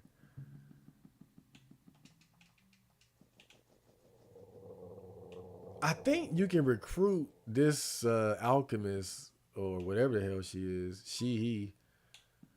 I think I think this person's gender is ambiguous. Another telltale sign that this game was made by a trans individual. There's an episode of The Fresh Prince of Bel Air where Will Smith married a chick just to score some. The girl eventually found out and she was pissed. Yeah, I'm not going that far just to get some, you know. And I'd be fair if I met a girl that was a virgin and she made it clear like she wanted to be married and shit like that. I'm not gonna waste her time. Tell her straight up, man. Like if you want that, you gotta find somebody stupider than me. you gotta, you gotta find somebody dumber than me. Damn. What rotten luck. That's terrible. Okay, don't go in that chest there. If you open that chest, she'll get mad. Nas Ramis. Oh, you seem to have gotten through my servant. It's good to see you well.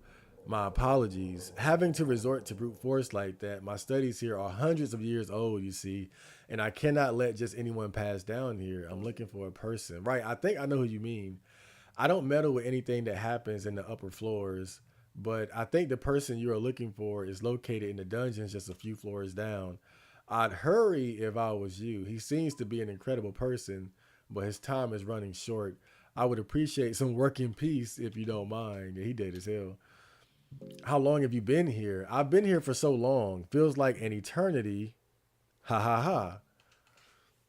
What are you studying? My studies, I study all fields of knowledge, just like all scientists should. My studies have taught me much about blood magic, deities, gods, and other such obvious subjects. At the moment, I'm the most interested in nature and the heartbeat of the earth. People in this age don't notice that nature is being lost and that they're heading for extinction. That is one reason I stepped down to this darkness. There is still a primal rule of the nature very much alive here. Why are you staying here? Why? What a silly question. Haha. This place is actually very crucial to my studies. In all of my years, I've not found a place where you could still feel the presence of the gods so vividly as here. As far as the inconvenience of having a laboratory on the ground, well, people are suckers for convenience. They think the more convenient, the better, and they end up throwing away what's truly good. Limitations force creativity. Are you all alone down here? Well, I did have a servant with me still a moment ago, but you took care of him. You noticed it was a he, didn't you? He was no one anymore. He was but a soul binded to an armor. Yeah, that's a weird motherfucker right there. You find eyeglasses. Now, what can I do with that? I think Kahara only has limbs because he had that salmon, that salmon snake stone. Um, you can see the world clear with these. Improves the accuracy of his wearer greatly.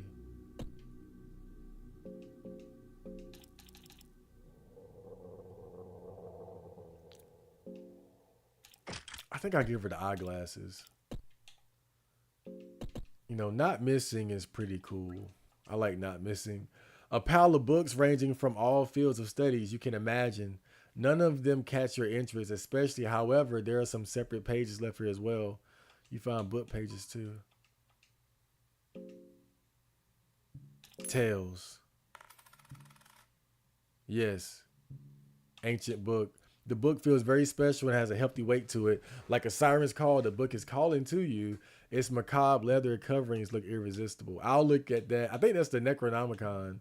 I'll read it after I save somewhere. Someone has written notes here on the empty scroll. Oh Lord, give enlightenment.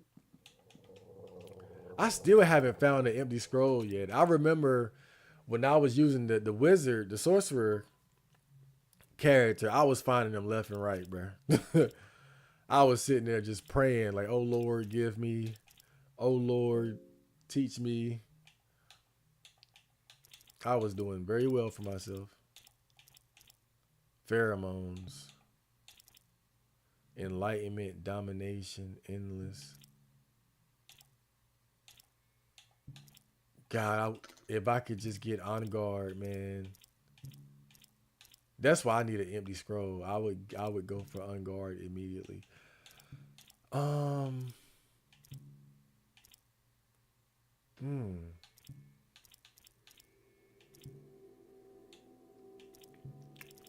Yeah, I don't want fucking pheromones. I need to pray to Jesus. That's what I need to do.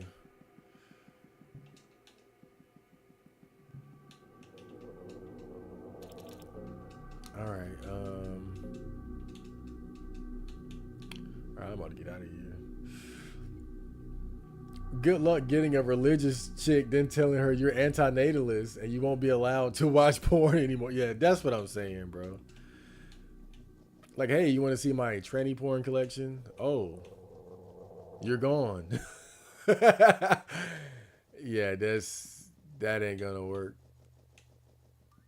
Zogman is getting hungry. Wait, how many explosive vowels do I have? Explosive. Oh, I got 3. Hell yeah. Let's blow some shit up.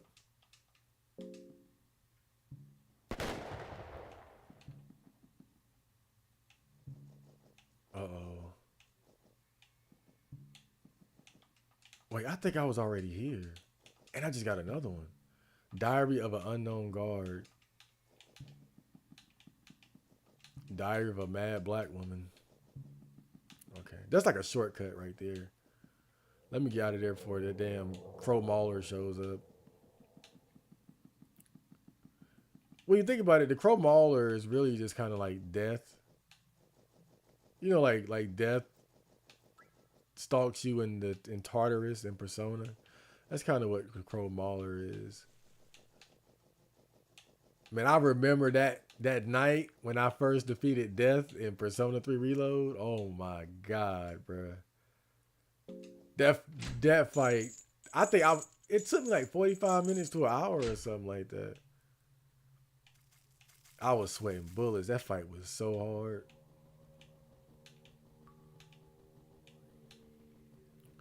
I won thanks to Shinji though. All right, let me see if I can save again. Heads. Damn. I don't think anybody's here to ambush me though. I think I'm good. Yeah, nobody's even in here, so I'm good to go. I think he was talking about the Jess Hilarious chick on the podcast. I think I know who you're talking about. She don't look that bad. She don't look that bad. Her energy is kind of masculine. I'll say that. One thing I will say about some black women, some black women like they have um they have somewhat masculine energy, and that can make them less attractive. Some of them just don't carry themselves very ladylike. But then you can say the same thing about dudes too. You got guys who are more feminine, you know. Like even myself, like I always say I'm kind of goofy. I'm not a typical masculine macho type of guy, so it's just one of those things. So in saying that, to be fair, you can say the same thing about guys too. Guys don't always fit that masculine stereotype any more than women fit the feminine stereotype. Just one of those things. I think I'm gonna bust this dude's head. They would create an idol out of your fears. I just want to pick on this guy because I see him minding his own business.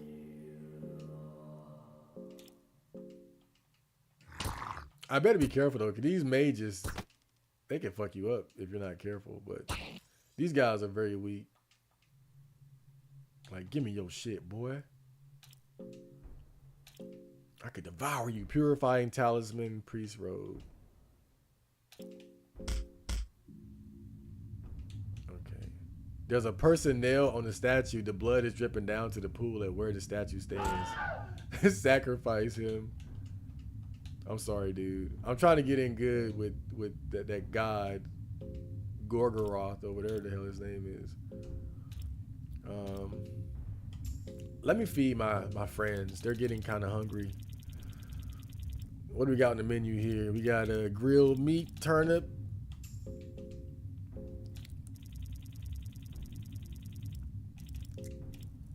There you go, buddy. You guys good to go.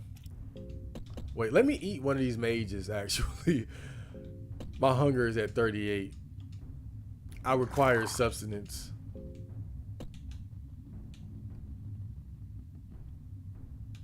I just saved, didn't I? This game just had me paranoid about making sure I'm saved up. I don't want to lose progress. I think nobody likes really losing progress in any game, but this game in particular, it's pretty brutal, man. And depressing.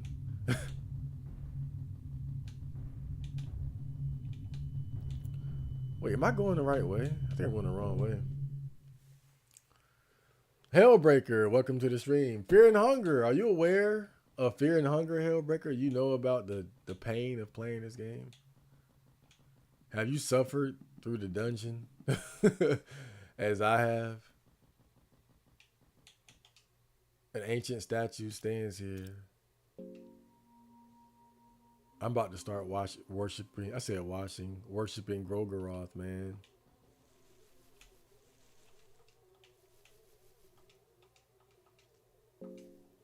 And kablooey.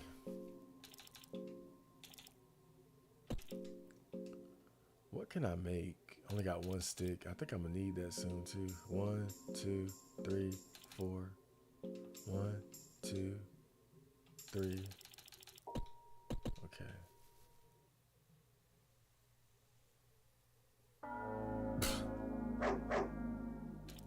I think you talk to the dogs.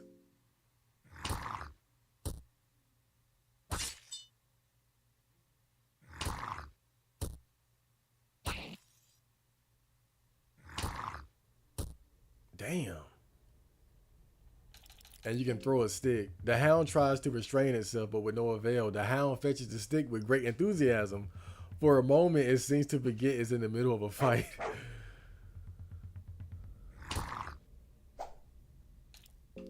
So I think once you throw the stick, you're good to go. They're not going to bother you anymore.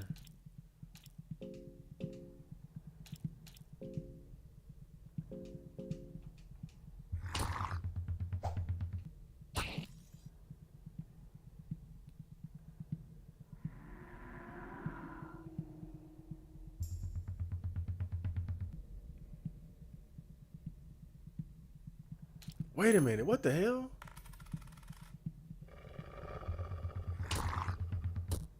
Okay, I think it was just one dog. I need to remember that in the future. Not both dogs. One. Okay.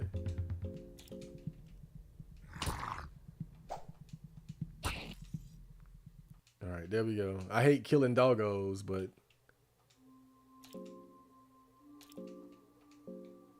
you know, it is what it is. Damn. They infected my dog. I'm losing a lot of green herbs too behind some bullshit.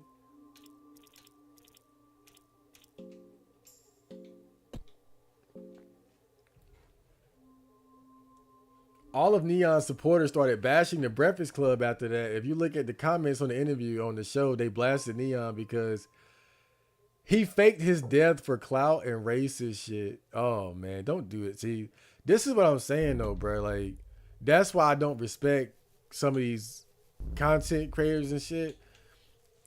It's getting to the point where people just say and do anything for clicks and views, bro. And it's like, it's getting crazy. I knew, I was like, bro, it's gonna come a point where somebody gonna fake their, I called it.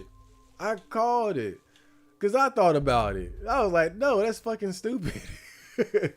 Look, I have those same dumb thoughts as other content creators, but I don't do it.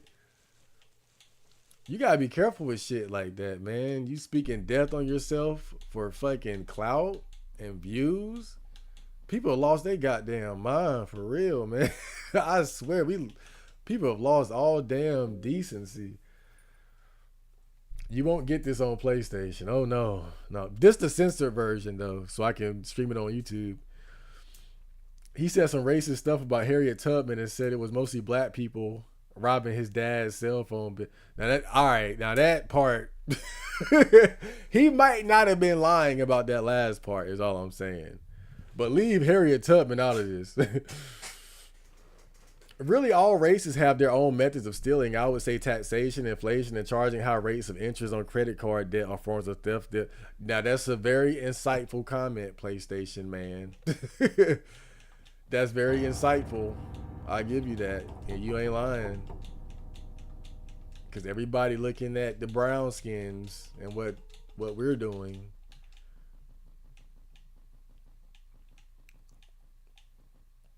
I say, look a little bit up the class ladder and you'll find some more thieves.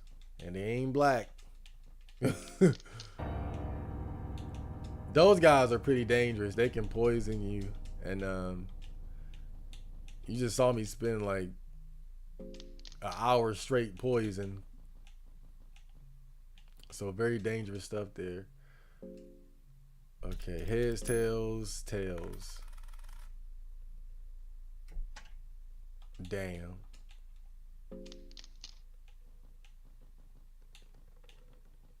I think you can fall in the ground right there.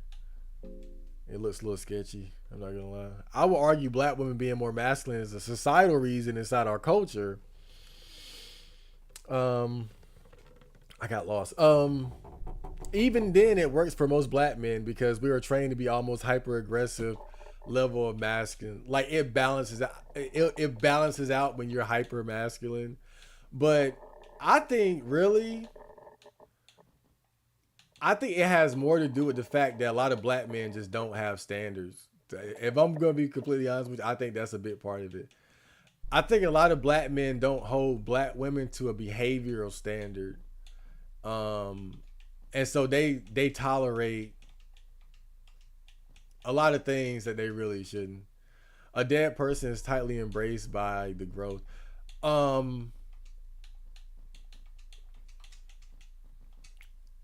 Because I noticed that even with my mom,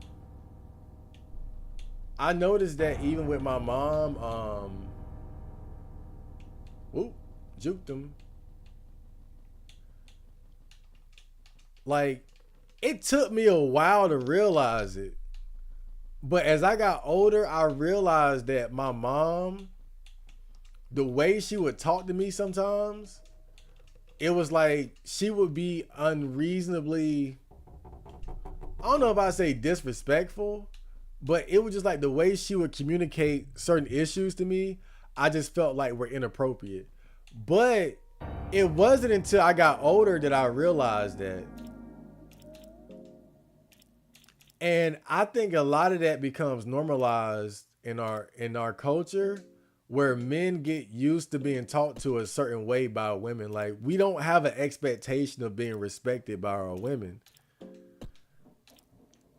And I've noticed that just being prevalent with my mom in particular. Now, it got to a point where I checked her and I don't have to deal with that as much anymore.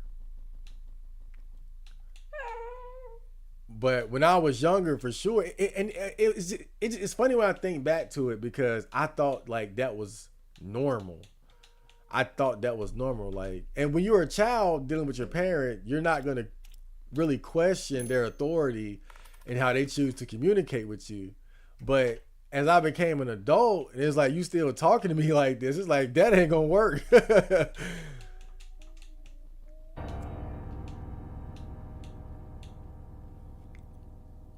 But what I've noticed looking at like guys that I know in their relationship, they tolerate that type of like verbal abuse from the women that they're with. And I think it goes back to our upbringing and the fact that it's normalized in our culture for the women to be disrespectful to the men. Whoa! All right, I'm gonna just hop down this hole here.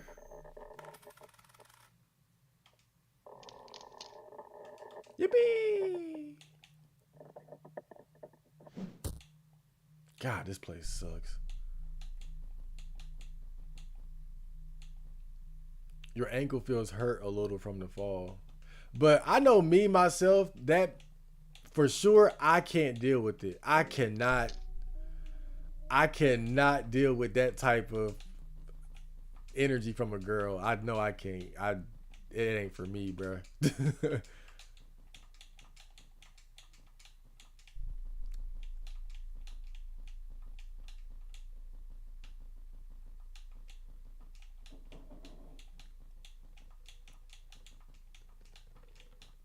But I remember somebody had said something when I thought about it. And in fact, this is a topic that's worthy of his own video. But he talked about how the black community is really a matriarchy.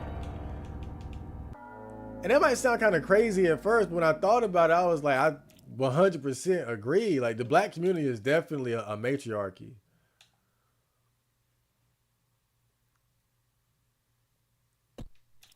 I think, should I try to run or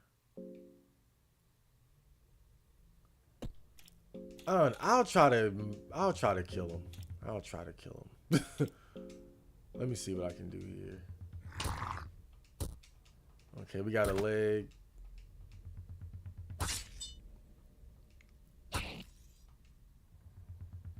His head is pulsating. What the fuck was that? Okay. Yeah, we gotta take this guy out as quickly as possible. No, he bit the head. Fuck. That's why I didn't want to fight him. And if you eat them, you get poisoned too. So don't eat these guys.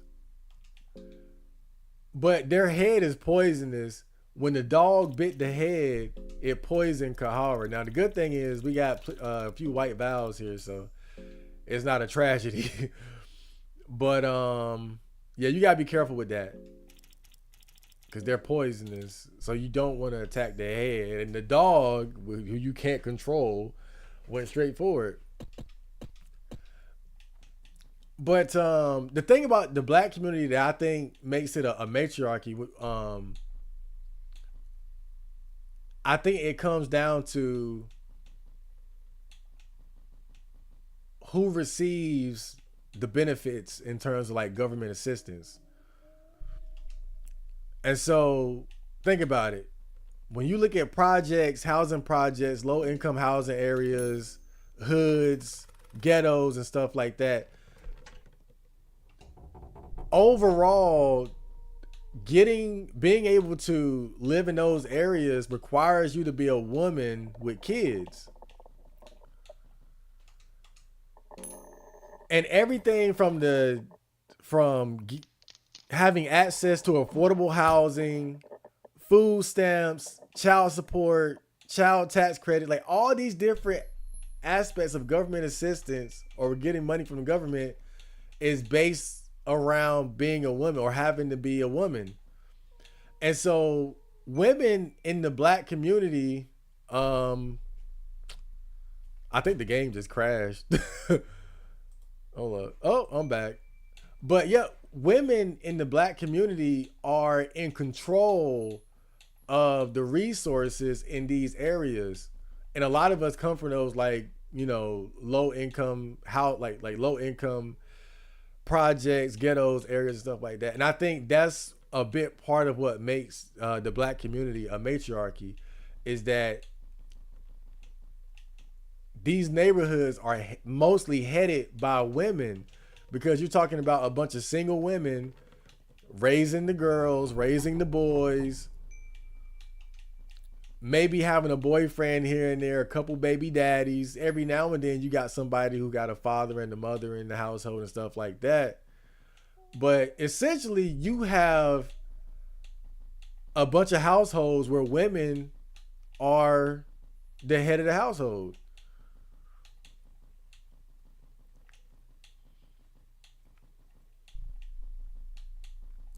Like even in my house, I was primarily raised by my mother. My mother and all her siblings were primarily raised by their mother.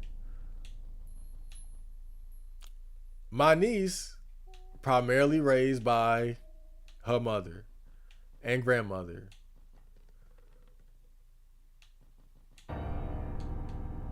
A lot of my friends, primarily raised by their mother. So in most households, or at least a lot of the households in the black community, they're headed by the women.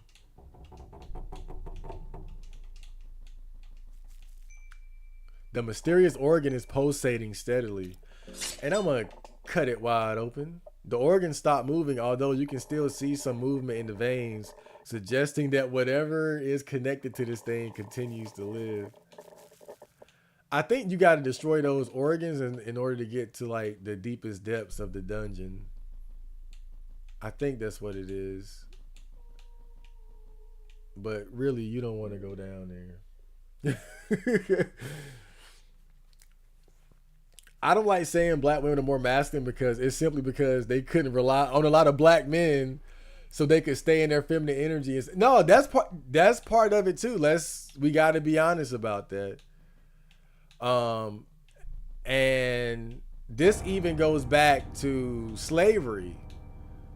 Think back to slavery. Like black women, their men were basically slaves who weren't able to protect them. So master comes in, he can do what he wants to the women, the children, buck breaking. So how the hell were black women supposed to respect black men who were slaves? They were slaves who had to watch their wives being sexually assaulted by the slave master, had to watch their daughters sexually assaulted by slave masters. They were beaten, they were whipped. Yes, sir, head down and all. How could they respect black men under these circumstances? I mean, it's really I'm telling you, like it's really dark and fucked up when you think about it, but it's something that we have to be honest about. The disrespect, the lack of respect that black women have for black men goes way back, bro. It goes back to slavery. How could they respect black men? Your men are being buck broken and all that shit. Come on, bro. Like it's fuck. This shit is dark, but it's real. Oh, excuse me, wife. I gotta go get butt broken by the master tonight. I'll see you at 7 in the morning. Oh, excuse me, slave. I'm just gonna take your 13-year-old daughter to my personal chambers. I'll bring her back in about a day or two. That dude, come on, bruh. That's fucked up. And with black women had to witness that. And even after the slaves were freed, they had to still watch their men be subservient to white men. Yes, sir. Tap dancing and jiving. Dude, it's terrible. The black curse runs deep. I'm telling you, man. It's a dark conversation to have, but it's damn, I ran right into this goofy ass. I'm trying to run away before I get my ass butt broken. Let me get the hell up out of here. He was just waiting like I knew you'd be back. Run. There we go. Just get out. I ain't dealing with this guy. A terrifying presence entered the room. Fuck. Let me turn my torch on so I don't run into a goddamn crow serial killer.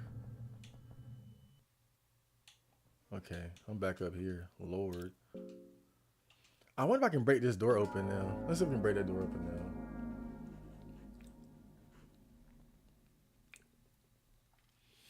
I haven't played it, but Stand the Sofa God, I have on my library, I think. It's a great game.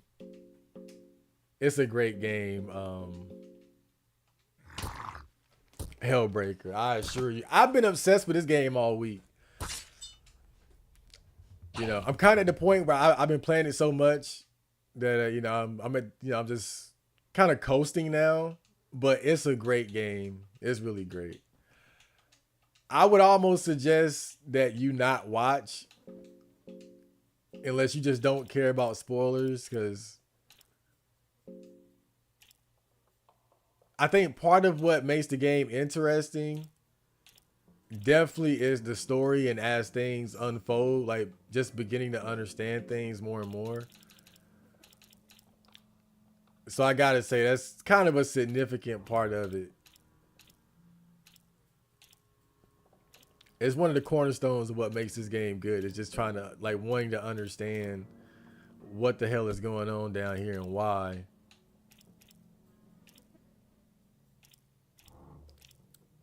I don't know, I'm trying to keep everybody fed, but I don't want to waste anything. Because some of the foods that we're eating are healing more than what we need in terms of our hunger. Okay. I'm trying to think, what the hell am I going to do next? We are kind of fucked up. I'll use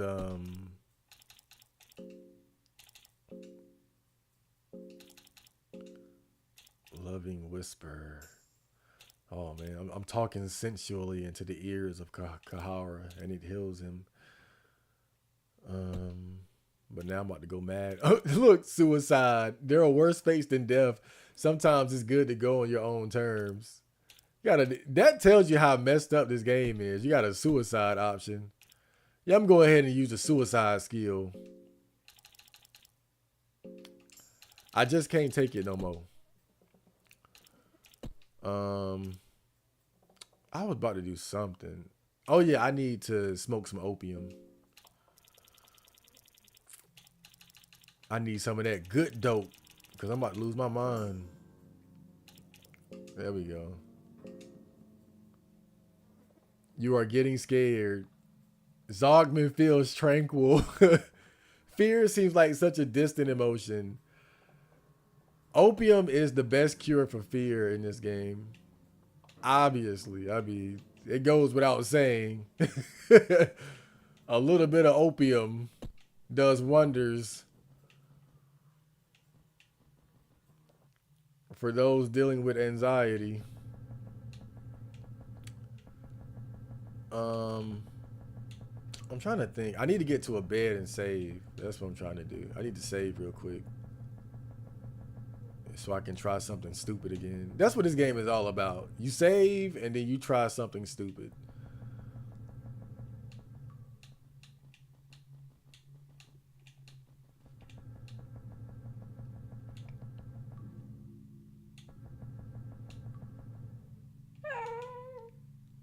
But even just trying to save is just, it's a hassle. Oh, the lizard man. It's the lizard man. Wait a minute, I got those arrows. I think I got more arrows. I might be able to kill his ass right now. Hold up. The lizard man. Got him.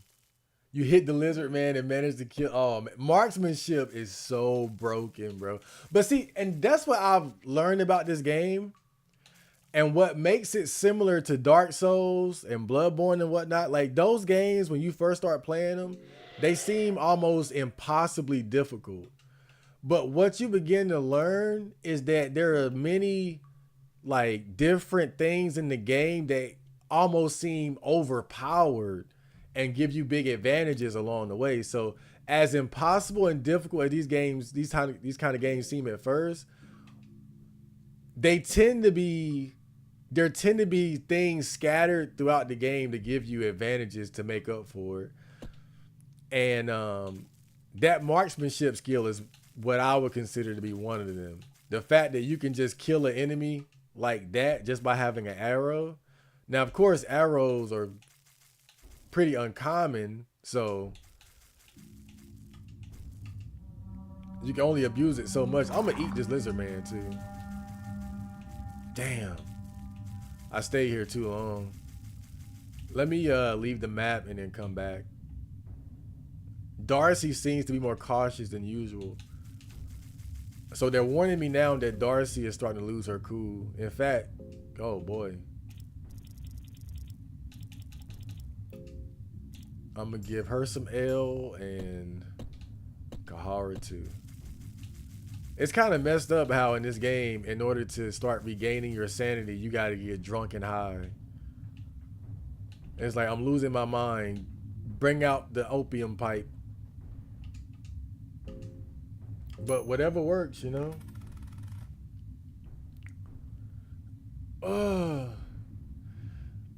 I can't do average, more masculine black women. I prefer someone more, I don't know, boyish or alternative rather than mimicking traits seen in an actual man. Some of them just go crazy with it, bro. Like, I mean, they would talk to you like you're not significantly more powerful than them. Like, you couldn't just rip their face off.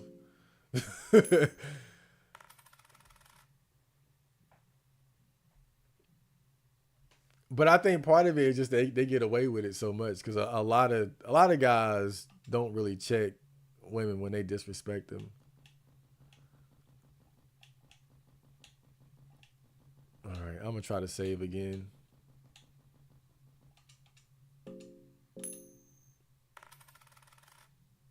All right, we got it. I would hate to sleep down here, man. Well, really, just get somebody to stand guard. That's all you got to do. Get the dog to stand guard outside. All right. I think I want to go find Lagarde's dead body. That's what I want to do, because he's definitely dead by now. If you don't find him within the first 30 minutes of the game, he's just going to be dead.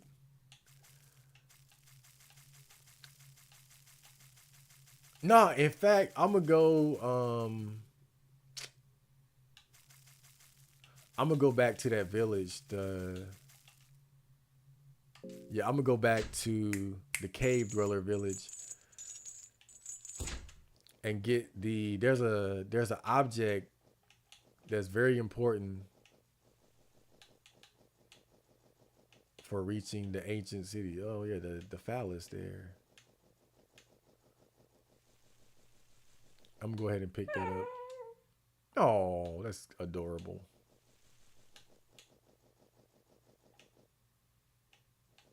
That's just so adorable, I swear.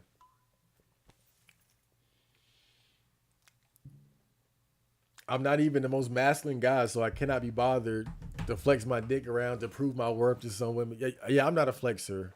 In fact, I do the opposite of flexing. I self-sabotage. Like, how goofy can I act? And, and how much of it will she tolerate? You need to get the white woman experience, Marco. She's going to ask, want some pancakes for breakfast, honey? You know what's funny, though?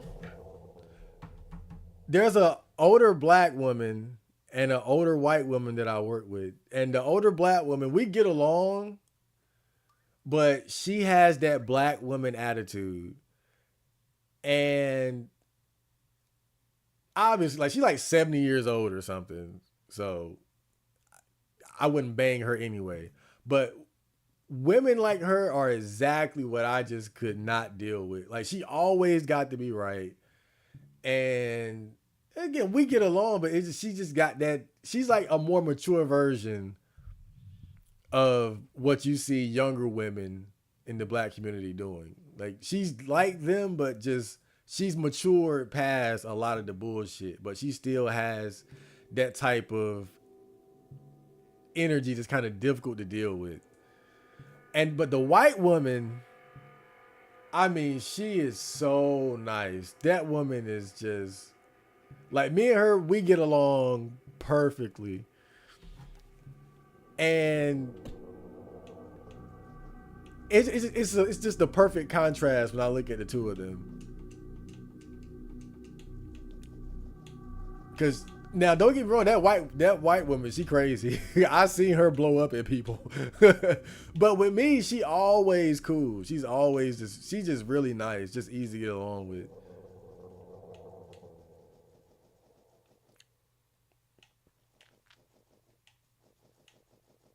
But just a good example of just the differences in the energy sometimes between races of women. But to be fair, there are black women who have that type of energy that's more feminine and friendly, and then you have white women that are ghetto and combative. So it's not always about race, is what I'm saying. When you have white people that are raised in like lower class environments, hoods and stuff, they tend to take on those traits a lot of times. Damn, this bitch ugly as hell. I aimed for the breast. I didn't mean to do that. Oh, give me that leg. Oh, that's some good aim right there. He shot. Ah, chopped the titties off. That's crazy. Oh man. I hope it's not too explicit for YouTube. I did not mean to do that. Oh man. I will eat this thing though. I will devour you. Moonless is ill from hunger. My bad. There you go. Good old meat pie.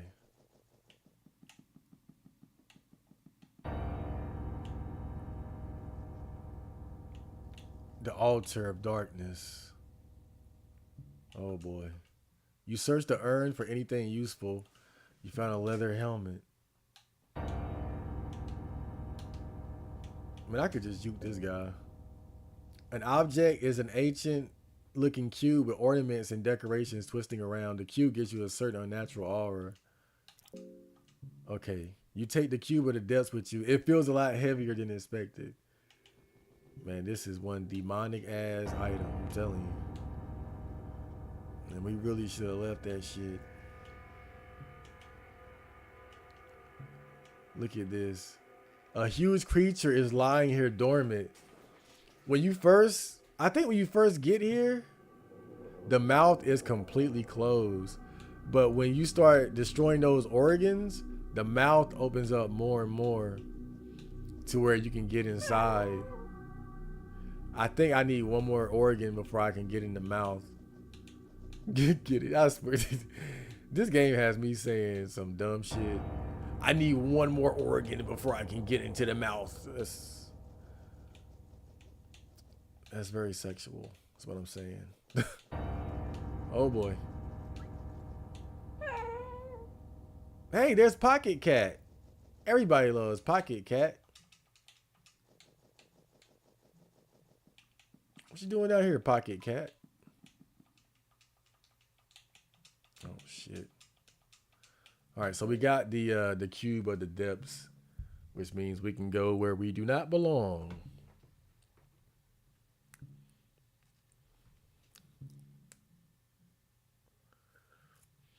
I have zero sympathy or reason to blame black women when the reason is like it's because how weak and bad the men are. The government threw drugs into our community, but we as black men did not right our wrongs. And in my personal experience, American black men are insanely ignorant.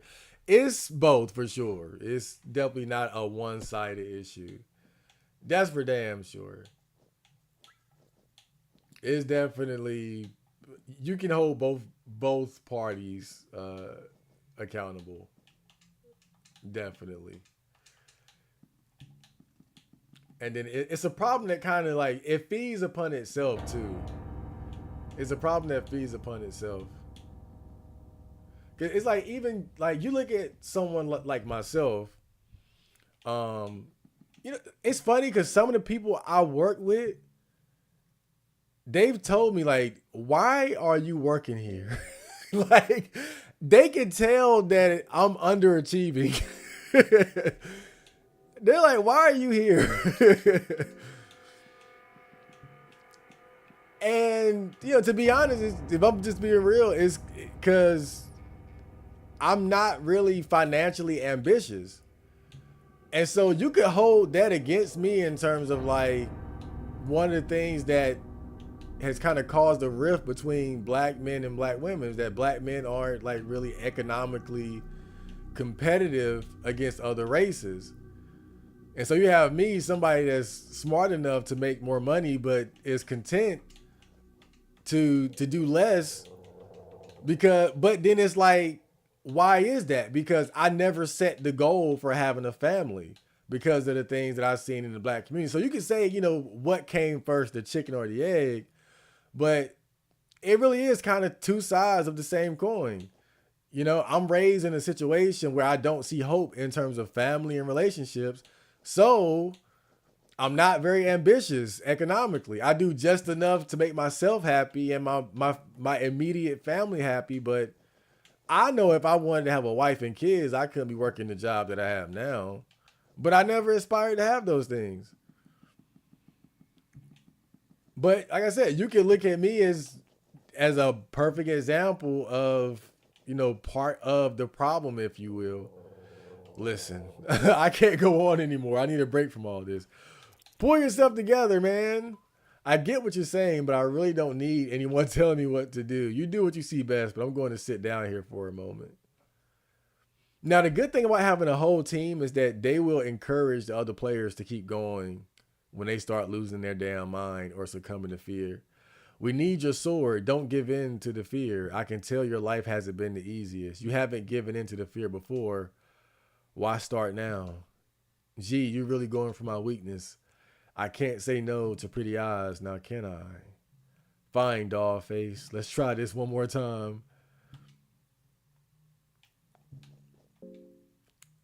Man, your mind ain't even that low to be tripping like that. You just being a bitch. Stop, I would have said, stop being a bitch and come on. I would have deboed his ass right there. Stop being a bitch and come on. So I can't go on. You at a whole 67 right now, bro. Well, I'm gonna give you some grilled meat, and we're gonna call it a day. All right, so I got the cube. Let me go. Yeah, let me go find the guard dead body. Let's go do that.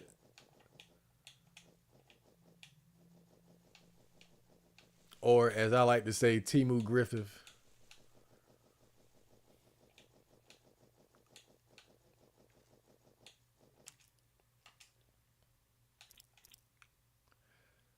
There's a strange mechanism here. Use it.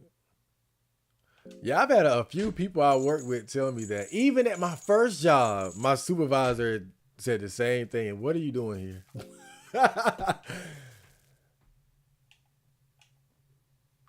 How is. Oh, okay. Okay, I know how to get there. Yeah, at my first job, the supervisor told me that. And at the job I'm at now, I had two different people tell me that shit.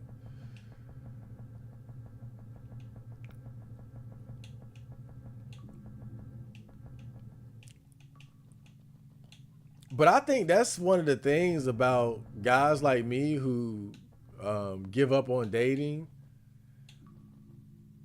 Um, in a weird way, it does stunt your growth because what motivates a lot of men to become high achievers is women. And so you take that goal out of the equation, then you only do for yourself pretty much. Like everything I do it because I want to do it.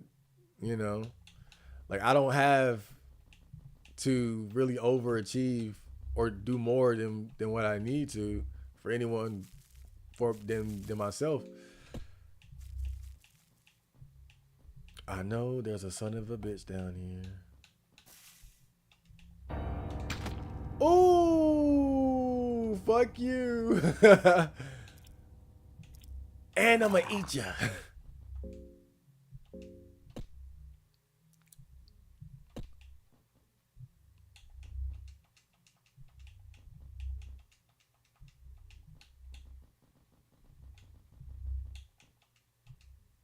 I remember what Kevin Samuel said one time, and he was talking about when he would talk to guys who still live with their parents. Now, of course, he was old school, so he didn't approve. But he noticed that a lot of the guys who live with their parents, he described them as MGTOW types. And I thought that was so interesting because I think it lines up with everything I just said. And I think is that when guys don't have the ambition to chase and pursue women, they they kind of underachieve. Now again, I'm not saying that's a good thing or a bad thing, because if you're living for yourself, then you really just don't have to do as much. So you kind of just take it how you will.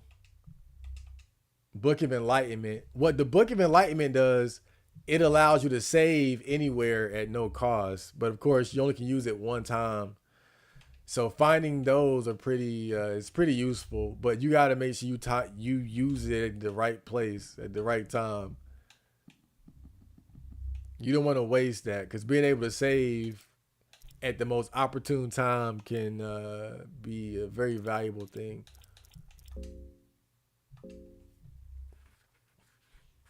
But yeah, I never forgot when he said that, and even though I'm pro living with your parents, as a grown ass man, I do think like there is a connection there, because when you're not living with the hopes of or trying to get women, you really don't have to put as much effort into life. You really just don't, because a lot of what men do, we do it for women. You take that out, and it's like you only got to really strive for yourself and what you want. Just like that picture of, guys live like this and don't see anything wrong with it, and it's just a couch, a flat screen, and a PS4. Like, look at my room. Look at this tiny ass room, but I love this room. This is my sanctuary, bro. Like right now, I'm chilling. I'm about to go to the gym after this and get some fast food after that. Shit, life is good. I don't think I have any more torches.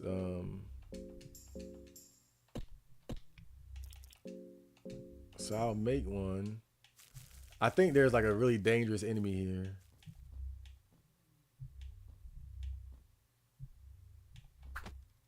I knew it.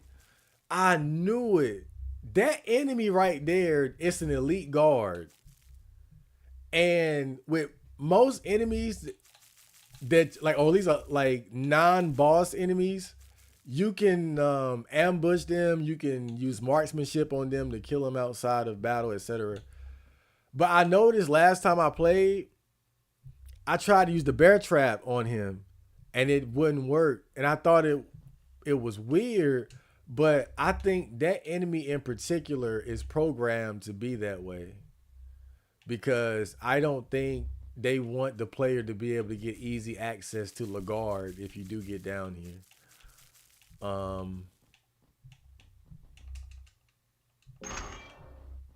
But there he is, dead as hell.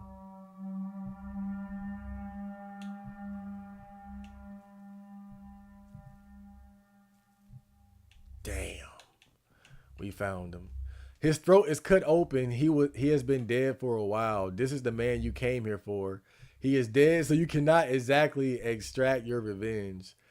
So every character has come in here to find this guy, basically. But they all have a different reason for wanting to find him. The character that I have now, he wants to find Lagarde because he led the raid on his village that massacred his people. Darcy, she wanted to find him because she was actually a part of his mercenary group. I forgot why Kahara and Inky wants to find him though. But everybody comes in this dungeon trying to find this guy.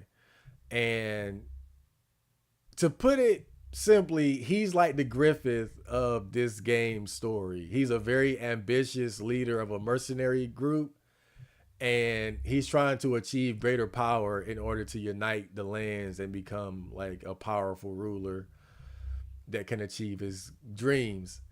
But the thing about it, if you don't rescue him within the first 30 minutes of the game, then he's just dead. And you need to rescue him in order to get some of the other endings. I think ending A and B, you need to have him alive, basically. So that's off the table. But you can still finish the game without him. You don't need him to get an ending, but You just need him to get the A and B endings, basically. Um, Still, it does satisfy you knowing that he had a miserable end in these dungeons. Yay, yeah, because from my perspective, fuck him. Darcy took a step closer to the man. No, this cannot be. Darcy seems to be trembling and terribly shaken emotionally. Let her be. Darcy clearly tries to keep tears from flowing. Darcy starts crying uncontrollably. You fear something in these dungeons hears Darcy's loud cry. Sheesh. All this trouble and it's all in vain. Dead as this guy might be, he annoys me. How dare you? What's the matter, dollface? These dungeons got your lover? Watch your tongue. I've cut down lowly bandits for lesser words. Whatever. Your task in the dungeons is done. There is little to no reason in staying here any longer. Well, we can leave. But might want to wait till that guy get out the way. Get the fuck away. Get the fuck out of here. You hear footsteps from the darkness. Oh, it's you. He has passed away, hasn't he? I thought he would have had a bigger role in the greater scheme of things, but alas, of course, him passing away doesn't mean that what he started should come to an end. After all, you came to these dungeons because of him, right? The seed of what he planted continues to grow and branch. If you continue your descent into darkness, you can understand what I'm talking about. Head down and just maybe his death won't go in vain. There's certainly an interesting bunch of people gathered here today. Well, that's my 2 cents anyway. Take from it what you want. Bye. I never saw that. I never saw her show up here before. I think she showed up because I talked to her before in the dungeon. I think that's why she popped up. Well, let's leave.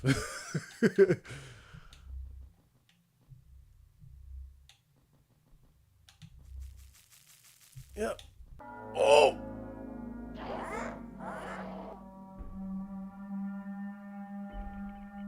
I didn't know he was there.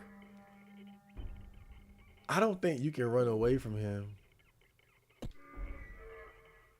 I'm gonna try though. In the meantime,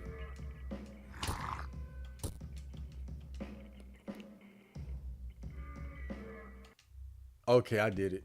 Oh man, I'm gonna hang out with Inky in here for a while. Oh boy, that was fucking stressful.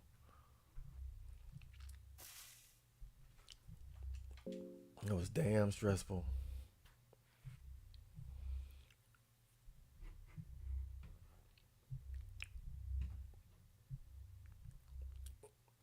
Oh wait.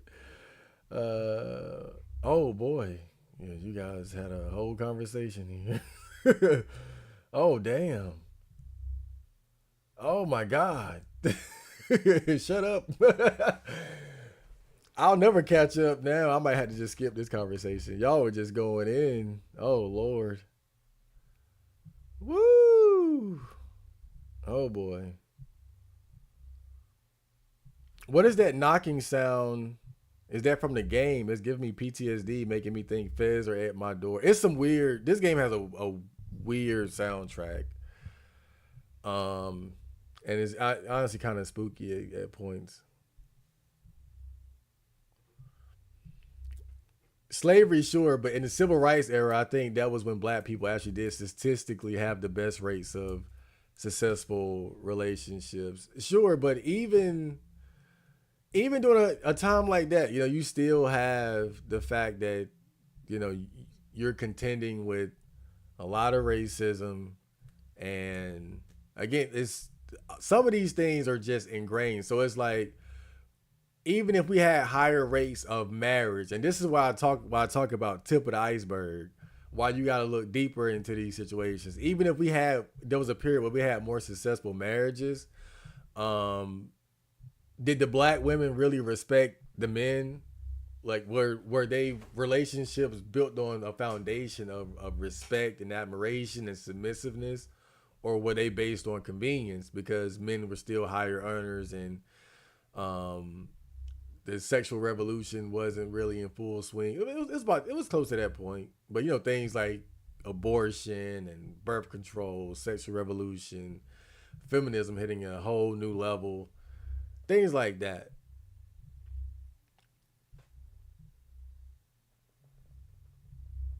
They had the best relationships before civil rights, not after. Bro, what are you talking about?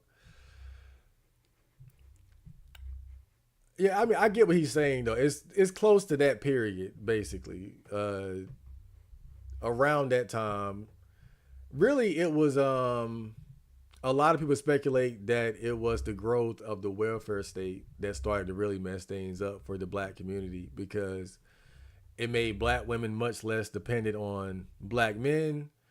And really, to put it simply, the government incentivized women to have children while excluding the men from the lives of said children. Because that was back when if a woman was on welfare, you couldn't have a man in the house. And even now, when they have like these girls that live in these low income apartment areas, um, most of the time they're not allowed to have men like working in the house and things like that. Like I know one family in particular, um, the guy was secretly living with the baby mama while she was paying like $50 a month in rent, and he had a good job, so they were making good money. Like it's some people out here really beating the system by doing that, but you always be butt broken because you are fearful people who have no idea how to foster social trust. Well, we got definitely a lot of issues, 101 issues. I'll put it like that for sure. But it definitely seems like as far as like creating like great civilizations, well, Europe, Asia, yeah, yeah. But even then, though, even then, like we got to be fair. Right now, uh, especially like when you look at like Europe, you want to talk about Europe.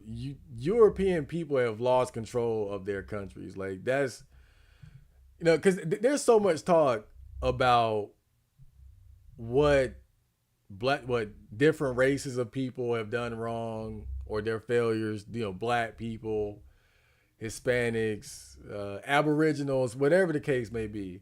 But I think one thing that kind of gets glossed over, but is definitely going to be highlighted more going into the future, because this is kind of where we are. What we're seeing in real time is that white people, for all their greatness, now they're losing control of the stability and the greatness of their countries. Now I'm not going to go into, the, because you know, I can't talk about that on YouTube.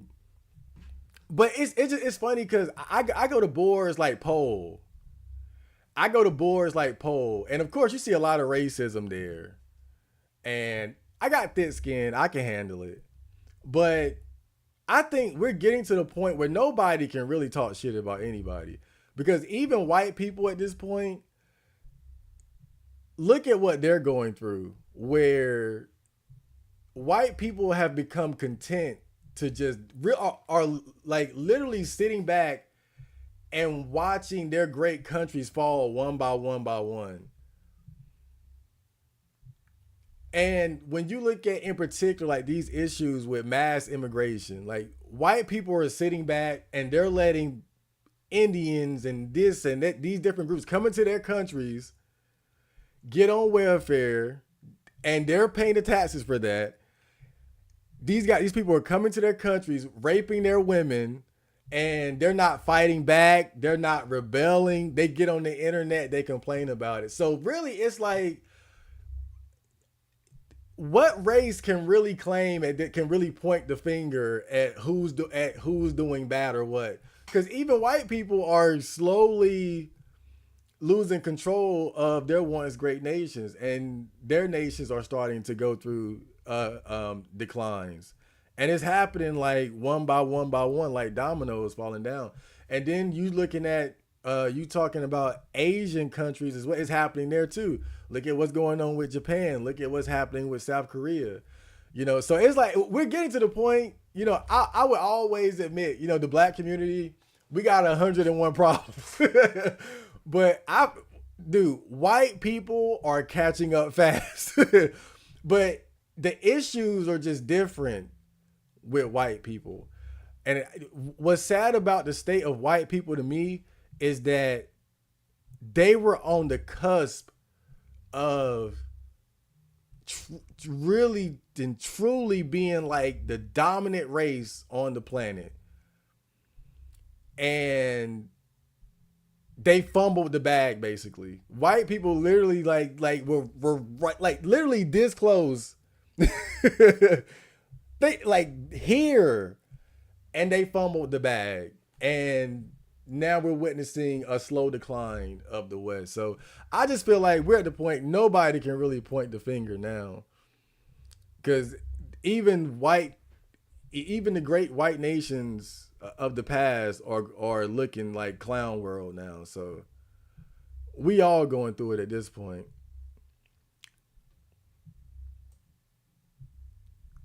Oh man, oh y'all were talking about the Egyptians. God, I'm gonna have to.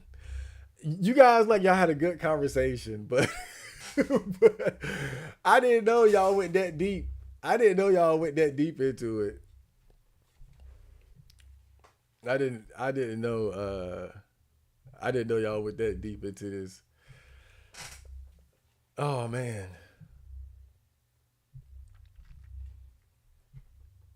y'all talking about who invented what genres of music, and Lord, I didn't come here for a race discussion. I came here to chill. Red Knight, scroll up and look at this debate between Flashfire and Clear. I'm not gonna get too into this because I'm on YouTube. If this was Twitch, we could talk about this all day. We could talk about this all day, but I'm gonna pass on YouTube. I'm gonna pass. I hope you've been doing great, Chad. Haven't been able to tune into many Twitch or other streams lately, but hope life has been treating you well. Life is very good. Don't you see my little chain down here? I saw Mark Zuckerberg switch his swag up, and he started wearing like the little chains and like the little like black shirts and blue. I said, you know what? Let me try that, and it works. All you need is a little chain. All you need is a little chain, man. Look, Clear, you and Flash need to get along. The vibes are good in here. We don't need race debates. We'll save that one for later. White nations are occupied by. Well, you said it. You said it. You said it. I'm not gonna. I'm not having that discussion on YouTube, but I'm just saying that because we're at that point. Because I'll be the first. Look. I always say this: actions speak louder than words. Different races of people can say what they want about white people and colonialism and all that shit. But when you look at immigration, mass migration, it's always these different groups of people. They want to migrate to majority white countries. And I think that says a lot about the success and the greatness of the countries that white people have been able to build. I think, people need to really humble themselves. And yeah, white people have done terrible things throughout history. Most races and nations have done terrible things throughout history. Most races participated in slavery and wars and all that shit. when you put that stuff to the side, white people have done amazing things in terms of like building different civilizations and societies and countries. Like, give them the credit for that. And then don't be talking that shit and you want to move to these countries. But it's gotten to the point where even white people are starting to look bad because of for all the greatness of the nations they've built, they're losing control of it little by little. They've lost control of the narrative of their own people.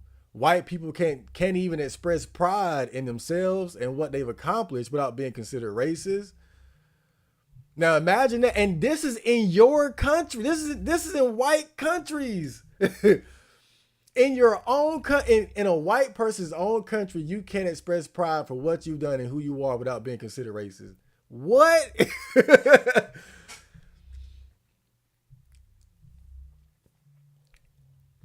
And then the government is creating policy and policy after another that are clearly against the interests of the people, but white people aren't doing anything about it. They're not rebelling. They're not doing anything of significance to turn the tide of battle in their favor. They've lost control.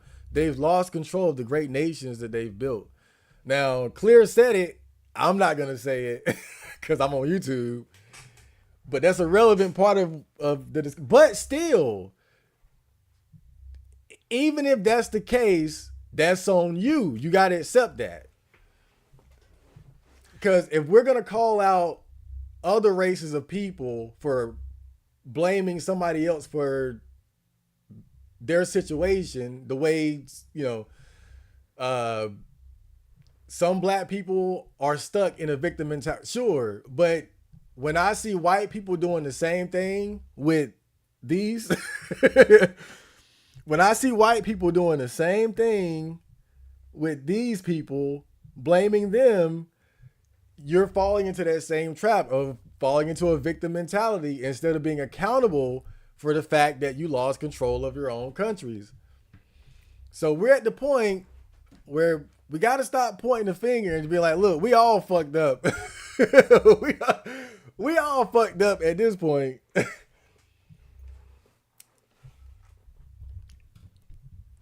Like, we all looking stupid. We all looking clownish at this point.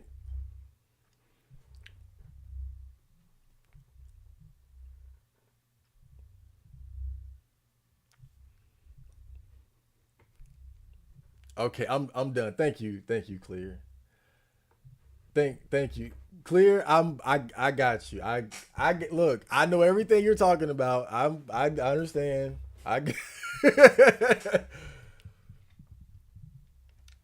understand is exactly what you're talking about.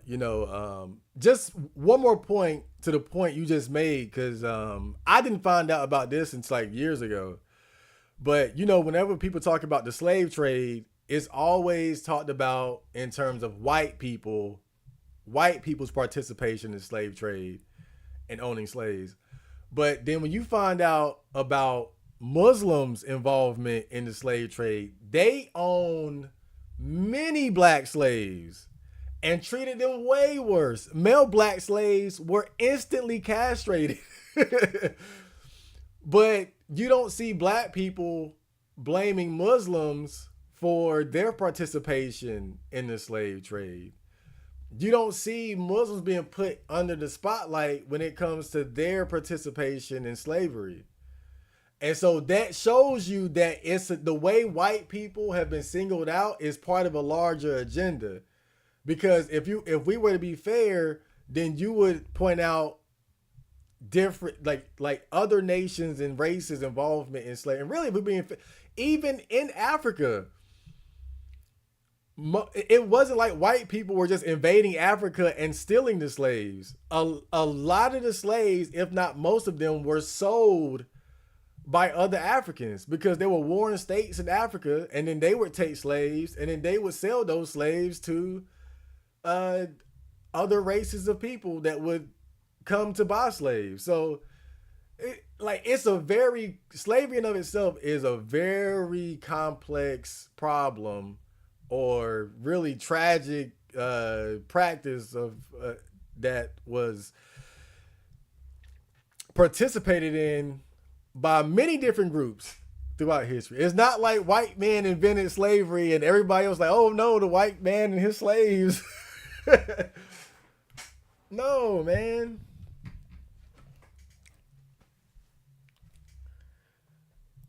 There's a reason why there are Africans in America and almost none in the Middle East. See, so again, I get where you're coming from. I'm sympathetic to your plight. I'm just saying now ain't the time. Europeans didn't go into the interior of Africa until the 1880s. They couldn't go there. They would literally get malaria and die. See, great points. Yeah, I didn't even know that. I didn't even know it. But see, that's why we got to go to Twitch with this, because then I can really let my balls hang low. I can't talk about shit on YouTube. I can't even lie. Every time I have these discussions on YouTube, one of my older videos somehow gets flagged for hate speech or something. That's why I don't have these discussions on YouTube anymore, because we're getting a little bit too deep. I'll put it like that. We're getting a little bit too deep. I'll just say that. All right, but I had a good time playing Fear and Hunger. We had I just wanted to really show that game off a bit. Kind of can't show it off without spoiling a lot, but I gotta say I highly recommend this game. It might not look like much on the surface, but I'm telling you, I've been obsessed with this game all week. Like, I found it Sunday night and it's Friday evening. It's 9 o'clock. Shit. But yeah, I found it Sunday night and I've been obsessed with it It's a really good game. I highly recommend it to. Highly recommend it to the bros, if you will. But thank you guys for tuning in. Had some great discussions. But I'm doing a botcast this weekend. In fact, I'm doing it tomorrow night, Saturday, on Twitch. I'll put the notice out on my other social media. It'll be between 6 p.m. and 12 a.m. But we are doing a podcast tomorrow, so just make sure you guys are prepared for that. And I will see you guys then. So